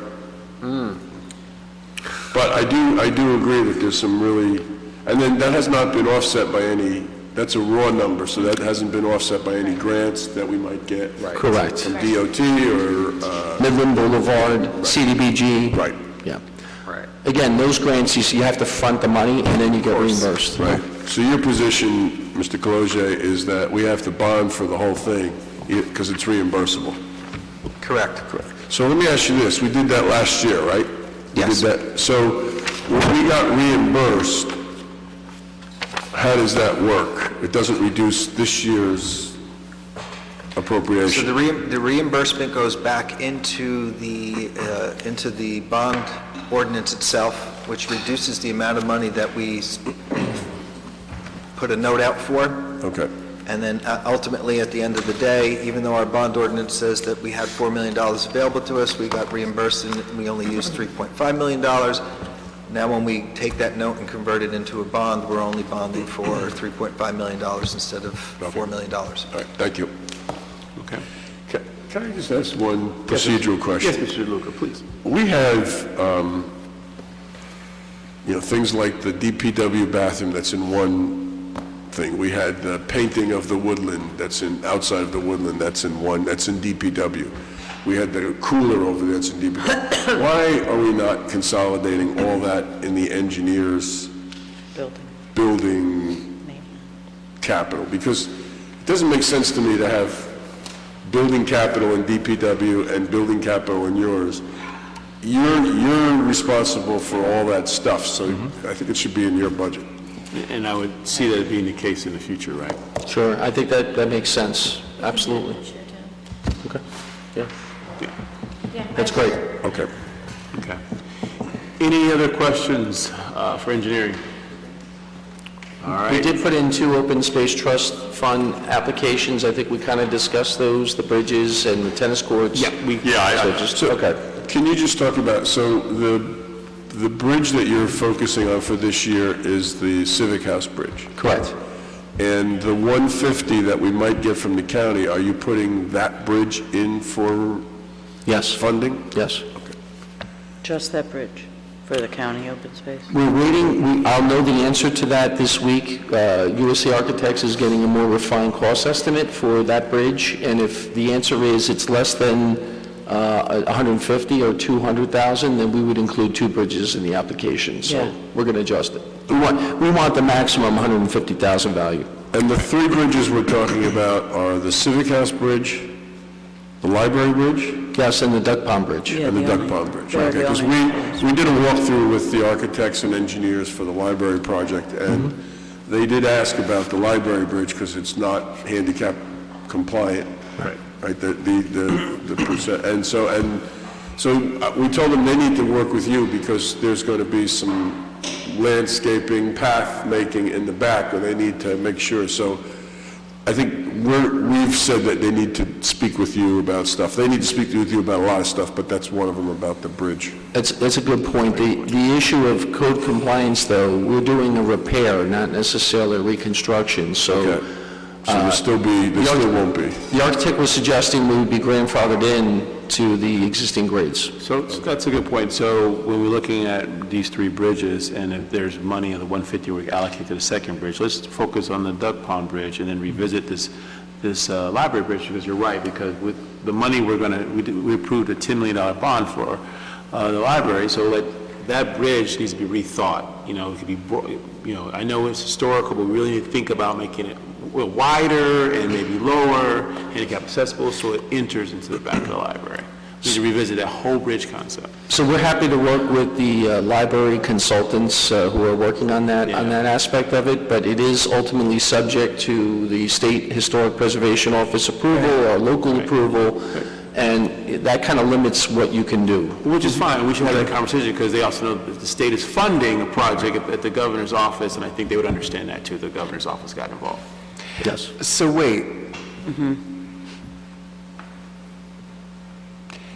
The money that we're going to get from the state to build a new library is going to include landscaping and all that kind of stuff?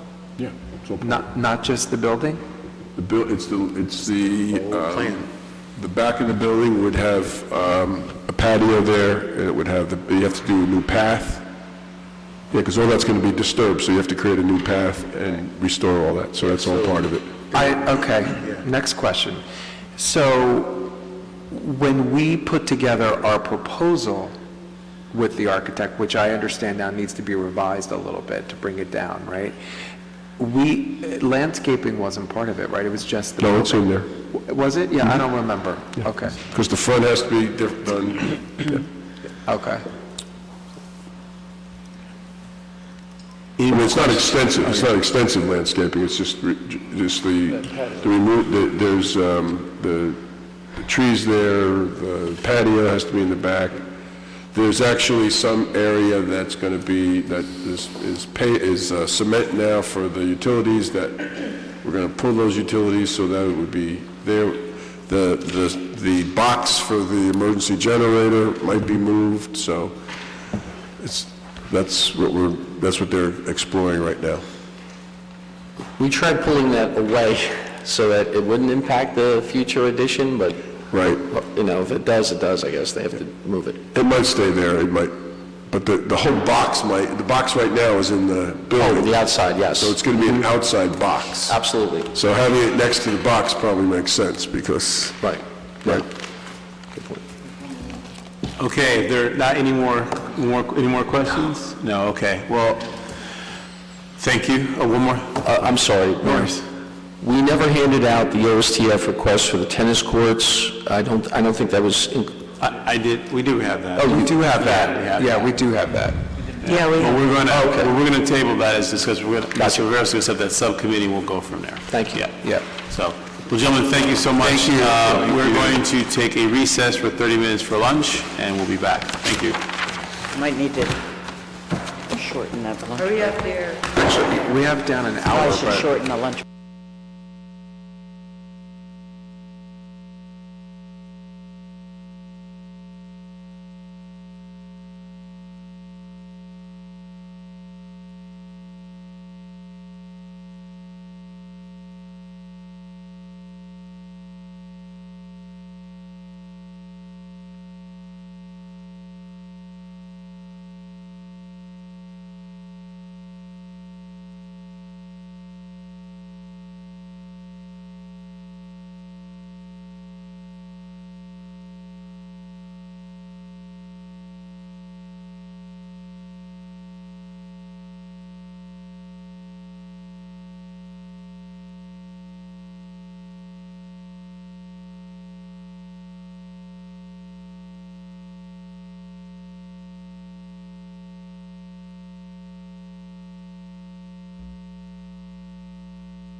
Welcome.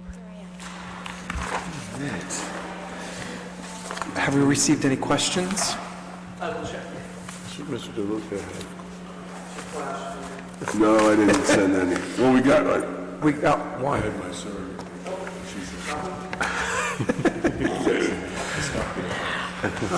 Oh, my goodness. Can you imagine that? Lord. Yes, we can, actually. No, I'd rather not. No, yeah, I would rather not. Okay, we're going to go ahead and reconvene. We will now hear from Ms. Mancuso regarding her community service department. What we're asking you to do is give us some highlights from 2019 and then some of your initiatives for 2020 in your narrative. Then what we'll do is we'll kind of go through your operating expenses. If we have any questions, if we see a discrepancy or something that's of concern, we'll bring that up. And then after that, we'll go into your capital plans or requests, I should say, and then you'll have the rest of your evening or afternoon. Okay, sounds good. Thank you. Okay, so some highlights for the department for 2019.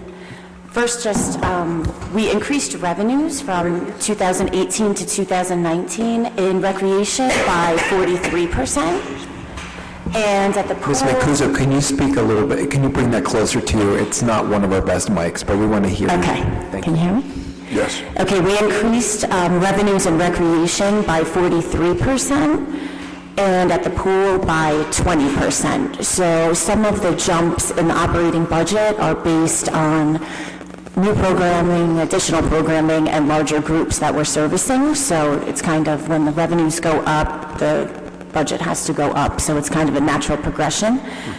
Another big highlight was the third floor of the Woodland being accessible and utilized along with the kitchen.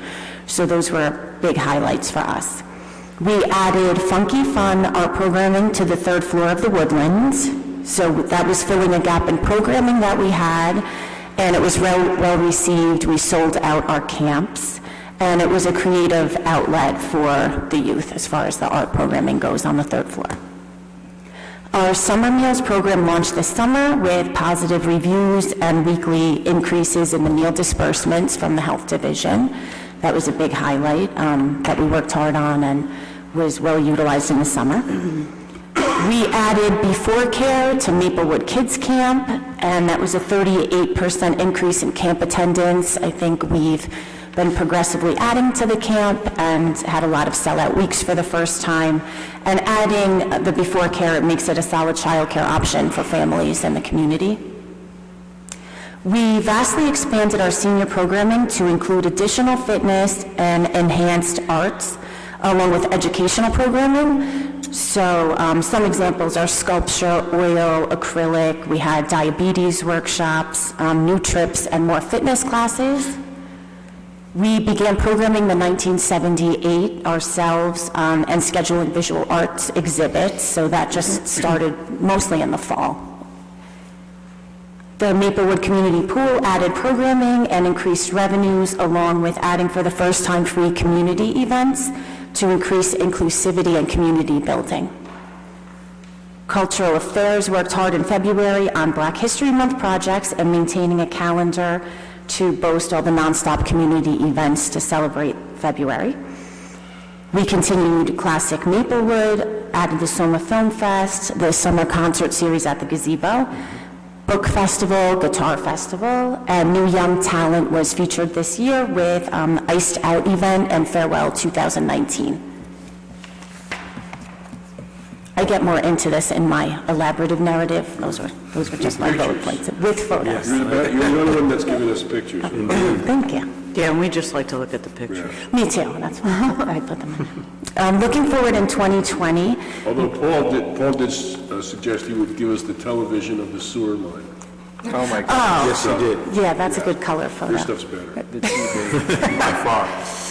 So we're looking to increase our special needs programming on the recreation side, expanding the 1978's programming and displays as a community-centric space. So we're looking at some poetry jams and more visual arts displays community-based. We're making the health division more digital and computerized, which will ease residents' online purchasing and application processes. We are going to continue focusing on capital projects, which you'll see I don't have capital because last year we had extensive capital projects in the department, and we're still seeing them through, which includes the DeHart basketball court and the tennis court, the Woodland ADA first floor enhancements, and the pool filtration and pump house renovations for the 2021 season. We anticipate moving our parks and athletic fields and softball diamonds. We're looking to improve those through field user fee monies and open space. We're looking to work with the DPW as we upgrade and maintain our fields so they're playable and something the residents could be proud of. That's it. You have questions on those, or? Any questions for Ms. Mancuso so far? No, I have some, sorry. With the new basketball court, what is your thought of how it might be programmed? I am looking for summer programming, so it's in, I think, sporting goods supplies and the coaches line item increase. Because our basketball teams played some summer tournaments last summer through Hoop Heaven, but we could probably host and have things right here. Along with clinics, because we do clinics at Memorial right now, but we could probably bring them in-house with our own, because we have a lot of basketball staff right now. It's a good question. Actually, I do have a couple questions, and I best make them now because we'll get into some budget items soon and not talk about overarching big picture things. So as the Director of Community Services, I'd like to know your opinion and your vision regarding two things, cultural affairs.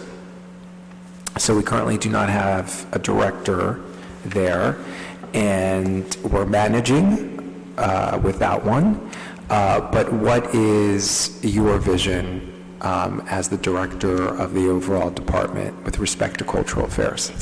I think we need to do like a reorganization right now. There's two like delineated, there's the events and then there's the buildings, I think. So we have a building foreperson now, which is helpful. And we definitely need, and I've noticed, you know, the upgrades and the changes since we have somebody concentrating on that building. And our hope is they can expand to our other buildings, but so far the Woodland has really taken all the time there. And then we have an events coordinator who I would like to expand, who's, you know, worked on a lot of, outside the scope, I feel like, of the job description. So I would like to expand that role. And right now, everybody is, in a roundabout way, just reporting to me. So we just need to further, like, dig in, I think, administratively into the whole structure there. Mm-hmm. So who handles currently, and it may be no one, and that's okay, this is how we figure out where we have gaps to fill. Who handles recruitment in terms of getting more events to come, or you know, companies that want to perform? I'm thinking about the Bergdorf in particular. I'm thinking about the Woodland. Our event coordinator is coordinating events that are happening already. Right. So who's doing recruitment the way our cultural affairs director had done? I would say a lot of the recruitment comes from people calling, looking to come to the venue because it's a great spot. We have a train right here and a downtown, so it is, we do get a lot of phone calls of people looking to come. So the event coordinator's fielding those, and often internal community events will certainly reach out to her and she'll say to me, you know, do you think this is something we should partner with, like Socktober or the Civic Association, how we did the Santa pancake breakfast type things. I booked a concert for the summer for the Women's Month because we're looking to do that. Tell them the name of the band. Yes, so I reached out to them to get the name of, to get the band going for that. So right now we have somebody doing the 1978, somebody working on special events, and the existing staff working really hard over in cultural affairs, kind of stepping up to the challenge. So would you like to see a new cultural affairs director, or you think in whatever the reorg looks like, when you're able to put that together, there wouldn't be a cultural affairs director, there wouldn't be a need for one. What's your feeling on that? I mean, I'm open to listening we're if people asking have you as different the opinions. director. I think it would be, I don't think a full-time director would be needed, only because we're learning and filling the gaps right now that a lot of the acts that end up here were soliciting us, because we actually have such a great place and such a robust community where people are really involved in things that we would want to have in Maplewood. So a lot of it is coming to us, which is a lucky thing, that we have such a great spot that people are looking to do that. But I do think we need to also go out and, scout talent and find different acts and get a feel for what's going on right now. So I just don't know if that's part-time or full-time. Sure. Do you have a sense that there is a plan, a master plan on how to utilize some of these spaces? I mean, clearly, some of that has happened organically. For instance, at the Woodland has become our arts space, right? Especially with the advent of the third floor and the wonderful things that have been happening there. The Bergdorf could be our local theater development space, and we could sort of market it that way and go out and do recruitment and sponsorships for that. I mean, do you have a sense as the director of the department where you'd like things to go? Yes, I think we definitely have a vision, and the buildings have a vision, and the Cultural Affairs Department has a vision that's been shared. So I'm always looking towards that. I mean, an example would be now that we have like this one super department. I said we want to add special needs programming. We have a group looking to do probably a theater type project and filmmaking. And now we feel more open to using the Bergdorf for that programming. Now it's like we are all working together so fluidly that we can find a space and add our rec programs there, add our rec programs at the Woodland, and we all kind of, with the health division now, if they want to do some sort of event there, we're all just speaking every single day, so it's more of, like a fluidity to it. Right. So the way I'm understanding, and please correct me if I'm wrong, it's sort of like your opinion is that the spaces should be fluid, as opposed to, 1978 is a gallery space, but it's not just going to be for art. It could be for these other things that you're talking about, spoken word, community gathering, blah, blah, blah. Right, and then you can enjoy the art when you're there, because they're visual art displays. So now we have sculpture there for the seniors, which is great because they needed more space. They're kind of like spreading all over from the senior center to Hart. Now they're at the 1978 taking sculpture, and now it's like, oh, they want to do a display. Oh, perfect. So now we're populating the 1978 with some of their work, intergenerational type displays, so from local talent. So it's kind of just all working its way through, because they like the gallery and they want everybody to see their things, so. And finally, do you find that there's at some point a tipping point with all this art stuff, which isn't necessarily cultural? I think that there's a need for the art, and since we were now using the 1978, we kind of got out of that jam because we were just running out of space. Because we have so many senior programs that a lot of the people doing the arts, I've learned, never did anything else. So they weren't doing our fitness, they don't come to our holiday parties, they strictly are honing in on the art. So I would rather have a space for them to do it and continue with our programming, and the 1978 so far has lent that. We just started kind of using that. So, and a lot of it is not just, it's a curriculum to it, so it's a mind and an art, they're actually learning things and getting out. So we're also, from the health division side, ruling out social isolation. Some of these people that are out, this is the first time they're getting involved, and then we try to get them into the full, come to our parties. They don't, but we try to get them involved in other things, or, our pool users. It's just we try to get the pool group to come do the arts, and everybody, you see them crossing over now into new things because we have more services to offer. So I think it's like a win-win.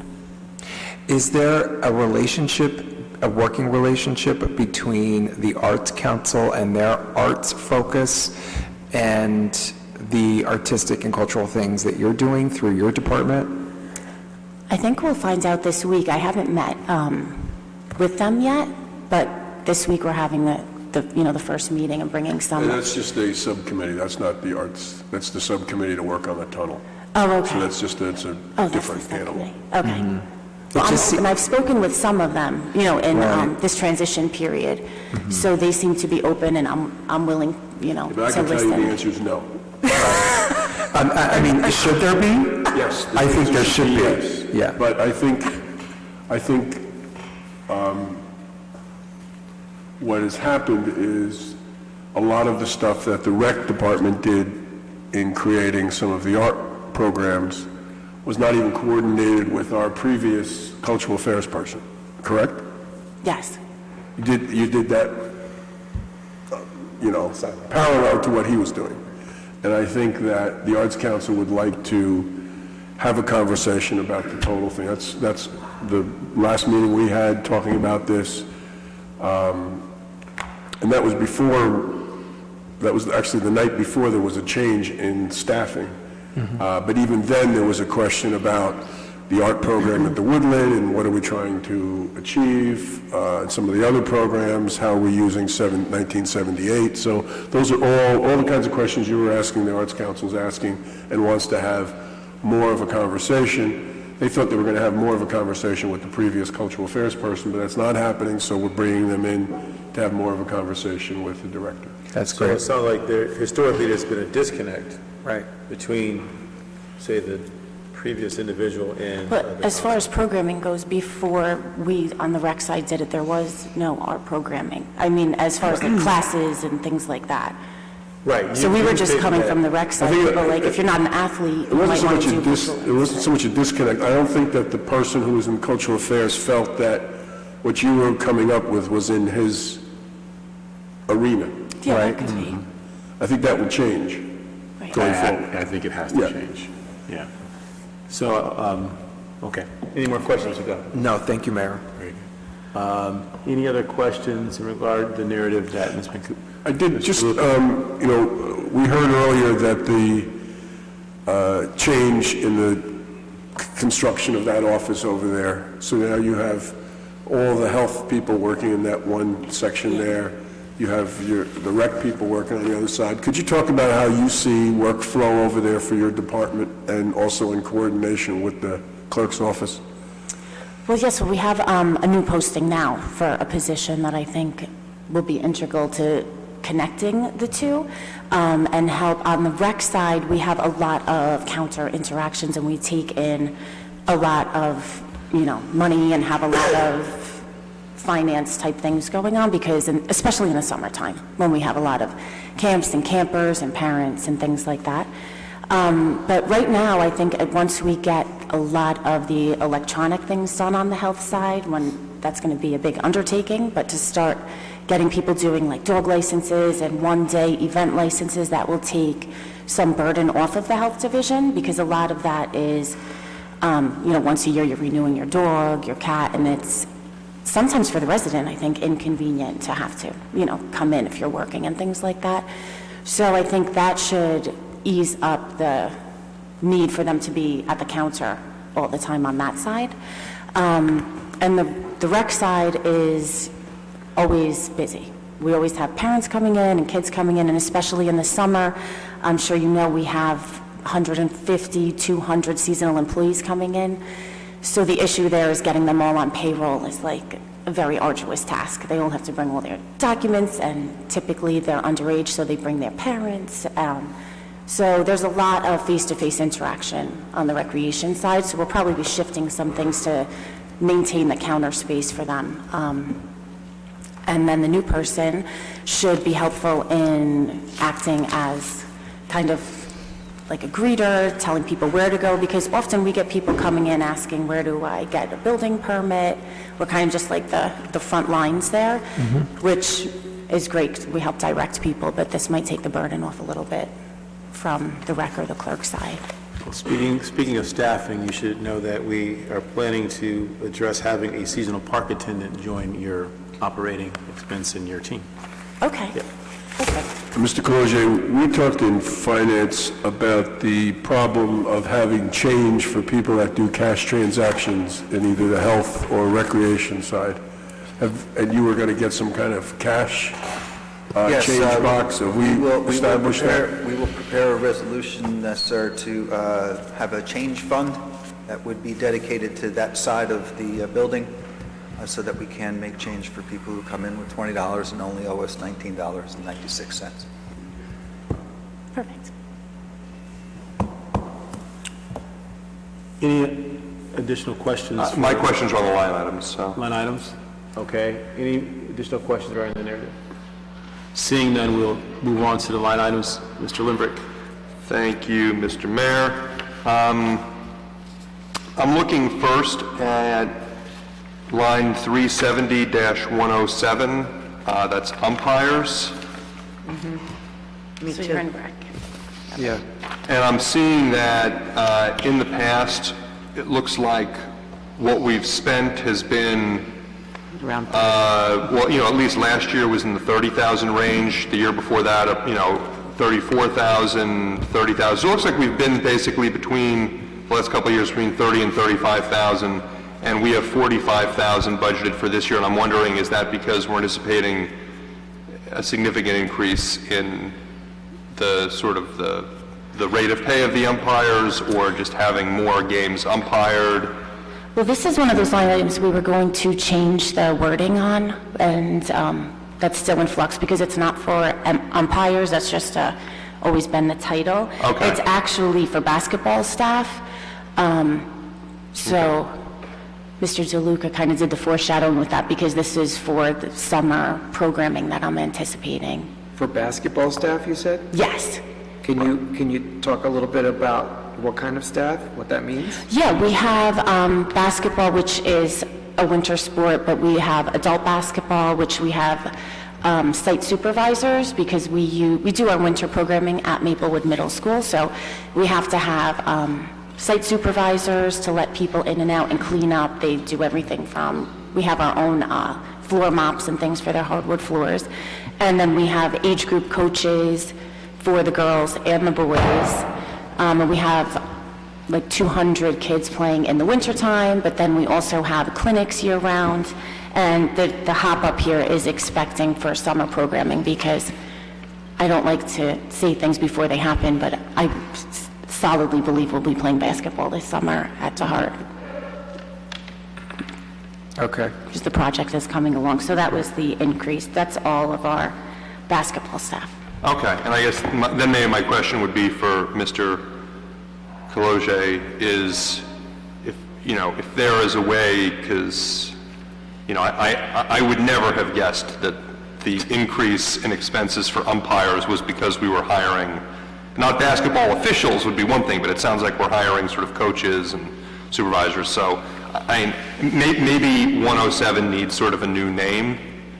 Agreed, and Ms. Mancuso has already suggested what she wants it changed to. We've got a to-do list of probably about, we're up to 6 or 7 line items that are going to change the description. Gotcha. More appropriately match what we're actually doing.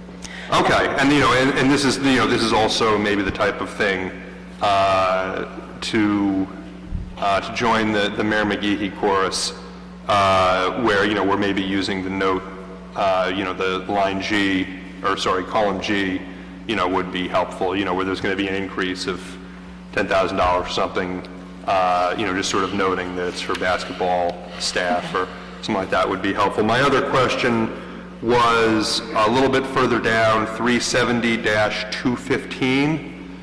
Yes. The registration software, and I was just trying to understand where the decimal point should go, because it looked like there was 900 requested, $9,000 recommended, and then I go over and it looks like we appropriated $9,000 this past year, but only spent $656, and in previous years had spent more in like the $2,500 range. So I just wanted to get a sense of, I know we've had some changes to registration software, of how much, do we expect that to be closer to $900 or closer to $9,000, or somewhere in between? I expect it to be closer to the 900. We just kept, as you know, we switched over 2 years ago, so we were kind of like trying to make sure that we were in the new system and it was going to actually cost what it costs. We also split it across the pool, which you see registration software on the pool side also. So we tried to divvy it up that way. And I think for a couple of years, we were in disbelief that it was going to be as low as the new software ended up being. And you also have to build in, because there's some per transaction, so we're like, how many people are going to register? How many clicks are we going to get? Because that drives, basically at the end of December, they bill us for the year. So it can ebb and flow, and we're trying to still like trend it, because this is our second year, full year using it. Right, and because I see registration software for the pool is at $4,500, which seems like a slight increase, but sort of in line with what we spent last year, and exactly the same what we appropriated. And I was just sort of comparing that versus registration software under the general recreation line item. And, okay, so you're anticipating something maybe not as low, but closer to the 900 number than to the 9,000? Yes. Okay. That's what I anticipate. So, all right, yeah, so, so maybe that's something that in the next go-round we can adjust. It doesn't necessarily have to be 900, but I'm saying, but the difference between 900 and 9,000 is something I think we should reconcile. Yeah. That's all I had. Thanks. Thank you, Mr. Lindberg. Any more questions for Ms. Mancuso in relation to the operating? Just have one. Mr. Colon, could you remind us, when does the bond principal for the pool expire for the 130,000 that we... For the slide? I believe we have 2 more years, Mr. DeLuca. Okay, thank you. Slip sliding away. All right. Okay, let's see, we have one potential new position. We'll talk about that. Yes. The new position is an art director. With the addition of the art programming on the 3rd floor of the Woodlands, it would actually be more cost-effective for us to make this a full-time position rather than splitting the registration incoming revenues. In 3 calendar months, we basically paid out 75% of her services, and all of the programs sold out. So I thought about making this ask last year, but I wasn't 100% sure the programming would take off, would it be successful. It ends up the 3rd floor is a very inviting place to go, and when the kids see it, they definitely want to. Could we stop there for a minute, Ms. Mancuso? Sure. Thanks. Mayor, is that okay? Yes. This really jumped out at me when I was reading it. In 3 calendar months, we have paid the art director approximately $100,011 for her services based on sellout program. $111,000, excuse me, for her services based on sellout programming. $111,000? Why? What is her hourly rate? The industry standard is typically like a 75-25 split, so we went into this that way, not knowing, will it sell out, will we get 2 kids, will they like it, is the price point right, and it ended up completely selling out, which was all mostly based on her, and she had a following, to help bring that up. She also created the space and made it look that way, for her customers. So now, knowing what we've known, it would be great to have her on staff all the time. She also does other work, like at special events, art things. I think you saw her at the Santa breakfast doing decorations. She does guided art for the seniors. So having her on staff and not piecemealing out either hourly wages or the profit share would be beneficial to the township, and she would also be interested and available to book the 1978 visual art displays where we have gaps if needed. This is new to us, so we never curated that building before, and that's obviously her wheelhouse, being an artist. So she had connections in the 2 towns and beyond about doing that, and helping us in booking and scheduling the 3rd floor, as it's now can be used by others. Does her expertise match all of those things that we hope to get from her should she come on full-time. In other words, she's been great with the children's art camps at the third floor. But what about with respect to visual arts installations at 1978 and some of the other things that you mentioned that she would now have to do? Yes, in meeting with her and double checking what, she has to bring to the table, that's something she had not only an interest in, she would have to pre-plan, she said, anything in the summer, because of course the camp is all encompassing in the summer. It's 9 to 5, and she's now learned she can even take more students, campers, than she originally thought, because now that she's been in there for a year, I don't know if you ever drove by, but we have the front yard, they're out doing art in the front and the side, so she could actually, she's going to bring in more revenue because she's going to increase the size. We kind of kept it limited to see, are they going to be up in that, attic space, going crazy? Is it too many kids, too little? She added staff towards the end, and the demand was there. I mean, the waiting list, people are calling the rec department nonstop, like, I forgot about slime camp, get Susie in. So she definitely brought a lot to the table, and now Right, she's... I'm not disputing any of that, and I'm glad and I'm happy about that, but if she is to become the new art director, I'm only asking about, you know her best, right? Is her qualifications match that title in terms of overseeing all of our artistic activities in the I would say township? the visual arts, yes.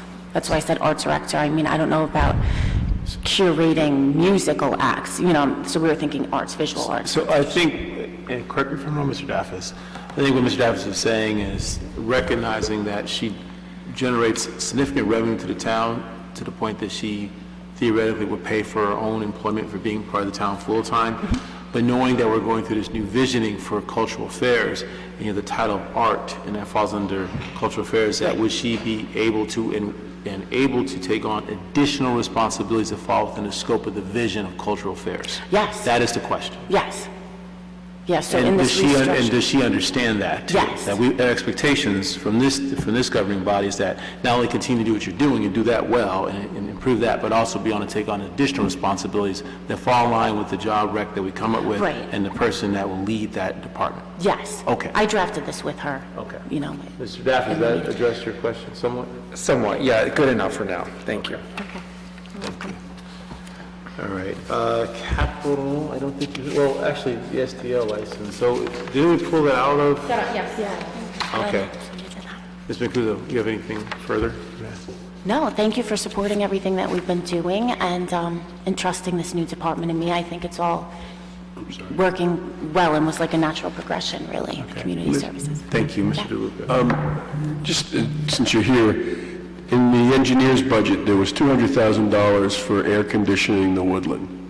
Okay. Do you want to leave us with any of your thoughts as to how important that is in the scheme of things? I would say it's needed definitely for the Great Hall, of course, like it's... This would be for the whole thing. But it because would do you put it in for the whole multi-levels. building, so. Okay, well then we could get all of our window units out, which would make everybody very happy. Why would it matter? I would just say that Great Hall isn't really utilized in the summer, and if it is, I know Lisa, will foreshadow to people how hot it is, and basically we don't take summertime bookings, which we have a lot of demand for. I mean, right now, if people are trying to book weekends, they're booked so many months out, definitely weekends. My own basketball team is wondering, we were to have our awards banquet there, and we have to do a Thursday night because we waited too long. So the space is definitely being used. I think it's been upgraded. It's going to have these ADA restrooms, and everything else is getting upgraded, so the air should be along with it, so we can use it 365 days a year. So generally, how many months would you say it becomes too hot in there? Is it just July and August, or do you have... Well, I like it hot, I always tell them. I'm thin-blooded, but mostly the July and August weddings, and even into September now with our, Climate change. climate change. So if we were to do that, there might be a revenue stream that could come in from using and from renting. I think it definitely would, because people love, summer weddings, summer parties, and it's a beautiful space, and it's just getting nicer and nicer as we, take better care of it, and we have a 4-person, so to have it off-grid for the whole summer is kind of a shame. Okay. That's it. All right. Ms. Mancuso, thank you very much for your time. We appreciate it. Enjoy the rest of your afternoon. Don't get wet out. Okay, so we are now moving on to agenda item number 13, capital. So let's take a second to get our capital documents. I know we received a document yesterday or 2 days ago, and then we had the original printout. We also have documents in our folders or online too. So let's, and how should we go about it? We just covered engineer, but should we just start at the top and work our way down? All right, we'll start at the very top and work our way down. Could you just give us a minute? Yeah, no worries. Let's take a minute or two to get organized. Yeah, in terms of, maybe Glenn can tell us sort of where, is there a good place to look for this? Oh, here we go, 2020 capital request, I have an Excel spreadsheet. That should do it, okay.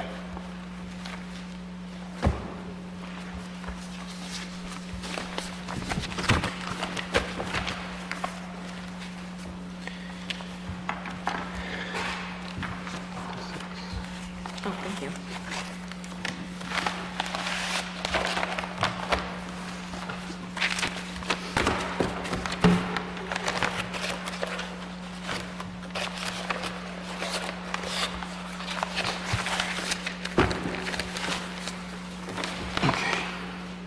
Right.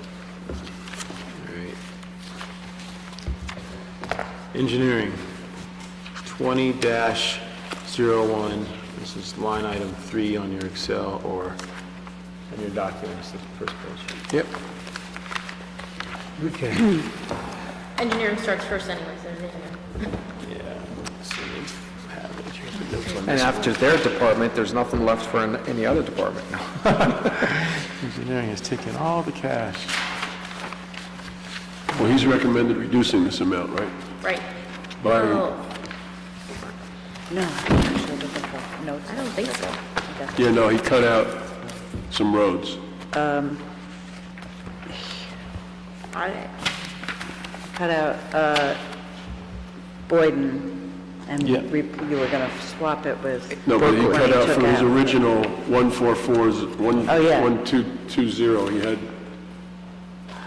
And we might have coverage for some of this, right? Yeah. Well, it's 1.2 now, right? 1.2 That's in the what he said spreadsheet. today, that it was 1.2, so it didn't it was change. higher before? It was high, it was Yeah. 1.3. Yeah, exactly. So this is the most current one? Yes. Okay. The third one is going to be different. Right, so, okay, so we're looking at 1.2, is that correct now?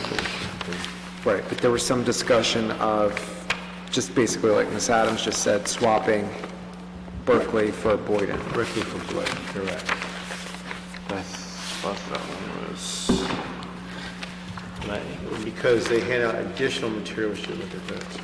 We don't have on the sheet what we gave last year for roads. Was it 1 or was it 1 point? It's there, 2019 is there. Oh, I don't not on have mine. that. When wait, I open Yeah, the, go into Excel, if you go into Excel. it's gone. Oh, wait, I did go into Excel. Municipal Oh, road it's a- construction, we did 800,000 last year, according to this. Yeah, he usually asks for over 1 million. I think the year before we gave him 1 million. We did, it was the previous year we did 1 million, so last year we did 8. It's from Glenn last night, budget packet 3.0. See notes? We did 95. So do we want to, typically what we've done, we've gone over the different Okay. streets and Thank you. prioritized some of these. I know, I've seen Jennifer Lane a lot, year after year, and we've deducted that one. Well, it's been the last, 2 or Yeah, maybe. I think this is third- might be the third year, third but year, I'm pretty yeah. sure we took it off last year because it's really only the residents that drive that road. And Berkeley was one of these streets that should be addressed, in my He was opinion. going to be putting that back on, right? Isn't Right, it? he was in exchange for Boyden, so. Right. But that didn't really change the number. The number was flat, he said. So, it was- but I think the question is, do we want to put like $1 million into road repair every year?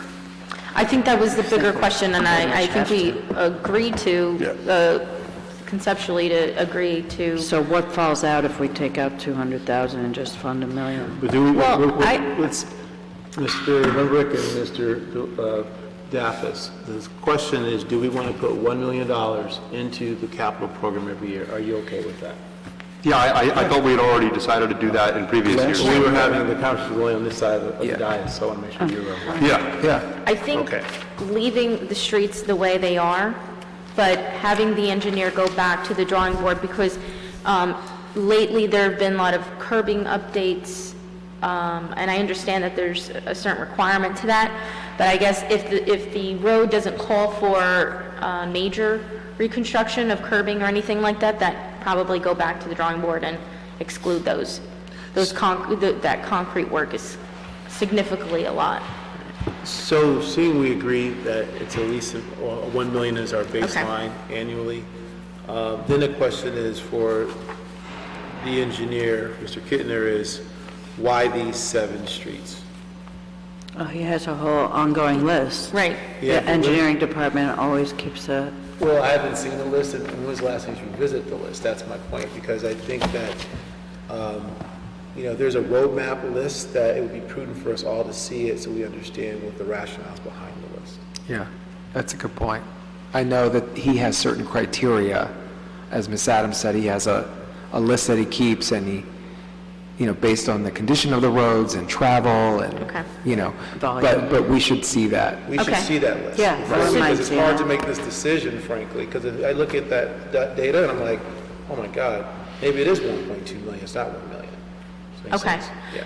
All right, so we're not agreeing to 1 million, We are agreeing to 1 million for now, and we should see the list. But you'd like to see the list, I would like okay. to see this before we do the capital again, and then I would be comfortable with maybe even fluctuating the number based on the data he will provide to everyone on this governing body. But we're at least saying 1 baseline 1 million. yes. Okay. Okay. I think we should only say that if he gets the bids out before September. That's what they're Or currently during the working summer. on, and that's what Okay. he'd stated in his... Because we gave him 800,000 last year, and we have roads that haven't been completed yet. That's correct. We did bring that to his attention at the Engineering, Public Works and Planning meeting, and it was brought to Mr. DeLuca and my attention publicly at a meeting. Okay. Okay, great. All right, storage tank. So it was communicated that we could reduce this 2.2 by, I think he said 1.25. 1.2. Is that right? I think it... I think it's 1.2 about, more or less, for the remediation, so... Right. I thought it was 1.5 for phase 1 and part I of think that's right. 1.5. I think we want to do the lower amount. So reduce I from think it was 1.5, because he said we had money from last year and this year to cover it. And covers phase 1 and part of phase 2. So we're saying go from 2.2 to 1.5? No. So we're saying reduction by 1.5? Yeah, go to 700. Okay. So 700. 750, 700. Well, he's off to be fine-tuned, but yeah. Plus ask for the None of 1 us would make good witnesses in the event the police came in, because we all sat here and listened to it, we can't remember what the number was. Well, some of us did. I had 1.125. Yeah, I think he said cutting that out, but it was hard to Yeah. get him to give us a specific number. So 700K plus, see if we can get the 1-year extension from DEP. Correct. Yes, and that other document provided. So there'll be a total reduction of 1.5, and 700,000 will be allocated towards that. Correct. Okay, because we already have money in there. All right. Assuming that's the number he gave us. And assuming also that the remediation is now covered also by the insurance company, yes. Well, that would impact because the first phase is the first phase just First phase removal? is removal, Okay. and there are different parts in the second phase, which Yes. sounded maybe a little confusing. So we can do some of those, and one of the portions of that was the remediation, and that was a significant cost, so that's why we were able to reduce it. And the fact that we already had money now, so. Great. So should we make that less? No, I think 700,000 is Seven's good. conservative. Okay. Okay. Okay. So the next one was really 1.31. Here comes our fun one, 20-03. So Went down I to have 1.31. front walkway at 300,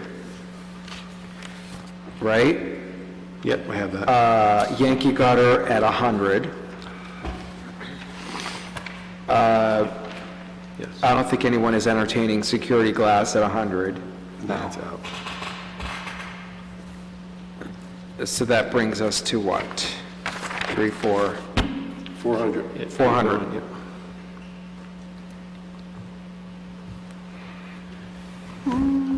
That's for the municipal town building. So, yeah, 300, he had like so many, the way it was written, like, Yeah, the math was initially bad on that. Right, but it's, we good with the 400? Yes. Okay. I mean, for purposes of the present discussion, Right. when Mr. Kaloje comes back and tells us that this is going to bring about calamity in terms of property taxes. Well, that's what we're all doing right now. Yeah, yeah, that's this is an initial pass. Yeah, exactly. Okay, let's keep going. All right. Civic House was 100. Correct. Right. That's what he said to us. He took 100 off, so it brings us to 100. And then everything else here stays the same. 100 for the Hilton Library roof and the parapet wall. What do we think about the fire station interior paint job and repaving of the driveway at number 2? 25K. So the 10K and 25K. Yeah. I would say yes. This is the driveway at Station 2. They need to get in and out of that building. Yeah. I concur with that. And the paint job? Yes. Yes. Yeah, I would say Yeah, we were sitting there the other day. Yeah. It's terrible. Okay. We're good with the library at 100K. Is someone adding these up, by the way? So, We will be. Ms. Viveros is doing it. I'm sorry? What? Are you adding these up? Yes. Yes. She's keeping a record. Good. Good. Let's go. Yeah. Let's go. Spend the money. All right. Dahart Community Center parking lot? Yes. Yes. It's 150. And then the Woodland air conditioned, 200K. Yes. Wait, the parking lot, I have 250. I'm looking at the, 150. 150. I'm looking right at the sheet. DeHart Community Center parking lot, I thought it said 250. 150 right here. Okay. All right. So, Ms. Viveros, what's our total now for this, originally, which was 1.44 million? What is it now? Well, before Well, he we have left, it other- was 1.31. But we have the OEM building, Yeah, the No, I 80,000. missed that one. My apologies. The 80K. OEM generator, and 50K. then the DPW, that's the bathroom, right? Yep. Yeah. Yes. And didn't you include, was it 77,000? Originally, it was You just 77,000. make it 100, right? Right. Because you never know with the bathroom. There's, right, exactly. Yeah. Okay, so adding in the OEM as well as the DPW, fire station, initiatives, Hilton, Civic House, Town Hall, and the Woodland, what is our total cost?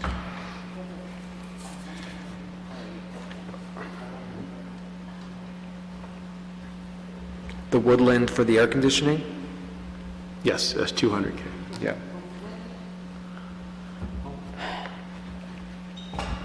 We're looking at $1 million, more or less. What? $1 million for all of the building improvements. 1 million flat. $1,035,000, to be exact. 1,035. For The- 20-3. 03, right. all of the building improvements. It doesn't sound right because, That doesn't sound right, you guys.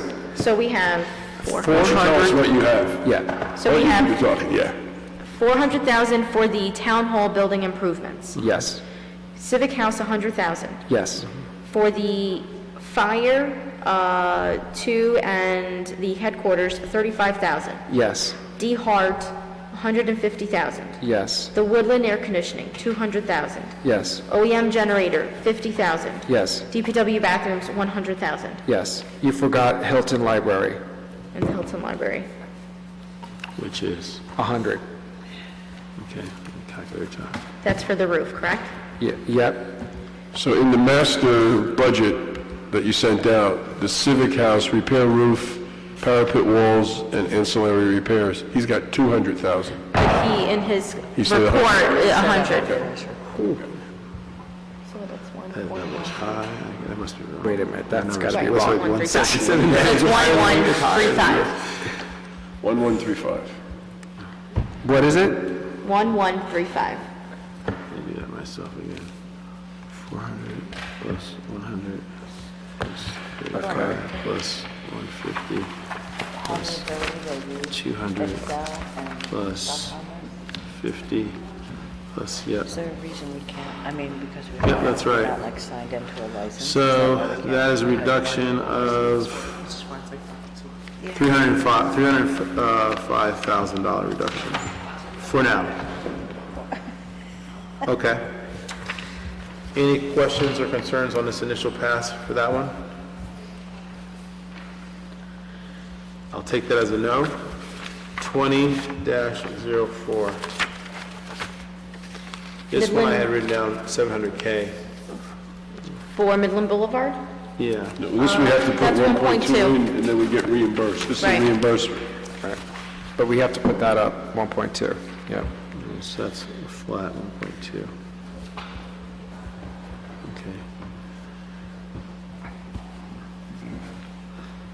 Okay. Okay, number 5, CDBG 88 curb ramps. And I think we have down here 200,000, but on average, we've been receiving 175,000 as a reimbursement from the grant. But we still have to We're put up still the gonna put that 200, up, right?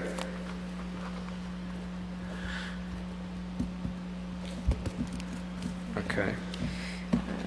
Number 6, Yes. The sewer. Boyden Avenue, sand sewer and siphon reconstruction. So that's the one that's currently over at the border of Irvington and Maplewood, and that's 1.2, 2. yeah. And all the money we've put up so far is just for the study and the engineering? Correct, So this is the hard construction, right? yes. And I believe they've already been designing some of this, Oh, yeah. so, to get going on it. Who knows, you might have leftover money to finish paving it, but who knows? Number 7, sanitary sewer improvements at various locations. That is for that TV assessment. So if that's something that we are looking to do this year, if we want to wait to finish Boyden Ave, and then start implementing it next year. Phasing it With in. the hope, right, phasing it in next year. Yeah, I would do that. Yeah. Right? I would do that. Okay. So we're going So when you, to zero So that out. what are we putting in for that? Zero. Zero. So we're going to phase it in next year. We'll- The revolution will not be televised. Oof. Okay. Then number 8, environmental improvements at various locations. So that's our emergency fund go-to. That's 50. Right. And same thing with number 9, road repairs for potholes and things that come up throughout the year. So that's 45,000. Then the traffic calming at various locations.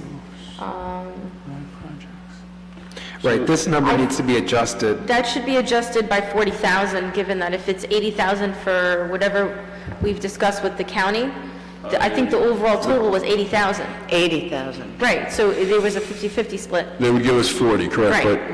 But I wouldn't count on it Okay. at this point. Should we allocate for it, and if we get the 40 back, that'd be great, but if we don't, we're still doing it? Well, we'll know before we do a capital budget. This is, We got a while to go before we do a capital budget. this is 20-10? Yeah. Yes. Yes. All right, so, hold on. 353, it says. Right. And what are we saying for that number? Keep 350. it, 353. To keep it. I agree with that. So that has Prospect Street, Ridgewood, Ridgewood. Firehouse, Yeah. Springfield Avenue lights. Yeah, there's some pretty important things on here. For sure. I'm very much interested in us doing these things. Okay. The number 11, in-house engineering services, so that's 175,000. I recall typically we average on 150. That's what we've allocated, or am I? Well, let's see, we've got it here. We do have that, yeah. Mr. Lumbrick, if you get to it first, let us know. 150 in 2019, and 150 in 2018. Okay. Sounds like a All winner. right, let's do So 150. just keep that. So typically, this number is tied into the road projects or whatever they're doing on the outside. So bear in mind that if we increase the number of road Yeah. projects we're doing, we should increase the amount. Yeah, I actually think we should leave the 175 because we put more money than last year into the road project. Last year, we put 800,000, we put in $1 million this year. We're also putting in the 1.2 million for Midland, and we have some carryover Right. stuff, so Fair, yeah. Yeah, makes That's sense. smart. Increase. That's smart. All right, so we'll leave it at the 750, or 175, excuse me. Okay, and then the following, number 12, fresco site development, that's 115,000. And that was something that we were currently working on and just put a stop to it because of Yeah. funding. correct. So we'd like to continue that. The 13 GIS aerial update, It sounds so That's- expensive for that. that's one of those that, your call. Yeah.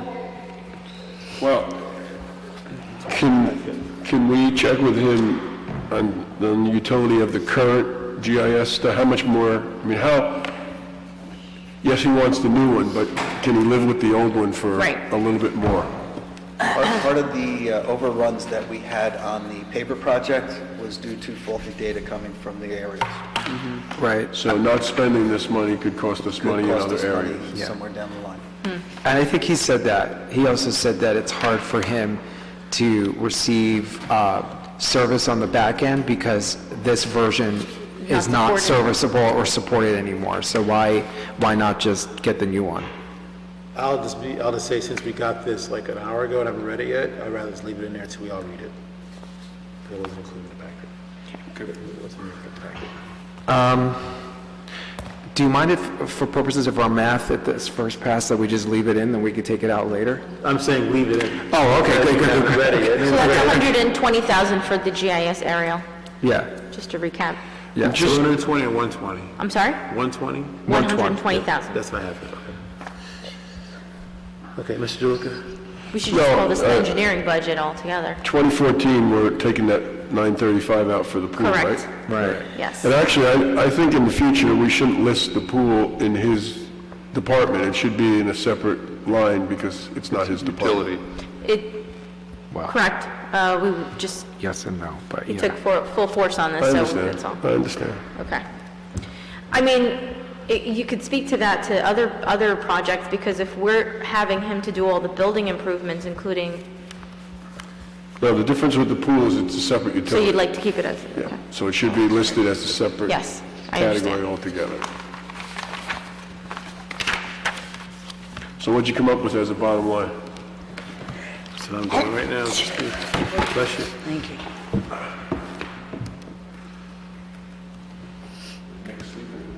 He's cleaning up.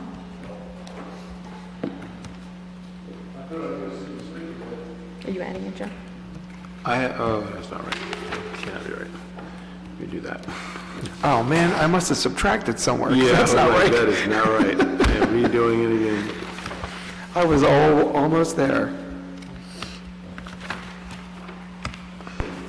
That's 3870, page 1. Page 2 is 2 plus 2. $4,593,000, and that is not inclusive of the, what was it, $1 million for the road projects? 7 Not inclusive? Right. So the road was $1 million. So that's 15 plus another $1 million on top of that. So it's 5,593,000. 115 plus. I keep messing up on plus 120. Did you spend anything while I was gone?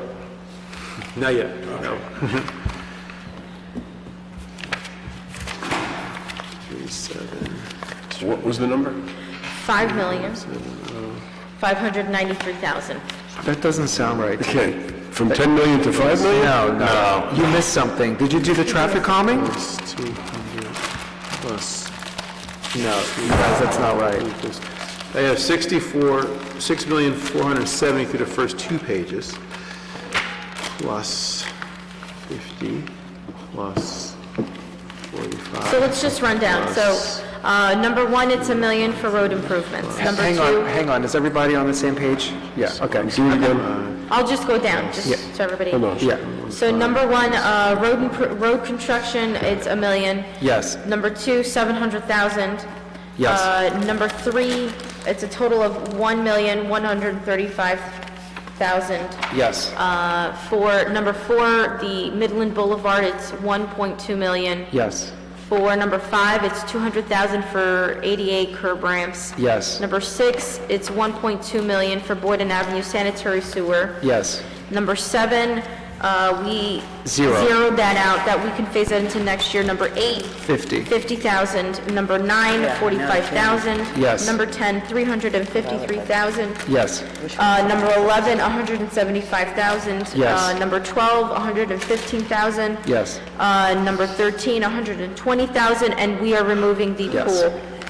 What does that come to? $6,293,000. That's what I got. I'm sorry, say that. 293? $6,293,000.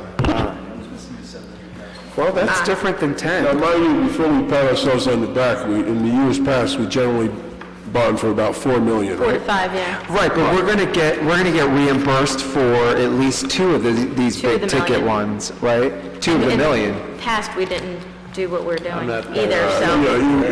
No, don't start, Rosie, you guys are making it No, Rosie. Rose in here. We reduced his request by 38%, but we still have a little more trimming to go. Well, we are doing the people's work, Let's do it. paving their roads, First pass, and we are. The first pass, 38% reduction in his and request. taking care of our infrastructure. Yes, very important. Agreed, Daphnis. Okay. Okay, so let's go ahead and move on to fire. With fire, there are 3 requests. The first one is the backup turnout gear. And you heard their argument about having an extra set. Now, you've typically in the past added the washing machines, the racks, the dryers. Does anybody object to this? No, we should do it. No, you didn't object to it. We're just going through That's a it. yes. We're just going through it, yeah. Okay. That's a yes. Yeah, no, they need it. Okay. Then rescue equipment, that was the 35,000. Yep. Okay. Yes. And then the door entry simulator, 7,000. Yes. Yeah. Okay. Those are all So yeses. that's a total of 72,100 for the Correct. fire department. Yep, 3 Okay. yeses. The police department, we have police vehicles at 70,000. The purchase of computers at 60,000. Building improvements, that includes painting of the building, that's 61,000. The server upgrade is 26,000. And the water fountain upgrade to 12,000. Right. Okay. So let's go back well, what do we think about these? I say yes. Yeah, I'm a yes on all everything? these, yeah. What were the building improvements? Yeah, what were the building Painting improvements? the entire That's what I'm building. going to right now. And also some carpeting, right? I think there's some carpeting. I think you might be right, but, yeah, it's pretty, Do we have to get that done this year, the painting? I mean, how bad is it? The interior we're pretty talking bad. about. it's pretty bad. Oh, yeah, I've been in there. I I've think he never argued, noticed it. What's that, Vic?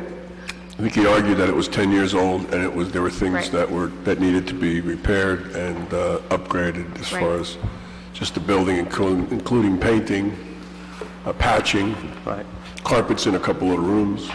One thing we had talked about, and I apologize for not giving credit to whoever brought it up, but it was not me, was whether maybe some of the building improvements to 1618, could be considered sort of, particularly if we're doing it on the main floor there around the courtroom, could be considered part of the shared court. Right. Because, if we're doing, it's one thing if we're doing stuff on the second floor for our PD or stuff in our dispatch, but if we're doing stuff that has to do with the common areas, the first floor lobby, the courtroom, those areas, that's just as used by South Orange as it is by us in terms of the court.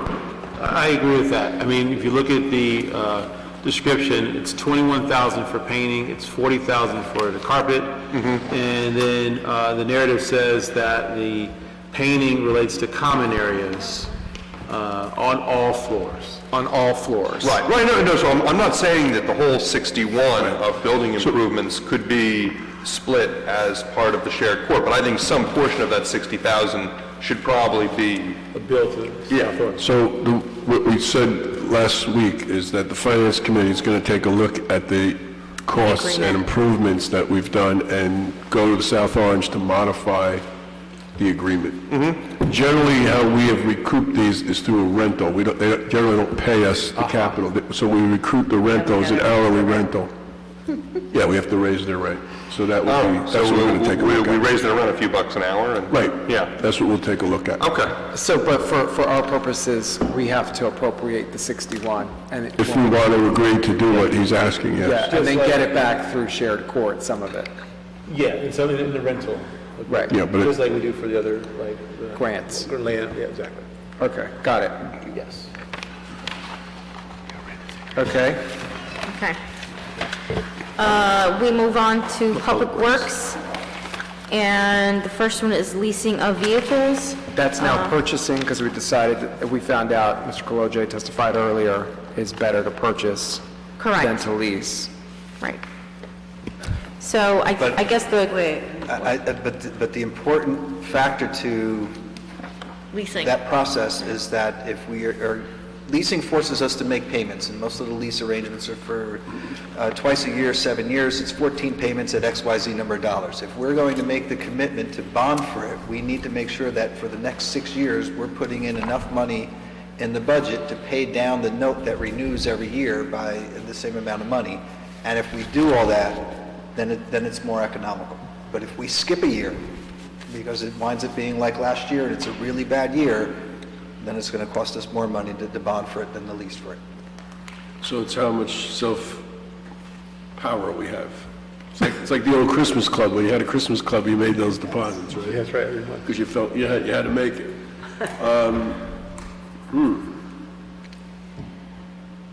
Good scenario. And this is, of course, then going back to the point that they're talking about 4 trucks and 1 jitney at this price point. Right.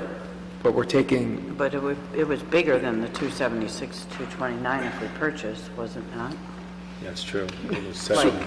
So we just purchased a jitney. So can we talk about the jitney? Because we just purchased a jitney last year. Didn't we just get a new jitney last year? I thought we The year did. before at least. And do we have an inventory and an assessment on how many jitneys we have, how many are running, the condition of them? We did send over a vehicle list to... No, I'm not. But it has the condition of each vehicle on there. when was Yeah, but it doesn't, I'm looking for a real assessment to say, this jitney can be a backup, because it may not be able to be every day, but it could be a backup for a couple of weeks of the year or a couple of months of the year. This jitney's not good anymore. Because I see there's the 2 jitneys that are parked there that we don't use. So, what is, We first need more off, information before we yeah, can decide. what's the whether- number? on the jitney one. Yeah. What's the right number that goes in this box, though, based on Right. today's presentation? Because this number is not accurate, it's the old This number. number's 276, and the list and the capital request was like 700. What was it? Yeah, does anybody have it? Yeah, you're right. Ms. Adams, right, it was 7, what was it? I did see that too. Shoot. Let me go back. The total amount was $768,064.50, and that was for, 4 four plus total, one. right?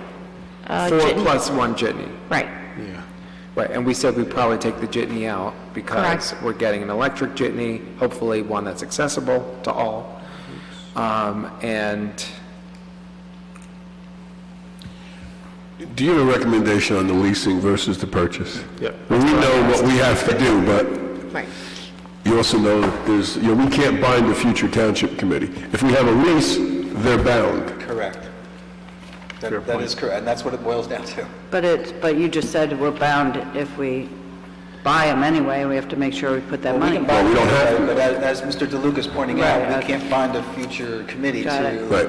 we're going to leave $200,000 in the budget to pay this down. So if the dais changes and people decide they want to change their mind, then it's going to wind up costing us more because they're taking out our ability. Right.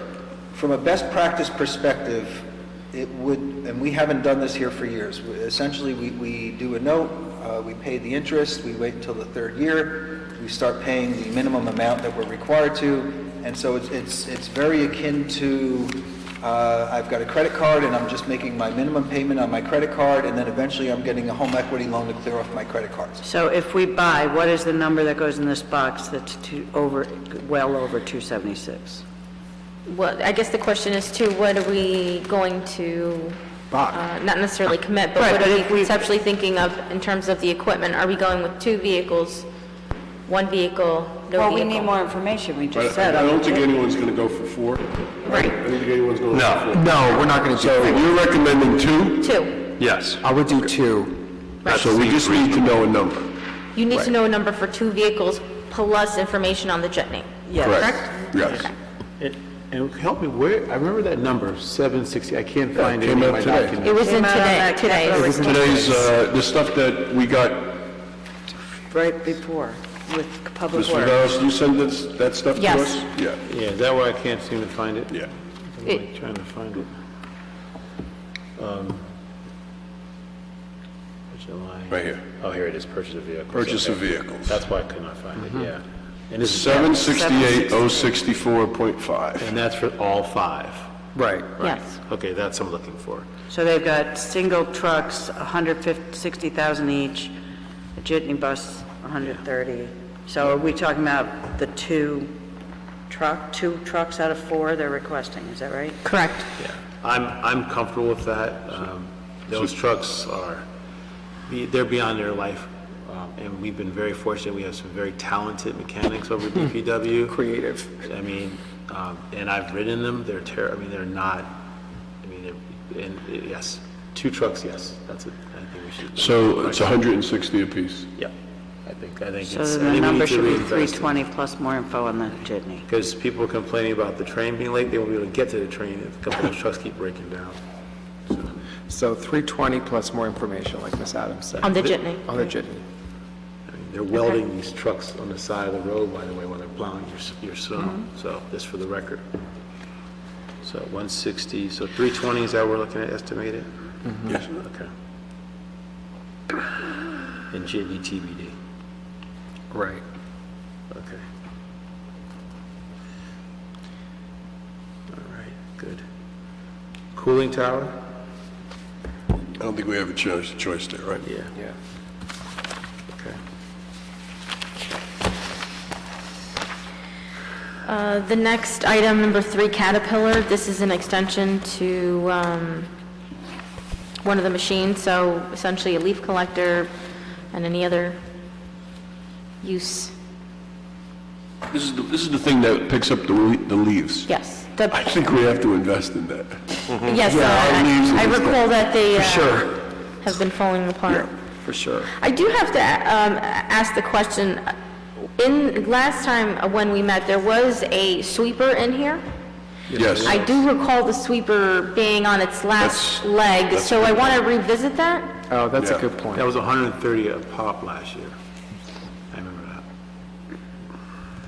I'm glad and not glad that you remembered that. Only because I do get calls on the sweeper. Absolutely. Get calls on what, like A that? resident said it's not clean, no one's been coming to sweep or clean Well, up. yeah, the 2 different things, whether or not we need a new sweeper. I'm sorry? Whether or not we need a new sweeper, we need somebody to Well, because diagnose it. it's out of commission. We've only got 1 sweeper and it's not in great shape.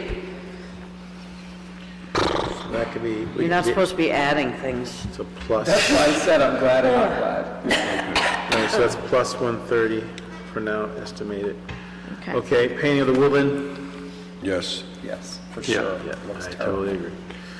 Okay, Pair of tennis courts. 20-05, the tennis courts. I think that's come down, right? Because Right. they took out Memorial, so they It's showed us just today, Walter. just Walter was in the 30s. 35 something. Do you have your number that you said? I'm going to take it out. Yeah. I thought it might have been 39, but yeah. it was- It's 35,090, is that right? Oh, okay, I knew it was a 9. They only had Walter Park in here, so it's 35,000. Yep. Yeah, Yes, thank you. yeah, so that cuts that number basically in half. Yes. Then Mini the, split system. we don't want 8K. Joe to sweat. And the DPW bathrooms, we're going to remove this from Right, that's here. above, right? Yes. So to the other point, where if engineering is in charge of all the buildings, should things like painting the woodland be an engineering budget? Essentially. And, you know, even Repair of tennis courts? courts, bathroom, DPW bathroom, mini split system? Yes. I think it's just delegating who's going to do what. So I guess, for instance, the mini split system, we could coordinate with the building foreperson. So it's sort of like a tomato in that sense. I mean, I guess the reason that they might want, the engineer might want it in other budgets is because Yeah, his it is comes so in too huge. high, and then we cut it, and then he doesn't Right. get his projects It's an order because we're priority. funding others. Yes. But we're all adults here for most of the times. Most of the time, yeah. All right, fence install Memorial Park, dash 08. 30, comma 7. One fence. Where, for I must have been basketball asleep, where is this? At the basketball court. Oh, that's right, to replace the basketball court. Yes, okay. Yeah, I think. we need that. Yeah. Yeah. I'm assuming the fence at Maple Crest Park that got taken out by that huge tree, Yes. is insurance covered? Yes, it is. And the claim's already been put through. They were just making sure to clean it up, and I think they were going to start ordering the fence before we were just trying to figure out, should we do it now before we get a check in, or how do we do it? How do we find the money to get it done? So, All right, so all right. that's Just do it 30. before they start playing ball. It's only a little. It'll get done before then. Okay, should we All move right. on to admin? And then one more question for you, Bill. I have painting in the email, we have painting at Civic House. What number is that one? Painting at Civic House. Yeah. It was in Showing a there new today. one. It's a new one. It's not on your list. It's in your email.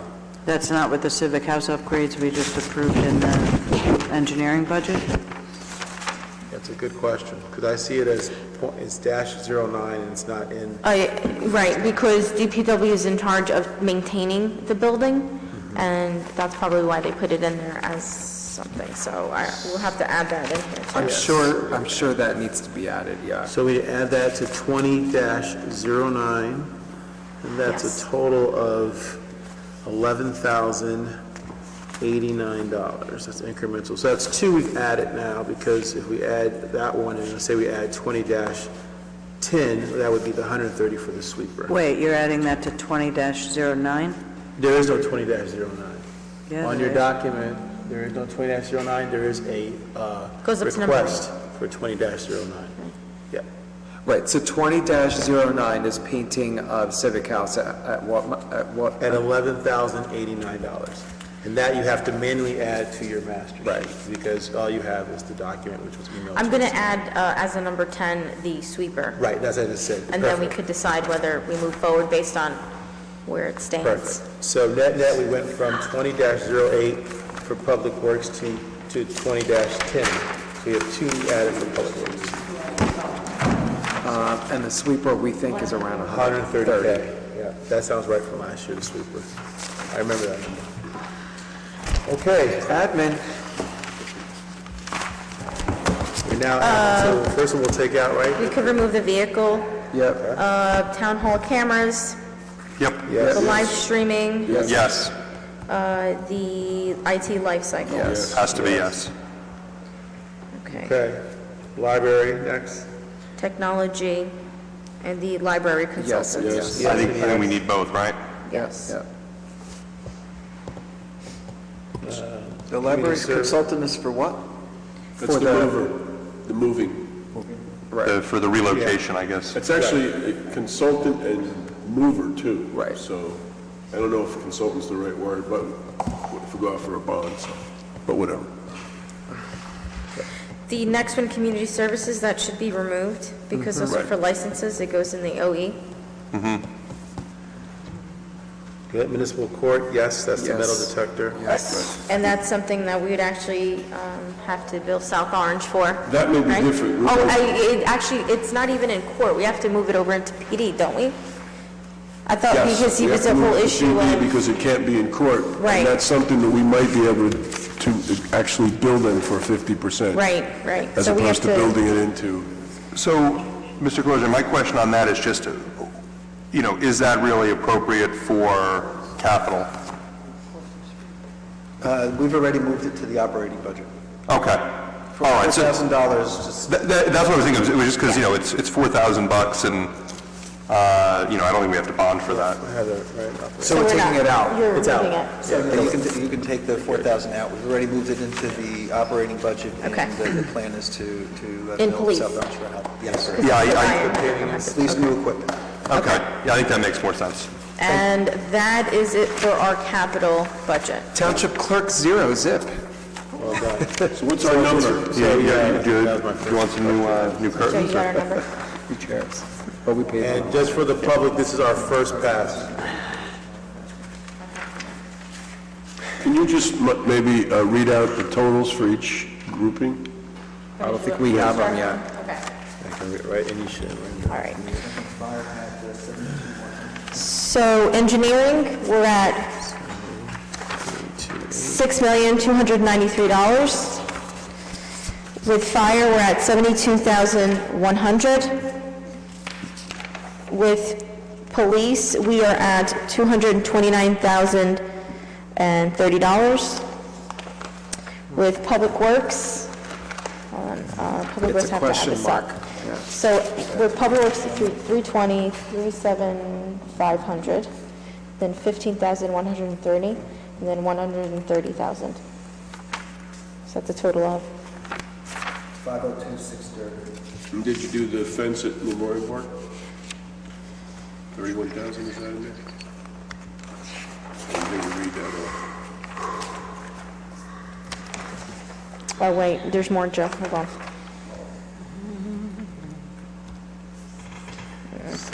All right, let's start. So 320,000, 37,500. For the Caterpillar, $15,130. For the sweeper, $130,000. For painting at the Woodland, $12,089. And the fence install at Memorial Park, it's $30,753.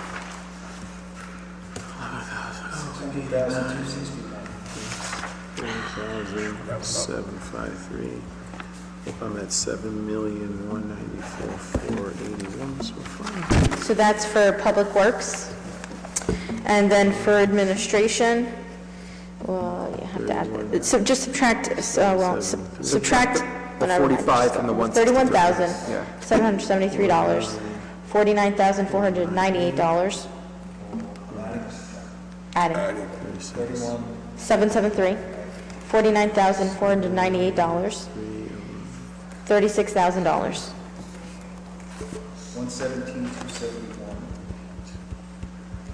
Okay. And then for the library, we're at $118,136.67. So that's just a total.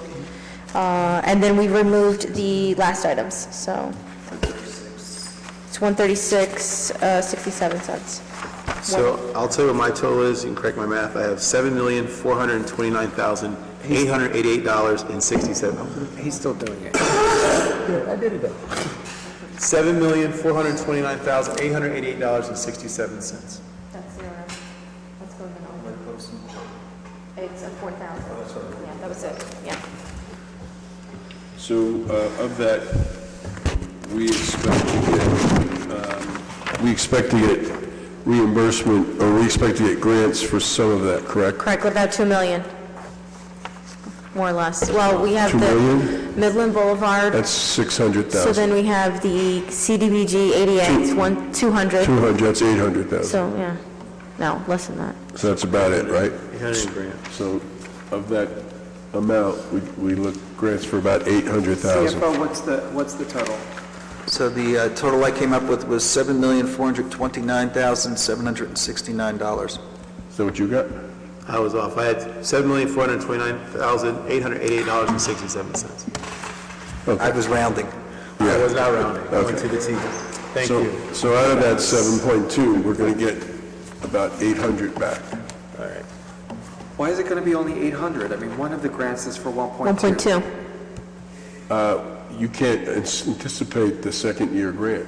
We can't even Oh, I anticipate this year understand. grant. We're doing, because unless we're doing a budget in 2020, 1.2, and in 2020 we get 6, you can't anticipate the 2021 grant. No. No, I see.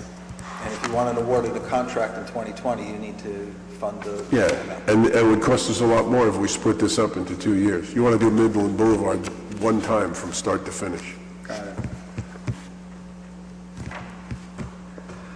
$7,429,769. That's almost double what we normally do. So we're going to have to cut. Or bite the bullet, because now the other thing is we put in 1.2 million for the sewer work, right? And we have to have that conversation if we want to charge that to as a sewer surcharge. Or a bond. Well, however we Well, do you it, it's still just, bond it's the income side, how do you want, because then, even though it stays in, you can dedicate an income to it. Yes, so similar to what we did with the joint meeting, we would be able to do a surcharge that would wind up funding it. We would set up what is considered a sinking fund that would wind up offsetting it, and then we would not need to borrow the money, or we would borrow the money but pay it down as we moved along. And so... Wait, but no, the sewer, we said we're going to phase it in next year and not put anything towards it. No, that's the 900. That's for something. That's the 900, right. At the Boyden Avenue one you're talking about. Yes, never mind. The other consideration that the Township Committee wants to look at is if you are going to consider going to a sewer utility, and the sewer utility is fully funding, then you would not need a 5% down payment in order to do $1.2 million worth of work. And so if we are considering moving there, this may be a project that we want to anticipate delaying until we put ourselves in a position. We cannot. Okay. We can't delay this project. We've got to do this project. Otherwise, it gets even worse. And, you can't mess around with the broken sewer pipe. Well, that, and you have residents there that are having some crazy infiltration. No, so- and we've already experienced that issue this year and had to scramble to find money for the sewer that was discharging into the street. And historically, we have not been putting any money into our bond ordinances to handle an aging infrastructure. So it's a good first step. You won't get an argument from your CFO about putting it in. I would do the $1.2 million over 2 years, based on how many people we have. We still have to square away how many accounts we have on the, because the joint meeting has one number and we're using a different number. And I think our number is frozen from 2017, so we're going to look and update that this week. So would a user fee, like just for single homes, would all be pretty much Yes, the same? say you did it 2 years, 120 a house. For what about like a 225-unit apartment building? 60 times 60 225. times, Yeah. okay, good. Yeah, so even a 6-unit apartment building would Right. pay. Would be a portion.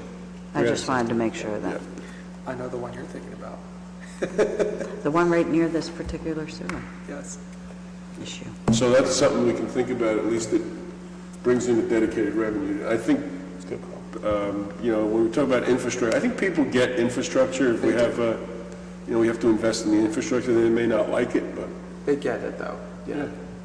Absolutely. Where we are, what we have to do. Okay, so that's our first round. We'll come back with some more information. Yep. And I will tighten this up with the engineer too, and seeing where some things are. I know we've buttoned down a couple more things, but I think we can do a little more, shaving it down into phasing some things out, so. We can cover this on February 4th. Okay. So, based on the 7.2, When you did the budget, you were estimating 10 million, right? So you put 500,000, so this would bring it down to 350,000? Right. 360,000? That's 25%. Yeah, so that 5% that we have to put into. So we would need 370,000 instead of 500,000, and we've reduced the operating budget by 130,000. And if we were to do this sewer surcharge, we still have to put the 5% up though, right? Yeah, because we're Yes. borrowing the money, yes, okay. So the 130K reduction operating? Yeah. We stuck with the projects we had at hand. The budget that was distributed to you would be reduced by $130,000, correct? What is our timeline to finish the capital budget? Well, I would like to go over this one more time again. I think that's what we typically do, is go over it one or two other times. Yeah. And just so we could, So let's try to go over this Right. February 4th, and then So, again February right. 18th. and yeah. be done with it. So for the month of February, we need to tighten this up, because then it would align with us adopting a budget, obviously, so. Right, and what is your timeline, Mr. Colodre, for final adoption and sending it to the state? So statutorily, we're supposed to adopt the budget on February 10th, and every December, a local finance notice comes out and tells us, here's the new date for introducing a budget.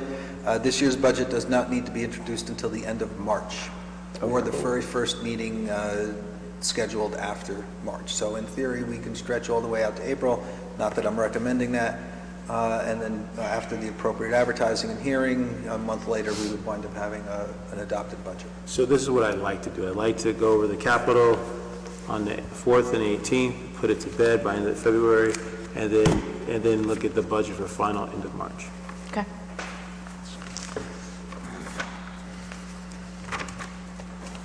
Any more questions on capital?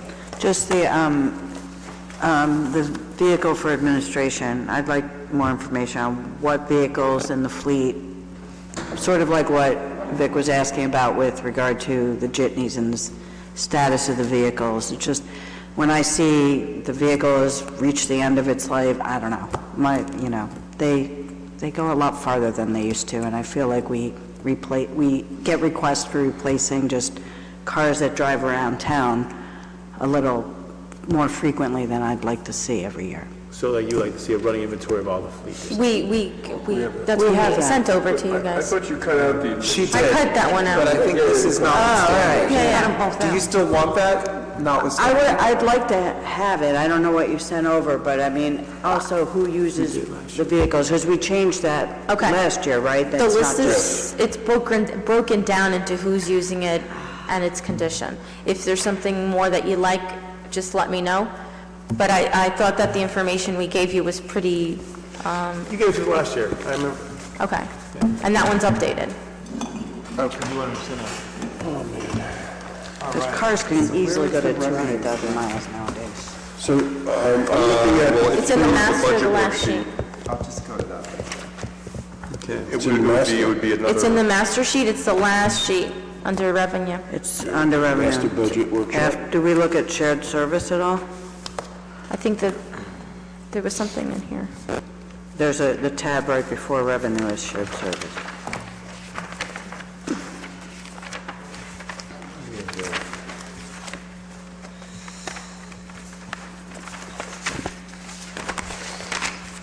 Budget master, You have you a- said it's where?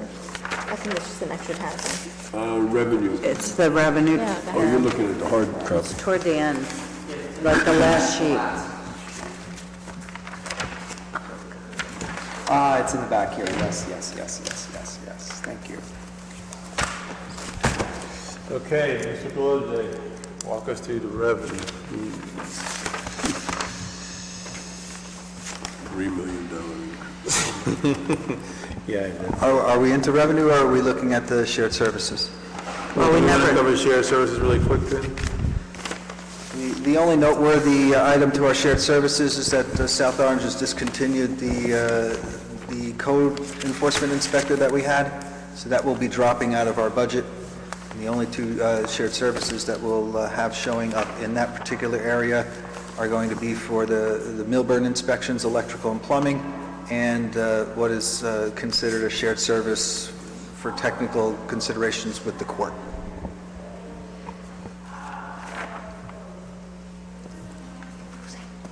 Any questions about shared services? No. No. No. Okay. Thank you, Mr. Kojak. All right. Revenue, what would you like us to look at first?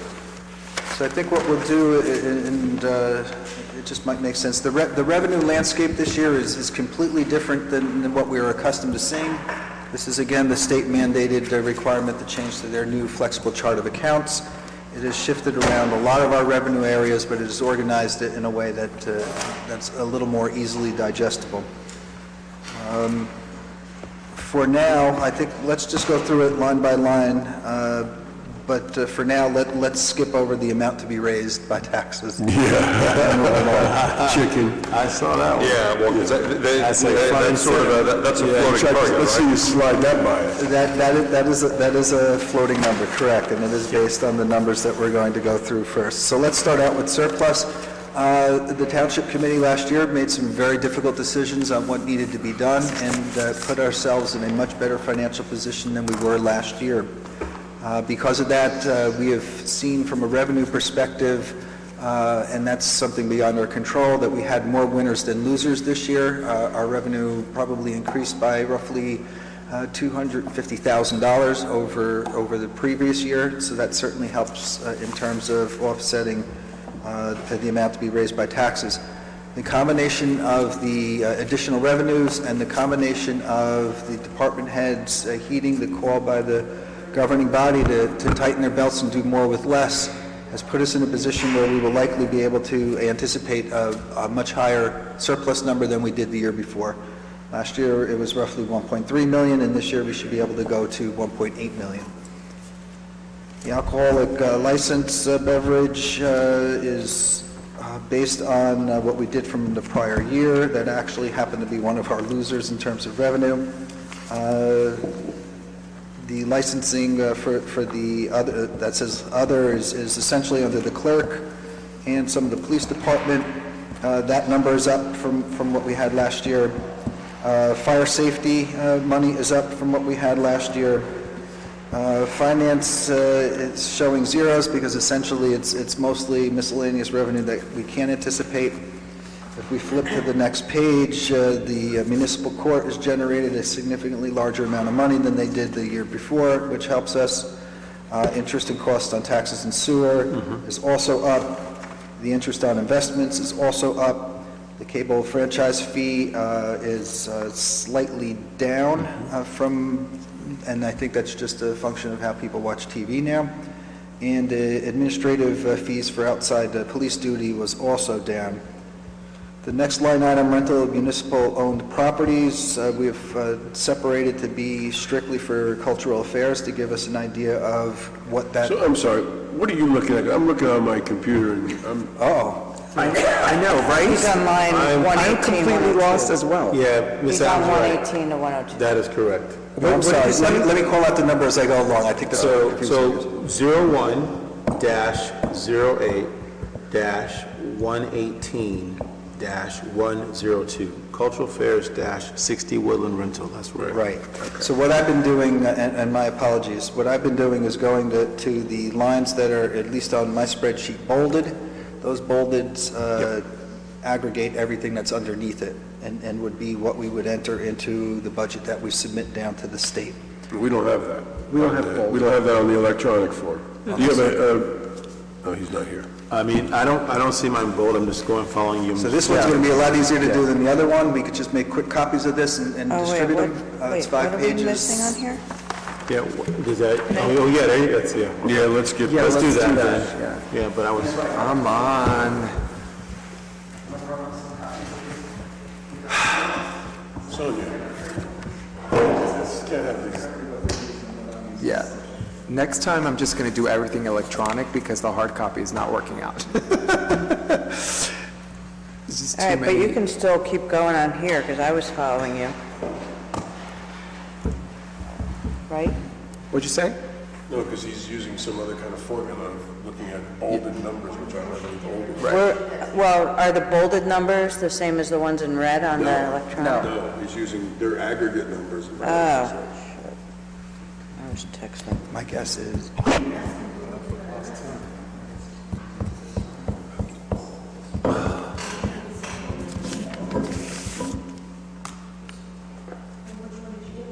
You can't give us these toys and not let us play with them. Yes.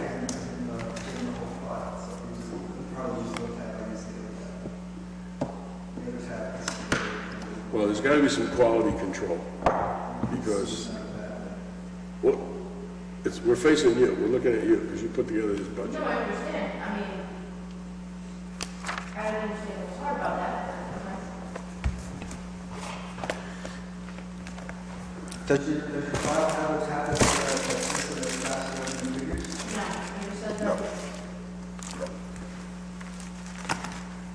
So I don't know what you're doing.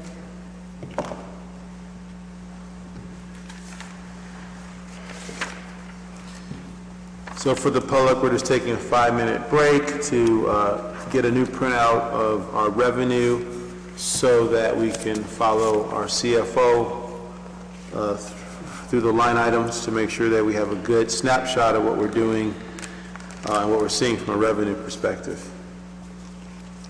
For those who are still watching, thank you so much as we are entering, I think now, the 9th hour of our meeting. The 19th hour.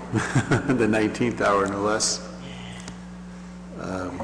Let it be said, we started briefly after 9, it's almost 4 o'clock, and so my colleagues and I are dedicated to serving you, evidenced by the length of this second meeting in a row. And actually, this is our 5th Township Committee meeting of the month, which might be a record. I can't remember the last time we've had 5 Township Committee meetings in 1 month. It's been, I guess theoretically, if you include when the first of the year falls on January 1st, it's Well, been... the first of the year always falls on January 1st. I mean, before the first Tuesday falls after January 1st, rather. Yeah. Excuse me. So with that being said, we had to go back probably 6 years, I'm sure, including leap year. So it's been probably over a half of a decade since we've had 5 Township Committee meetings in 1 month. 5 meetings in 25 days. Yeah, 5 meetings in 25 days. What are you talking about? This is our 5th Township Committee meeting in 25 days. Yeah, that's not a record, but it's the first time it's happened in half a decade. We're still on. Yeah, we know. We're entertaining our public. I just told them we're here in our 9th hour or 8th hour of work.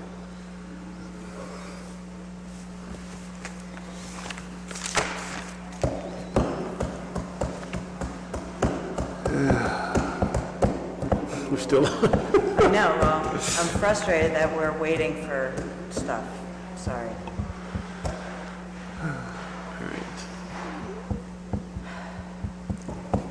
We still have closed after this, right? Yes. Personnel. Yeah. We got something new now. That wasn't on the agenda, was it? Thanks, Glenn.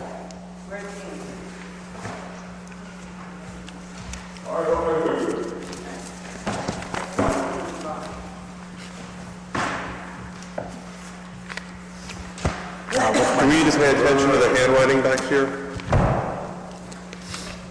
No. Those are my homework assignments from this afternoon. Oh, okay. So, This is very different than what we have on.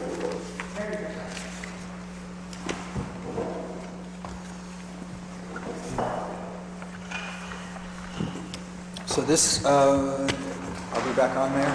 Yeah, we've been on the others all the time. Still on. Been on the whole time. So the document you have in front of you is how the revenue needs to be reported in the new electronic submission for budgets. It's obviously a lot easier to review. It's been slightly modified to make it a little easier for our purposes. Each line item that you see under the account number has a specific account number that runs out several digits. However, they do total to, and if we look at the first example, 08-104, that's licensing. That would include anything that's coming out of the clerk's office and anything that's coming from the police department. And as you can see, we've got budgeted $46,825 in this year's budget. If you move over several columns, you can see that the 2019 realized, that's $49,000 and change. It should be noted that any of these items, with the exception of the amount to be raised by taxation, are subject to us finishing our annual financial statement, which needs to be completed by February 10th. So we have turned our attention to working on that now that we're through our first budget cycle. So just Yes. on the example you gave, do you use a standard percentage reduction? So in 2019, we budgeted 40,000. 2019, we realized 49,000, but then you're back to 47,000. So in last year's budget, because of the challenges that we were facing, we pinned out a lot of our revenue in order to try and cushion the large tax increase that we were faced with. In this year's budget, because revenue outperformed for the most part in many of the areas, we went with the standard 5% reduction off of what we realized. Okay. So those numbers can be increased over what we're looking at now. If we wanted to, it's not a healthy practice to... No, I understand. So it's like 95% of what we realized in 2019. And that was essentially based on the formula that's used for pilot money. Of the money we collect, 5% is owed to the county, and so we just randomly picked 5%. So we can go through and see that we have various budgeted line items for uniform fire safety, other fines, which is 08-109, is essentially the finance department, which tends to be miscellaneous revenue that we can't anticipate anyway, so that's why that comes out to zero. If we flip to the other page, some of these lines are standalone, such as the municipal court, the interest and costs on taxes and sewers, interest on investment, cable TV, franchise fee, outside duty administration fees for the police. And you can see all those numbers that were placed in.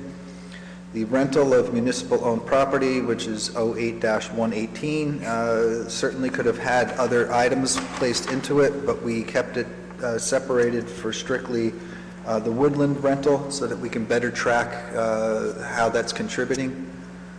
I think when we take a look at the numbers that are being produced by the rentals at the woodland, and considering that our expenses are more than what it's producing, if we were in the private sector, the woodland's losing money for us. So the idea of adding air conditioning and getting more rental out of it would certainly make sense in terms of trying to get it to a break-even point. The lease of municipal-owned property follows what we get from what we lease over to various entities within our municipality. You see New Jersey Transit Corporation lease here only because it is not a pilot, as the auditors have explained, and for years past it used to show up under pilots, and then we had to explain to the county why we weren't giving 5% of what New Jersey Transit was giving us. So it's been moved in the budget to reflect that. Rental registration fees are standalone, sewer service fees are standalone, Board of Health fees are now also standalone. We have planning and zoning fees, uniform construction code fees, and we can see that that number has dropped over the course of the last couple of years, and that is a function of Avalon Bay now being completed and no major projects on the horizon.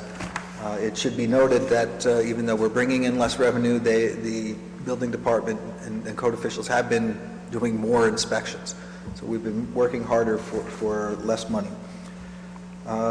Same holds true for the line that's underneath it. That is more code enforcement. I know that the Township Committee approved a reorganization where we now have a director that's in charge of that. The fact that you see that this money has gone up suggests that the decision was wise and that we are actually now becoming more efficient in producing more revenue for catching violations and penalties.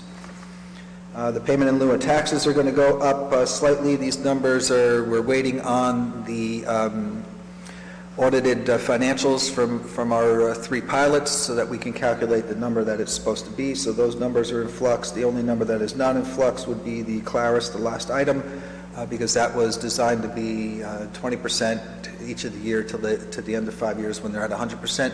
So this year they'll be at 40%. That number that you see there is based on last year's taxes, so it will be slightly more than we have before us. Reserve for payment of debt is a conversation that we will need to have a little more extensively. Right now we have budgeted $500,000. It's significantly higher than the $159,000 that we had last year. Engineering went through the burdensome exercise of going through all of our bond ordinances dating back to 2007 and identified those projects that have been closed and that there's no reason to have money continue to remain in that.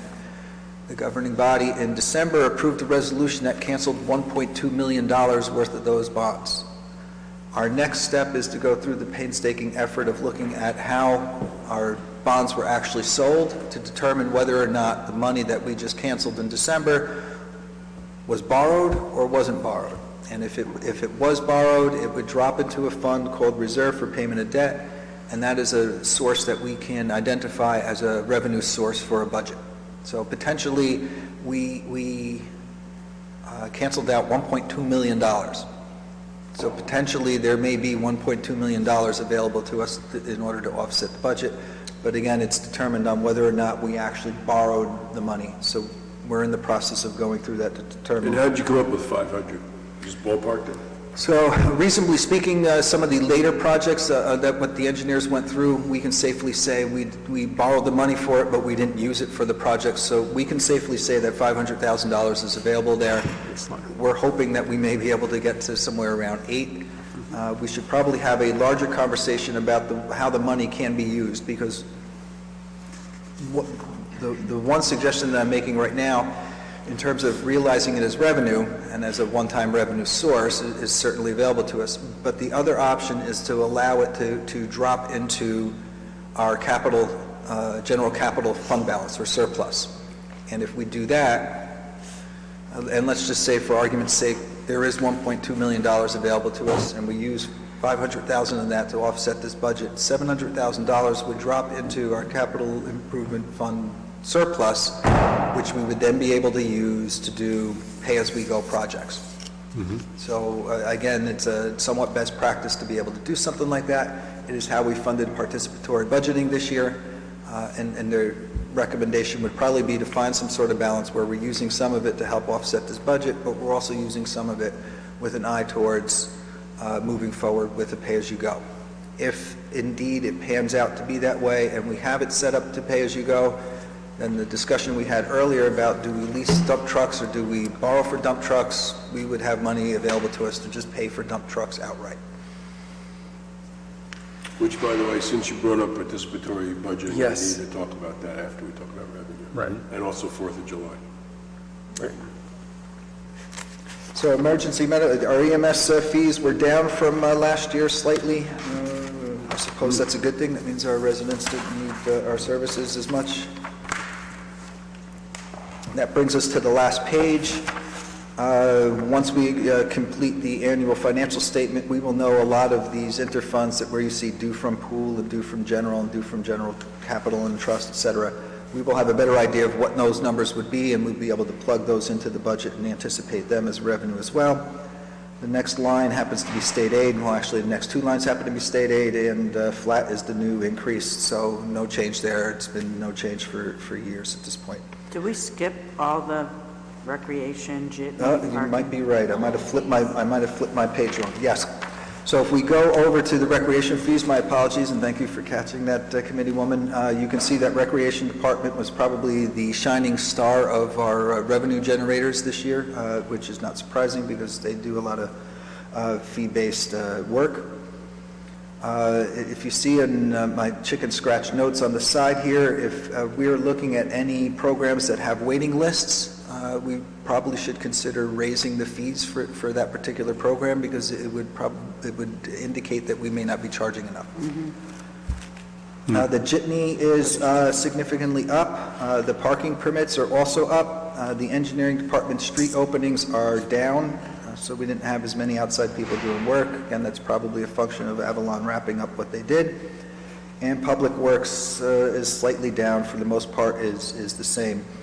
Again, some of my chicken scratch notes. I know that the greenhouse permits do have a very long waiting list to get into it, so we might want to consider taking a look at that fee. We might also want to consider taking a look at that fee because they have a need to replace the roof on the greenhouse, and they also have a need to replace the retaining wall that's between the two greenhouses. We just talked about that. right? About But we increasing should the talk about that in greenhouse open fees. space. No, we talked about increasing the greenhouse fees. You know? We did. Right. I wanted the township committee. Yeah. So are we moving forward with that? We have to address it by, I don't remember where it was. My brain is a little bit fried. I think we were going to reach out to the Maplewood Garden Club. Didn't they indicate to us that they thought some fees could be increased? I don't No, recall. I don't remember that. I just remember bringing it up because we had the roof repair. And We talked about that in December. Yeah. so we need to, Revisit that. yeah, bring that back. And so Ms. Viveros, if you could check to see what we decided in that December meeting, and then, because I think that would require ordinance change, no? Right, increasing the fees, and we talked about, We may as well do it now. Incurring the cost. Well, did we say, yeah, because, increase the fees. Yeah, do it now for, right, for Right. the, do it in September. Right. So that brings us to the last page, or the fifth sheet. And again, the top portion are interfunds that, once we complete our annual financial statement, we'll be able to plug in any numbers that are available to us, as we did in 2019, to help create an alternate revenue stream. State aid is flat. The only item that you're going to see in federal and state grants is the municipal alliance. It's the only number that we have right now. As we have done in the past, we treat those as an addition to the budget after it is adopted and added in. So many of these items that we see on here, like the road projects from the DOT, body armor replacement, our county CDBG grant, drunk driving enforcement, pedestrian safety, historical preservation, those are all items that came into us, but because they are grants that are offsetting, whatever we realize in revenue, we have to realize as an expenditure, and so it winds up being a wash. It ultimately doesn't affect the budget. Okay. Receipts from delinquent taxes are slightly down, which is sort of a good thing. That means that our collections were up. And that brings us back to the first page and the first line item that we wound up skipping, which is amount to be raised by taxes. So the amount to be raised by taxes is dependent upon two things. One is the expenditures that we need, and it is a number that basically plugs in between all the other revenue line items and how much we decide to spend. So this item, or this line item, will go up or down depending on where we cut in the budget and depending on where we land in terms of the amount of revenue we wish to anticipate. So as it stands right now, with the big number that you're looking at in front of you, it's roughly a 9.6% tax increase over last year. We all know that that is completely unacceptable, so clearly, let's not take that as a serious number. Essentially, I think, as probably the takeaway, for every $335,000 that we move on the expenditure side, that will bring it down a point. A point? Yes. A full point? A full point. every what? 335. 335. So as an example, when we took a look at this budget right now, had enough money in it to do $10 million worth of projects, and we opted to, at this point in time, stay at $7 million worth of projects.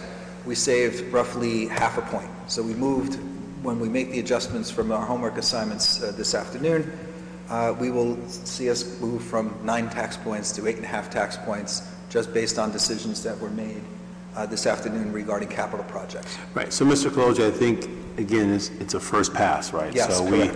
we can go back and look at some of those operating expenses. Obviously, we're going to look at the capital, we're going to look at everything, so, So this is just, like I said, first pass. It's a first pass, and the sense of panic from your CFO as opposed to last year is much lower. Last year, we walked into a situation where we weren't really going to be able to do much because of the things that happened to us, with the increase in pension payments, with the increase in debt service, with the increase that we saw in recycling costs, with the increase that we saw in, I remember what our fourth driver was. All of those things aren't occurring this year. In fact, we've caught breaks in the sense of our pension has remained relatively flat. Our health benefits has remained relatively flat. Our debt service at this point in time is going up slightly, but that is because in this budget is another $250,000 to start paying down notes. The governing body opts to not do that, we've just almost caught another tax point that we've gone down. So from 9, we've been to 8.5, and from 8.5, we're practically to 7.5, and that's without really making any impact on the services that we provide our residents. So this year's budget, while right now is a scary number, this is a much more manageable number than the one that we brought before you last year. And we will be able to land someplace that I'm confident that the governing body is going to feel comfortable with. No, I think, the number is, like I said, this is our first pass, and we know that that's almost, we'll call it the ceiling, and then we work our way to an appropriate number. Okay. Any questions for Mr. Kaloje on the revenue? I do have a question on the last page.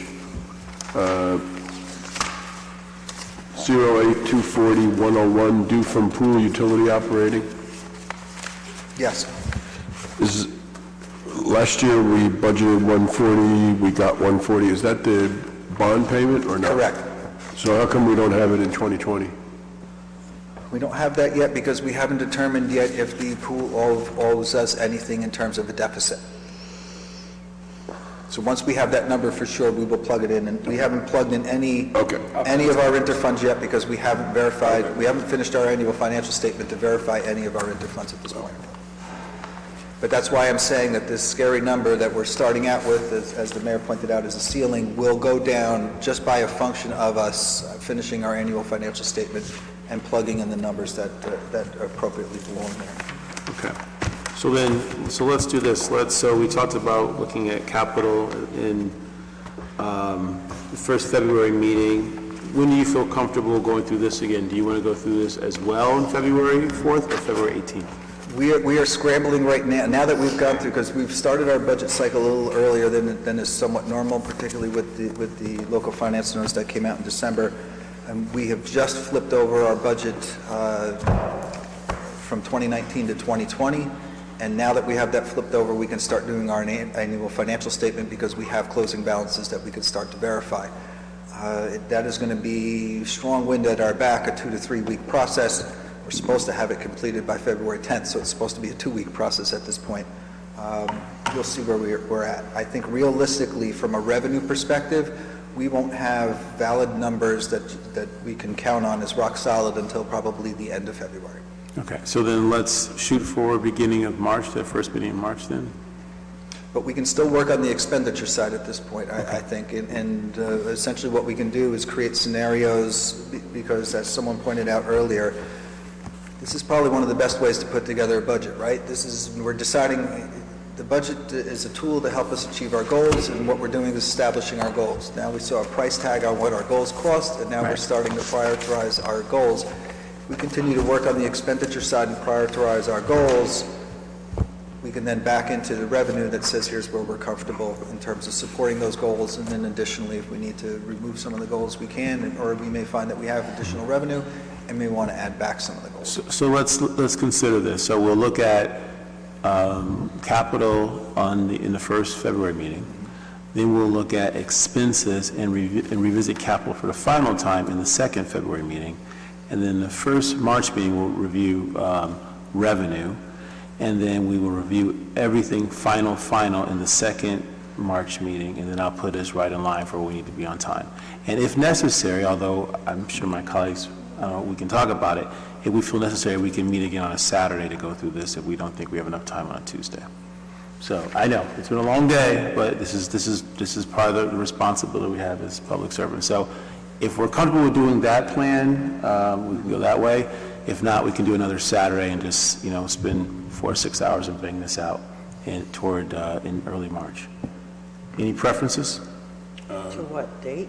Why don't you, as you laid out, we're trying on some nights, on our regular nights, and if that doesn't work, we can make the adjustment. Yeah. Fair enough. Okay. And we also, at some point, have to talk about the personnel request, but that has to be enclosed. Yeah, and so I wanted to, and before you go to that, yes, we also need to talk about the 4th of July and participatory budgeting. So before we move on to those two items, just because I heard salary and wages and personnel requests put up, this budget currently reflects the full amount that was requested by a department head. So again, whatever decisions you make regarding that will also reflect a reduction in the amount to be raised by taxes. That would be helpful too. Okay, so then, so then just to lay it out again, we will revisit capital in the first meeting in February, then we'll revisit capital in the second meeting in February, but start to revisit operating expenses in the second meeting in February, and then in the first meeting in March, we'll revisit revenue. And then in the second meeting in March, at the end of the first meeting in March, we'll determine whether we are on course to finalize and revisit revenue in the second meeting in March, or we should need a meeting on the Saturday in March. Yep. And the goal to be done by Q1. Okay? All right, let's talk about, and then in terms of personnel, we have two options here. We can, after we're done with these two other items, we can continue today, or we can set up for close on February 4th. What would you like to do? I'd like February 4th. I'd like to continue today while we're here, we're fresh. The closed Well, session, this is, if we're talking about individuals, we haven't raised them. Well, I think what we decided, right, Ms. Favero, so we would do, What we decided was to just go over the list for your review, to see what you have in front of you, and see what we have to allocate in order to move forward. If you have additional questions, we would go and Right. to close and then write some notice to people. I don't think, at this point, we just need to go over what was presented to you. Right. And how to move forward. And there were some new positions too. yes. That would affect. So new positions we can talk about in open. Right. Yes. So We can do that right now. Yeah. So what we'll do then is, so for the new position, we'll take care of that after these other 2 points. And then for personnel, we will go into close right away and discuss, just look at the numbers that you discussed, and if we have any issues, then we will continue that at the February 4th meeting and rise those people. fair. All right? So, Mr. Kaloja, anything else regarding revenue? No, sir. Okay, thank you, sir. This is extremely helpful. I know we'll get this electronically, and we will review it. And I have questions for you in the days and weeks and months to come. Thank you. Okay, Thank you, Mr. Kaloja. let's go ahead and talk about, let's do the 4th of July first. So 4th of July, what I'd like to do is bring back a number after I have a conversation with some of the 4th of July folks to see what they're willing to put up as far as covering fireworks and see what the other costs are. Okay. Okay? So, but we will have to plug in some kind of number. There will be a tremendous savings on the, not a tremendous, but there'll be a real savings on both DPW and police and fire. Right.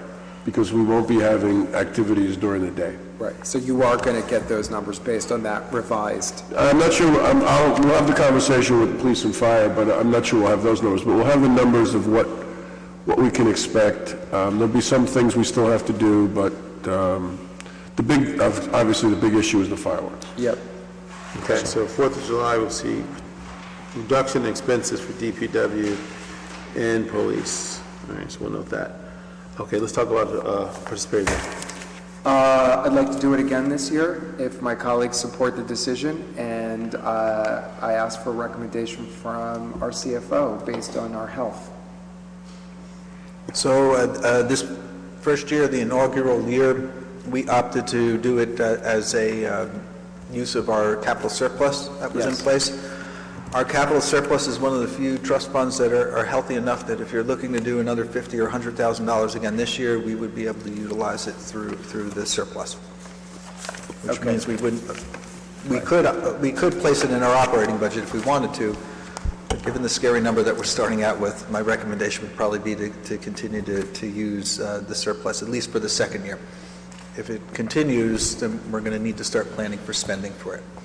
Right, and what we had allocated originally last year was 50, which went up to 75, and in practice, based on the winning project that we're pursuing, it was closer to 100, right? I would defer to Glenn on the total number on it, but I thought we landed it somewhere around. That's what I thought. Oh. Yeah. Got it, okay. So we want to do 75 again this year? I think we should do 50. Well, we did 50, that's what we did. I think we should do 50 again. Okay. And see what comes in. Is there any utility in just looking at the second place choice from last year and doing that? Which was second place last year? The pollinator project. Pollinator gardens, yeah. That'd be cool. Well, I mean, do we, to be honest, the first project is a time consumer and we're still pretty far from the end zone here. Right, but we might not get a project like that again. No, but since we have another project that had significant support, maybe we could get that done sooner rather than later. So then we're not effectively really doing participatory budgeting this year. We're just choosing the second project from last year and appropriating funds to pay for it. Well, we're considering. We could also, maybe this is the compromise, we could say, anyone who submitted last year and got above a certain threshold will be considered this year, but also there can be new. Yes, I like that idea. I think that's fair. So that those who came in sick, I also saw, I think the dog run did well too. So let's consider the second and third, the top three, or number second, third, and fourth, and let's open it up so that the public has an opportunity. Because some people didn't know about it, frankly. We thought we hit everybody, but some people didn't know about it. So give them opportunity to, hey, we're doing this Wi-Fi project. So this is out of surplus, we're not budgeting for this, so should this not be something that is like a line item in our budget? It would be better to have it as a line item in the budget, particularly if we plan on doing this on an annual basis. We should not be pulling from savings to pay for an annual expense. We should budget for an annual expense. But my understanding of the participatory budgeting was not so much that we were doing these different projects, but that we were engaging our community and our younger community in participating and voting. So if we're just going to pull off of last year's list, it sounds like we don't need an election this year. And I don't know if that's maybe that's not a good idea.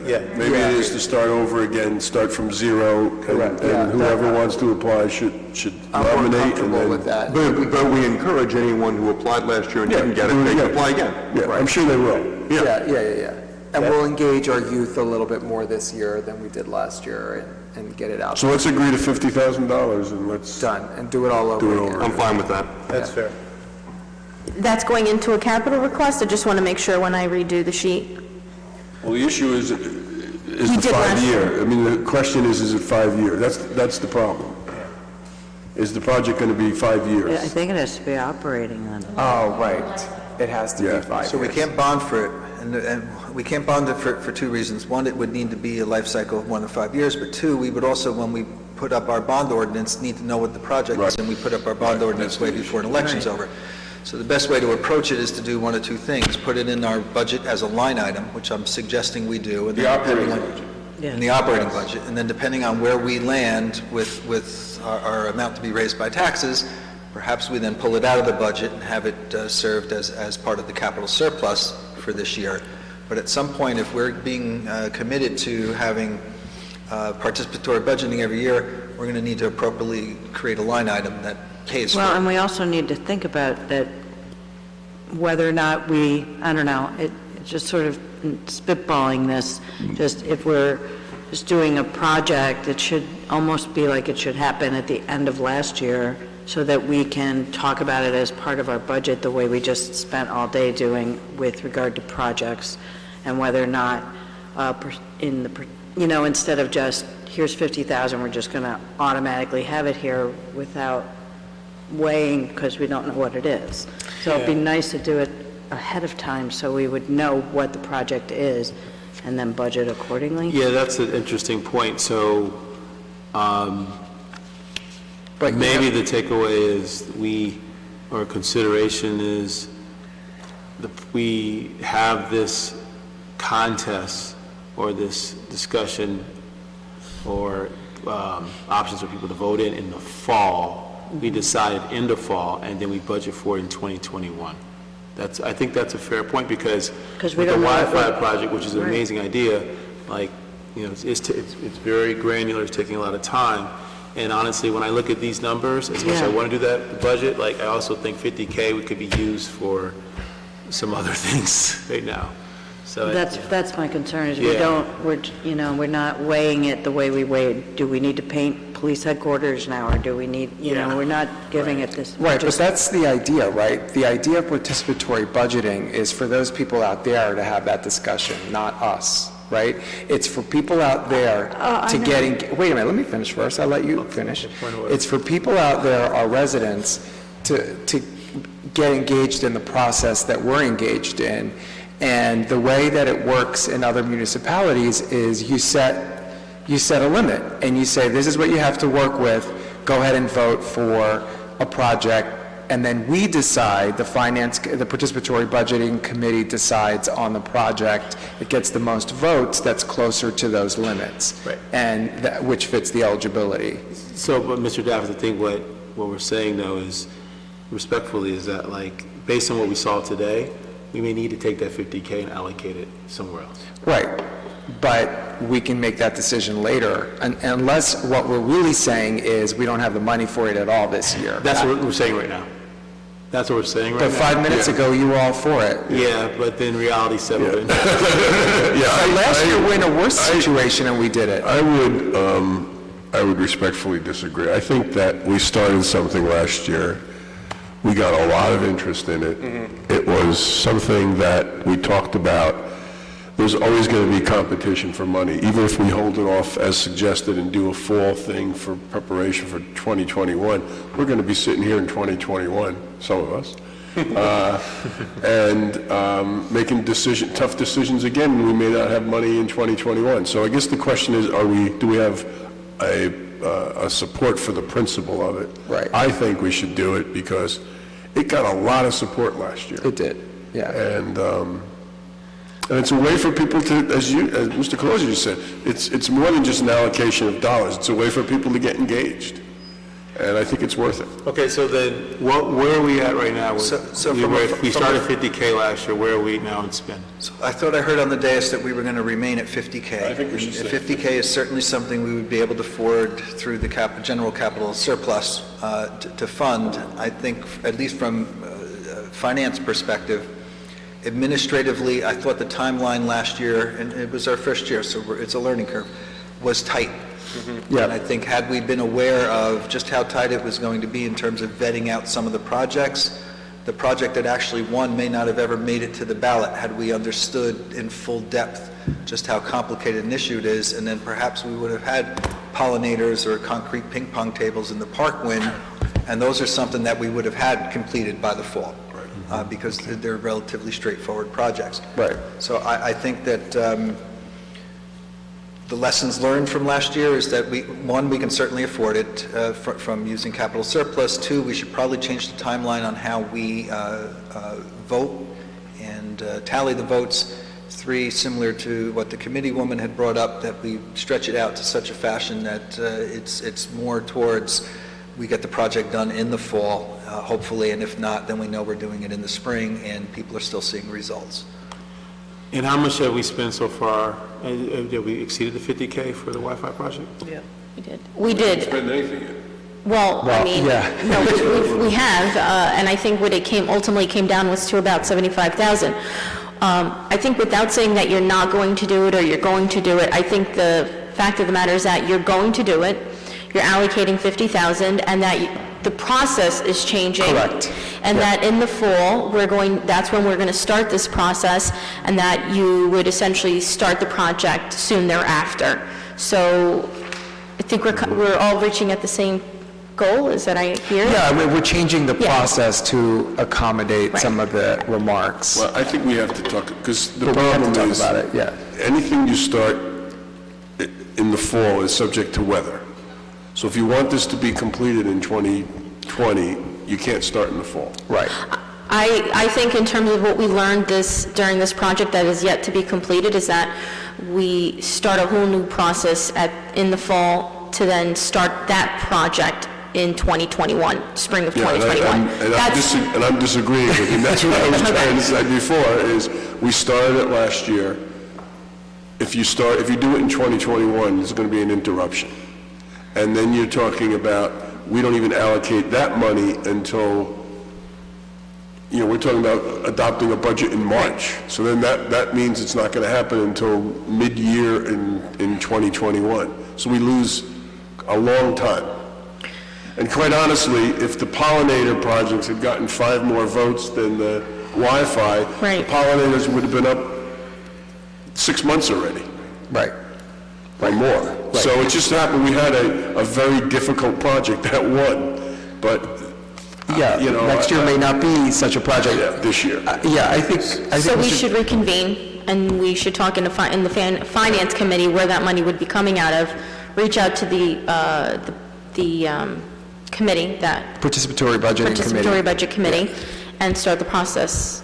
Yeah, and discuss the process. Right. Yeah, okay, fair. Right, so- Fair. But we are The agreeing to process the itself took a principle. little while. It took 2 months to get things going and Right. vetted and put out there, so. Right. So based on making sure the process is firm and we manage overruns, because we're 50% over what we allocate, that's my concern, being fiscally responsible. Yeah, exactly. Right? You're right. Okay? If we can manage those two things, then I'm on board. If we can't, I'm not on board. Yeah. It's not against people having a chance to participate, but we have to be prudent and make sure we stay on budget. Right. Okay? I totally agree, because that's a huge difference. Yes. To add to that point, Mayor, I think that, like I said, for me, the takeaway, the big lesson learned was the timeline that we had created. Because had we have had the opportunity to vet what was proposed before us, we would have seen, one of the parameters was it's got to be less than $50,000. Right. And we vetted as best we could under a tight timeline and said, all right, this qualifies, put it on the ballot. And then it turns out that it didn't qualify, right? It was at $75,000. So I think if we can buy ourselves more time to analyze the proposals that come in, we can avoid that in the future, and then, as you said, stay within our budgeted $50,000. That's why Yeah. I agree with Mr. Veros that to do it in the fall and vote, and it's already a lot of time between because Right, but this like- one's not being realized yet, and it's costing us 50% more. Right, but it's not costing us 50% Yes, more. it is. We allocated 50, and it's costing us, what did you say, 69? 75. Okay, so, look, we started this Wi-Fi implementation project a year ago, and we have yet to get it off the ground because of its complexity. If we do the same thing, then we're telling people to vote for something, get excited, get engaged in our budget process. You get to decide this one capital project that's important to the community with a community benefit, but you know what? You may not see it until 2 years from now. Well, Mr. Dafford, I think what we're saying is a couple of things. One, we're saying that we have to be a little more rigid, if you will, with the process. Right. So that... I don't think anyone disagrees with that, Mayor. Well, agreed. So what we're saying is that if we're able to do that, then I think you can also kind of tone down the excitement, because I think instant gratification was expected with the Wi-Fi project, and it's not there. That doesn't mean we're not continuing forward. And also, we have to be honest that, like, there's a fixed amount of money that's being spent, and 50% overrun is not a good run rate. It's just not. Right. It's 50,000 or 10,000. So, Mr. DeLuca? Yeah, I think you're right. I think we learned from this. Yeah. And that, part of it is our learning too. And I think that I would agree that we have to enter this round with a much different mindset than the first round. The first project that came to us, quite honestly, was way beyond our capacity to even understand it. We had certain expectations, and then there's technical things, so we spent a lot of time just learning about this stuff. I don't think we should ever do that again. I think we should make a decision to respectfully say, this project came in, but it's just beyond our capacity to do. One of the guidelines is that. Is it within our ability to do that? And we didn't apply that guideline. We didn't apply the money guideline, and we didn't apply that guideline. I think we learned going forward, we absolutely have to do that. Is it within our capability of doing it? And is it going to come in at $50,000 or less? yeah, and I think to that point, Mr. DeLuca, yes. If we have that construct, then that's how we move forward. So with that being said, let's look at that construct. Let's make sure that it's crystal clear to our residents this time around. And so I think they can keep the excitement, but it's also, it's also realistic. And that's where I think if we can just postpone our vote by an extra 2 or 3 weeks to give us the additional time to vet the projects before they make it to the ballot, then we would avoid what we wound up getting ourselves into, because it wound up being legal ramifications, and it wound up being communication. It was like one new avenue after the next that came up on this project that we certainly didn't anticipate when we crunched the numbers and said, yeah, this is very doable for 50,000, put it on the ballot. Right. If it was easy, somebody else would have done it. Exactly. Exactly. It is a great and meaningful project, but I think to that point that we bit off more than we could chew, bottom line. That's what happened. And so we want to make sure we keep this within structure. Okay, we've definitely discussed that over and over again. Let us move forward. Let's talk about the new positions. Ms. Rivera, so you would like to lead that for personnel?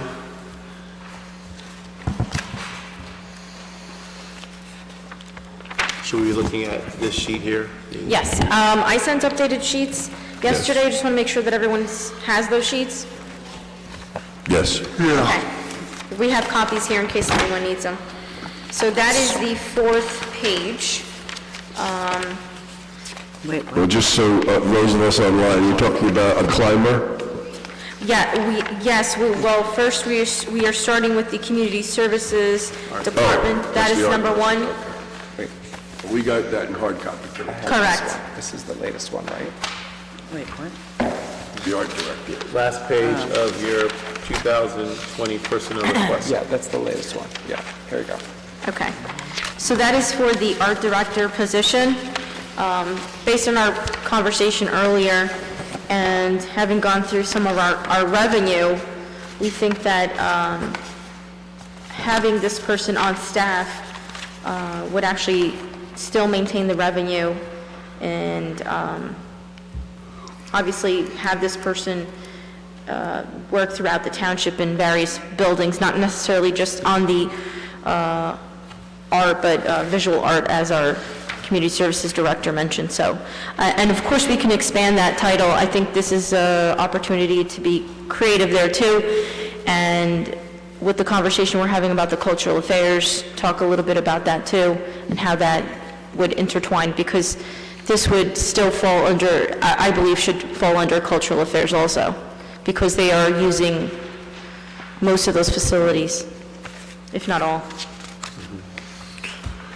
Any questions on this position, Mr. DeLuca? Yeah, just to be clear, this is a program position. This is not a cultural affairs coordinator, manager position. It is not. Okay. Any additional questions on this position? I think we covered it earlier this morning and talked about if this person would be able to understand the scope of their responsibilities, inclusive of some of the things that Mr. Daff has communicated. So. Correct. Okay. All right, let's keep going. DPW? Is that are we making a decision today? It's just talking about this moving forward? That's a yes for me. It's a yes for me. Yes. Okay. What, We need to make a tree motion? climber? No, the art director. The art director. Do we need to make a motion on this? Yes. All right, so I'll entertain motions to... I'll move it. Second. Please call the roll. Mr. Adams? Yes. Mr. Daffis? Yes. Mr. DeLuca? Yes. Mr. Lambert? Yes. Mayor McGee? Yes, thank you, Ms. Fritzen. Okay, on to the last two positions within DPW. One is for a climber within the Shade Tree and Parks Division. That is someone that we would like to bring into, obviously, we're doing a lot more pruning, tree planting, maintenance throughout our parks. This would obviously add on more we have one climber currently that does our shade tree. So it does become difficult with climate change, with all the trees coming down, so it would be helpful to have additional staff, particularly as a climber, coming in as a climber, not just a parks and shade tree person. And of course, they would still fall under the category of maintaining the parks, so. What is the status of the number of employees at DPW, and how many, like, over the last 10 years, say? Are we down in the total number of employees? Are we up from where we've ever been? Are we adding more and more employees and having the skills not cross over? Do you understand what I'm saying? I understand what you're saying. So I'm going to have a reorganization for you at the February 4th meeting that I'd like to present that would also address some of these laborer positions, if you will, without actually reassigning a position, if you will. Because it's difficult to, and then there's the other one that's requested by DPW as well, right? Next one, yes, next one. So it's just difficult to, without that information in front of me, to decide whether or not we should be adding more employees to Public Works without... So I can just report that in 2009, when we did the layoffs, I believe we laid off 3 people from DPW. And and I do not believe that any of those have been replaced. Well, we had- Restored. The assistant to the director position didn't exist before, did it? No. And that position is now I believe that was in vacated? 2016. What? That was in 2016 when you created that position. Right. So that is That is- one of those. Right. So to Ms. Allen's point, if we could see a head count total from 2009 to present date. so Well, I think where- there's a table of organization. Is that, There's a table of are those real organization. that people, was- or are those? I'm sorry? Are those real people? Those are real people. So does that show the fluctuation, though, that I think Ms. Allen was No. asking there? No. So we should see that, though, if we can. What do you exactly look, I was going to present to you a reorganization that'll give you the entire bottom line of I what's feel like there. I can't really make this decision until we see that. Yeah, I agree. So, but I just wanted to put it out there. Yeah. that, So you're looking for the TL, basically, not for Yeah, the I number wanna- of increases over the last 2, 3, 4 years.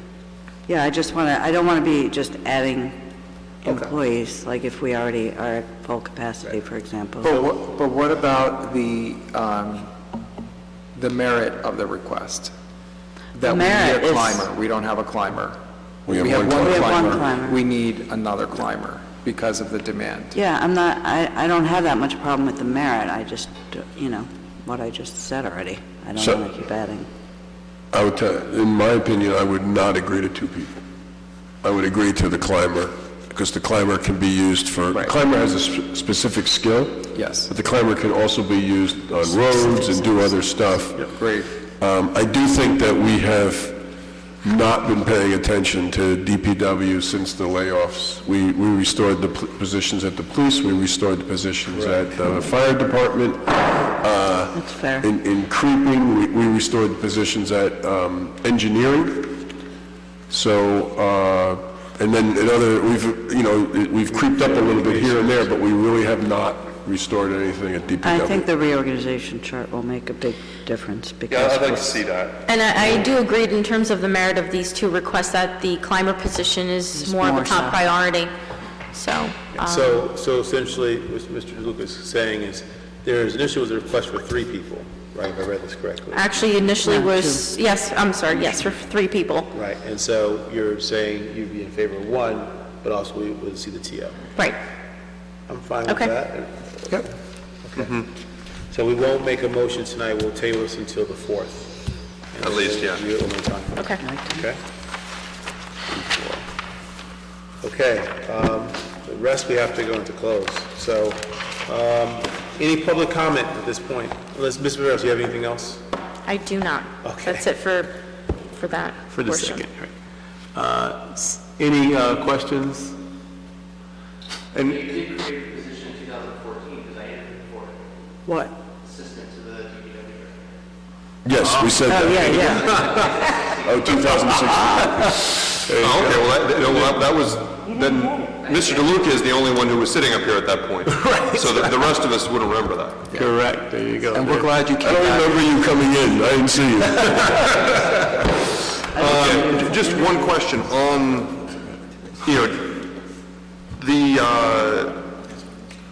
we're going to just sort of go over the personnel requests in broad strokes, since no one's been... Right, we'll do it in, we'll do it. I know, I mean, we're going to do it in there, but we're really not going to be able to get into too many... That's what we said earlier, yeah. Right, We don't even need to if there's any like deeper discussion, we will have that on February 4th. We'll write those individuals or individual and do that in close. Right, We're just okay, gonna do it with the that was dwelling. my understanding, thanks for confirming. No worries, Mr. Lindberg. Okay, seeing no one, I will now entertain a motion to adjourn our public component of the budget meeting. Second. I think Ms. Fritzen needs to read something. Oh, I most certainly will. I also advertised it, but I will read it as well. Whereas Section 8 of the Open Public Meetings Act, Chapter 231, Public Laws 1975, permits exclusion of the public from a meeting in certain circumstances, whereas this public body's opinion that such circumstances presently exist. Now therefore be resolved by the Township Committee, Township of Maplewood County, of Essex State of New Jersey as follows. The public shall be excluded from discussion upon herein action upon the specified subject matter, general nature, subject matter discussed as follows. Personnel. It's anticipated at this time that the above stated subject matter will be made public. So moved. Second. Ms. Adams? Yes. Mr. Daffis? Yes. Mr. DeLuca? Yes. Mr. Lambert? Yes. Mayor McGee? Yes, thank you, Ms. Fritzen.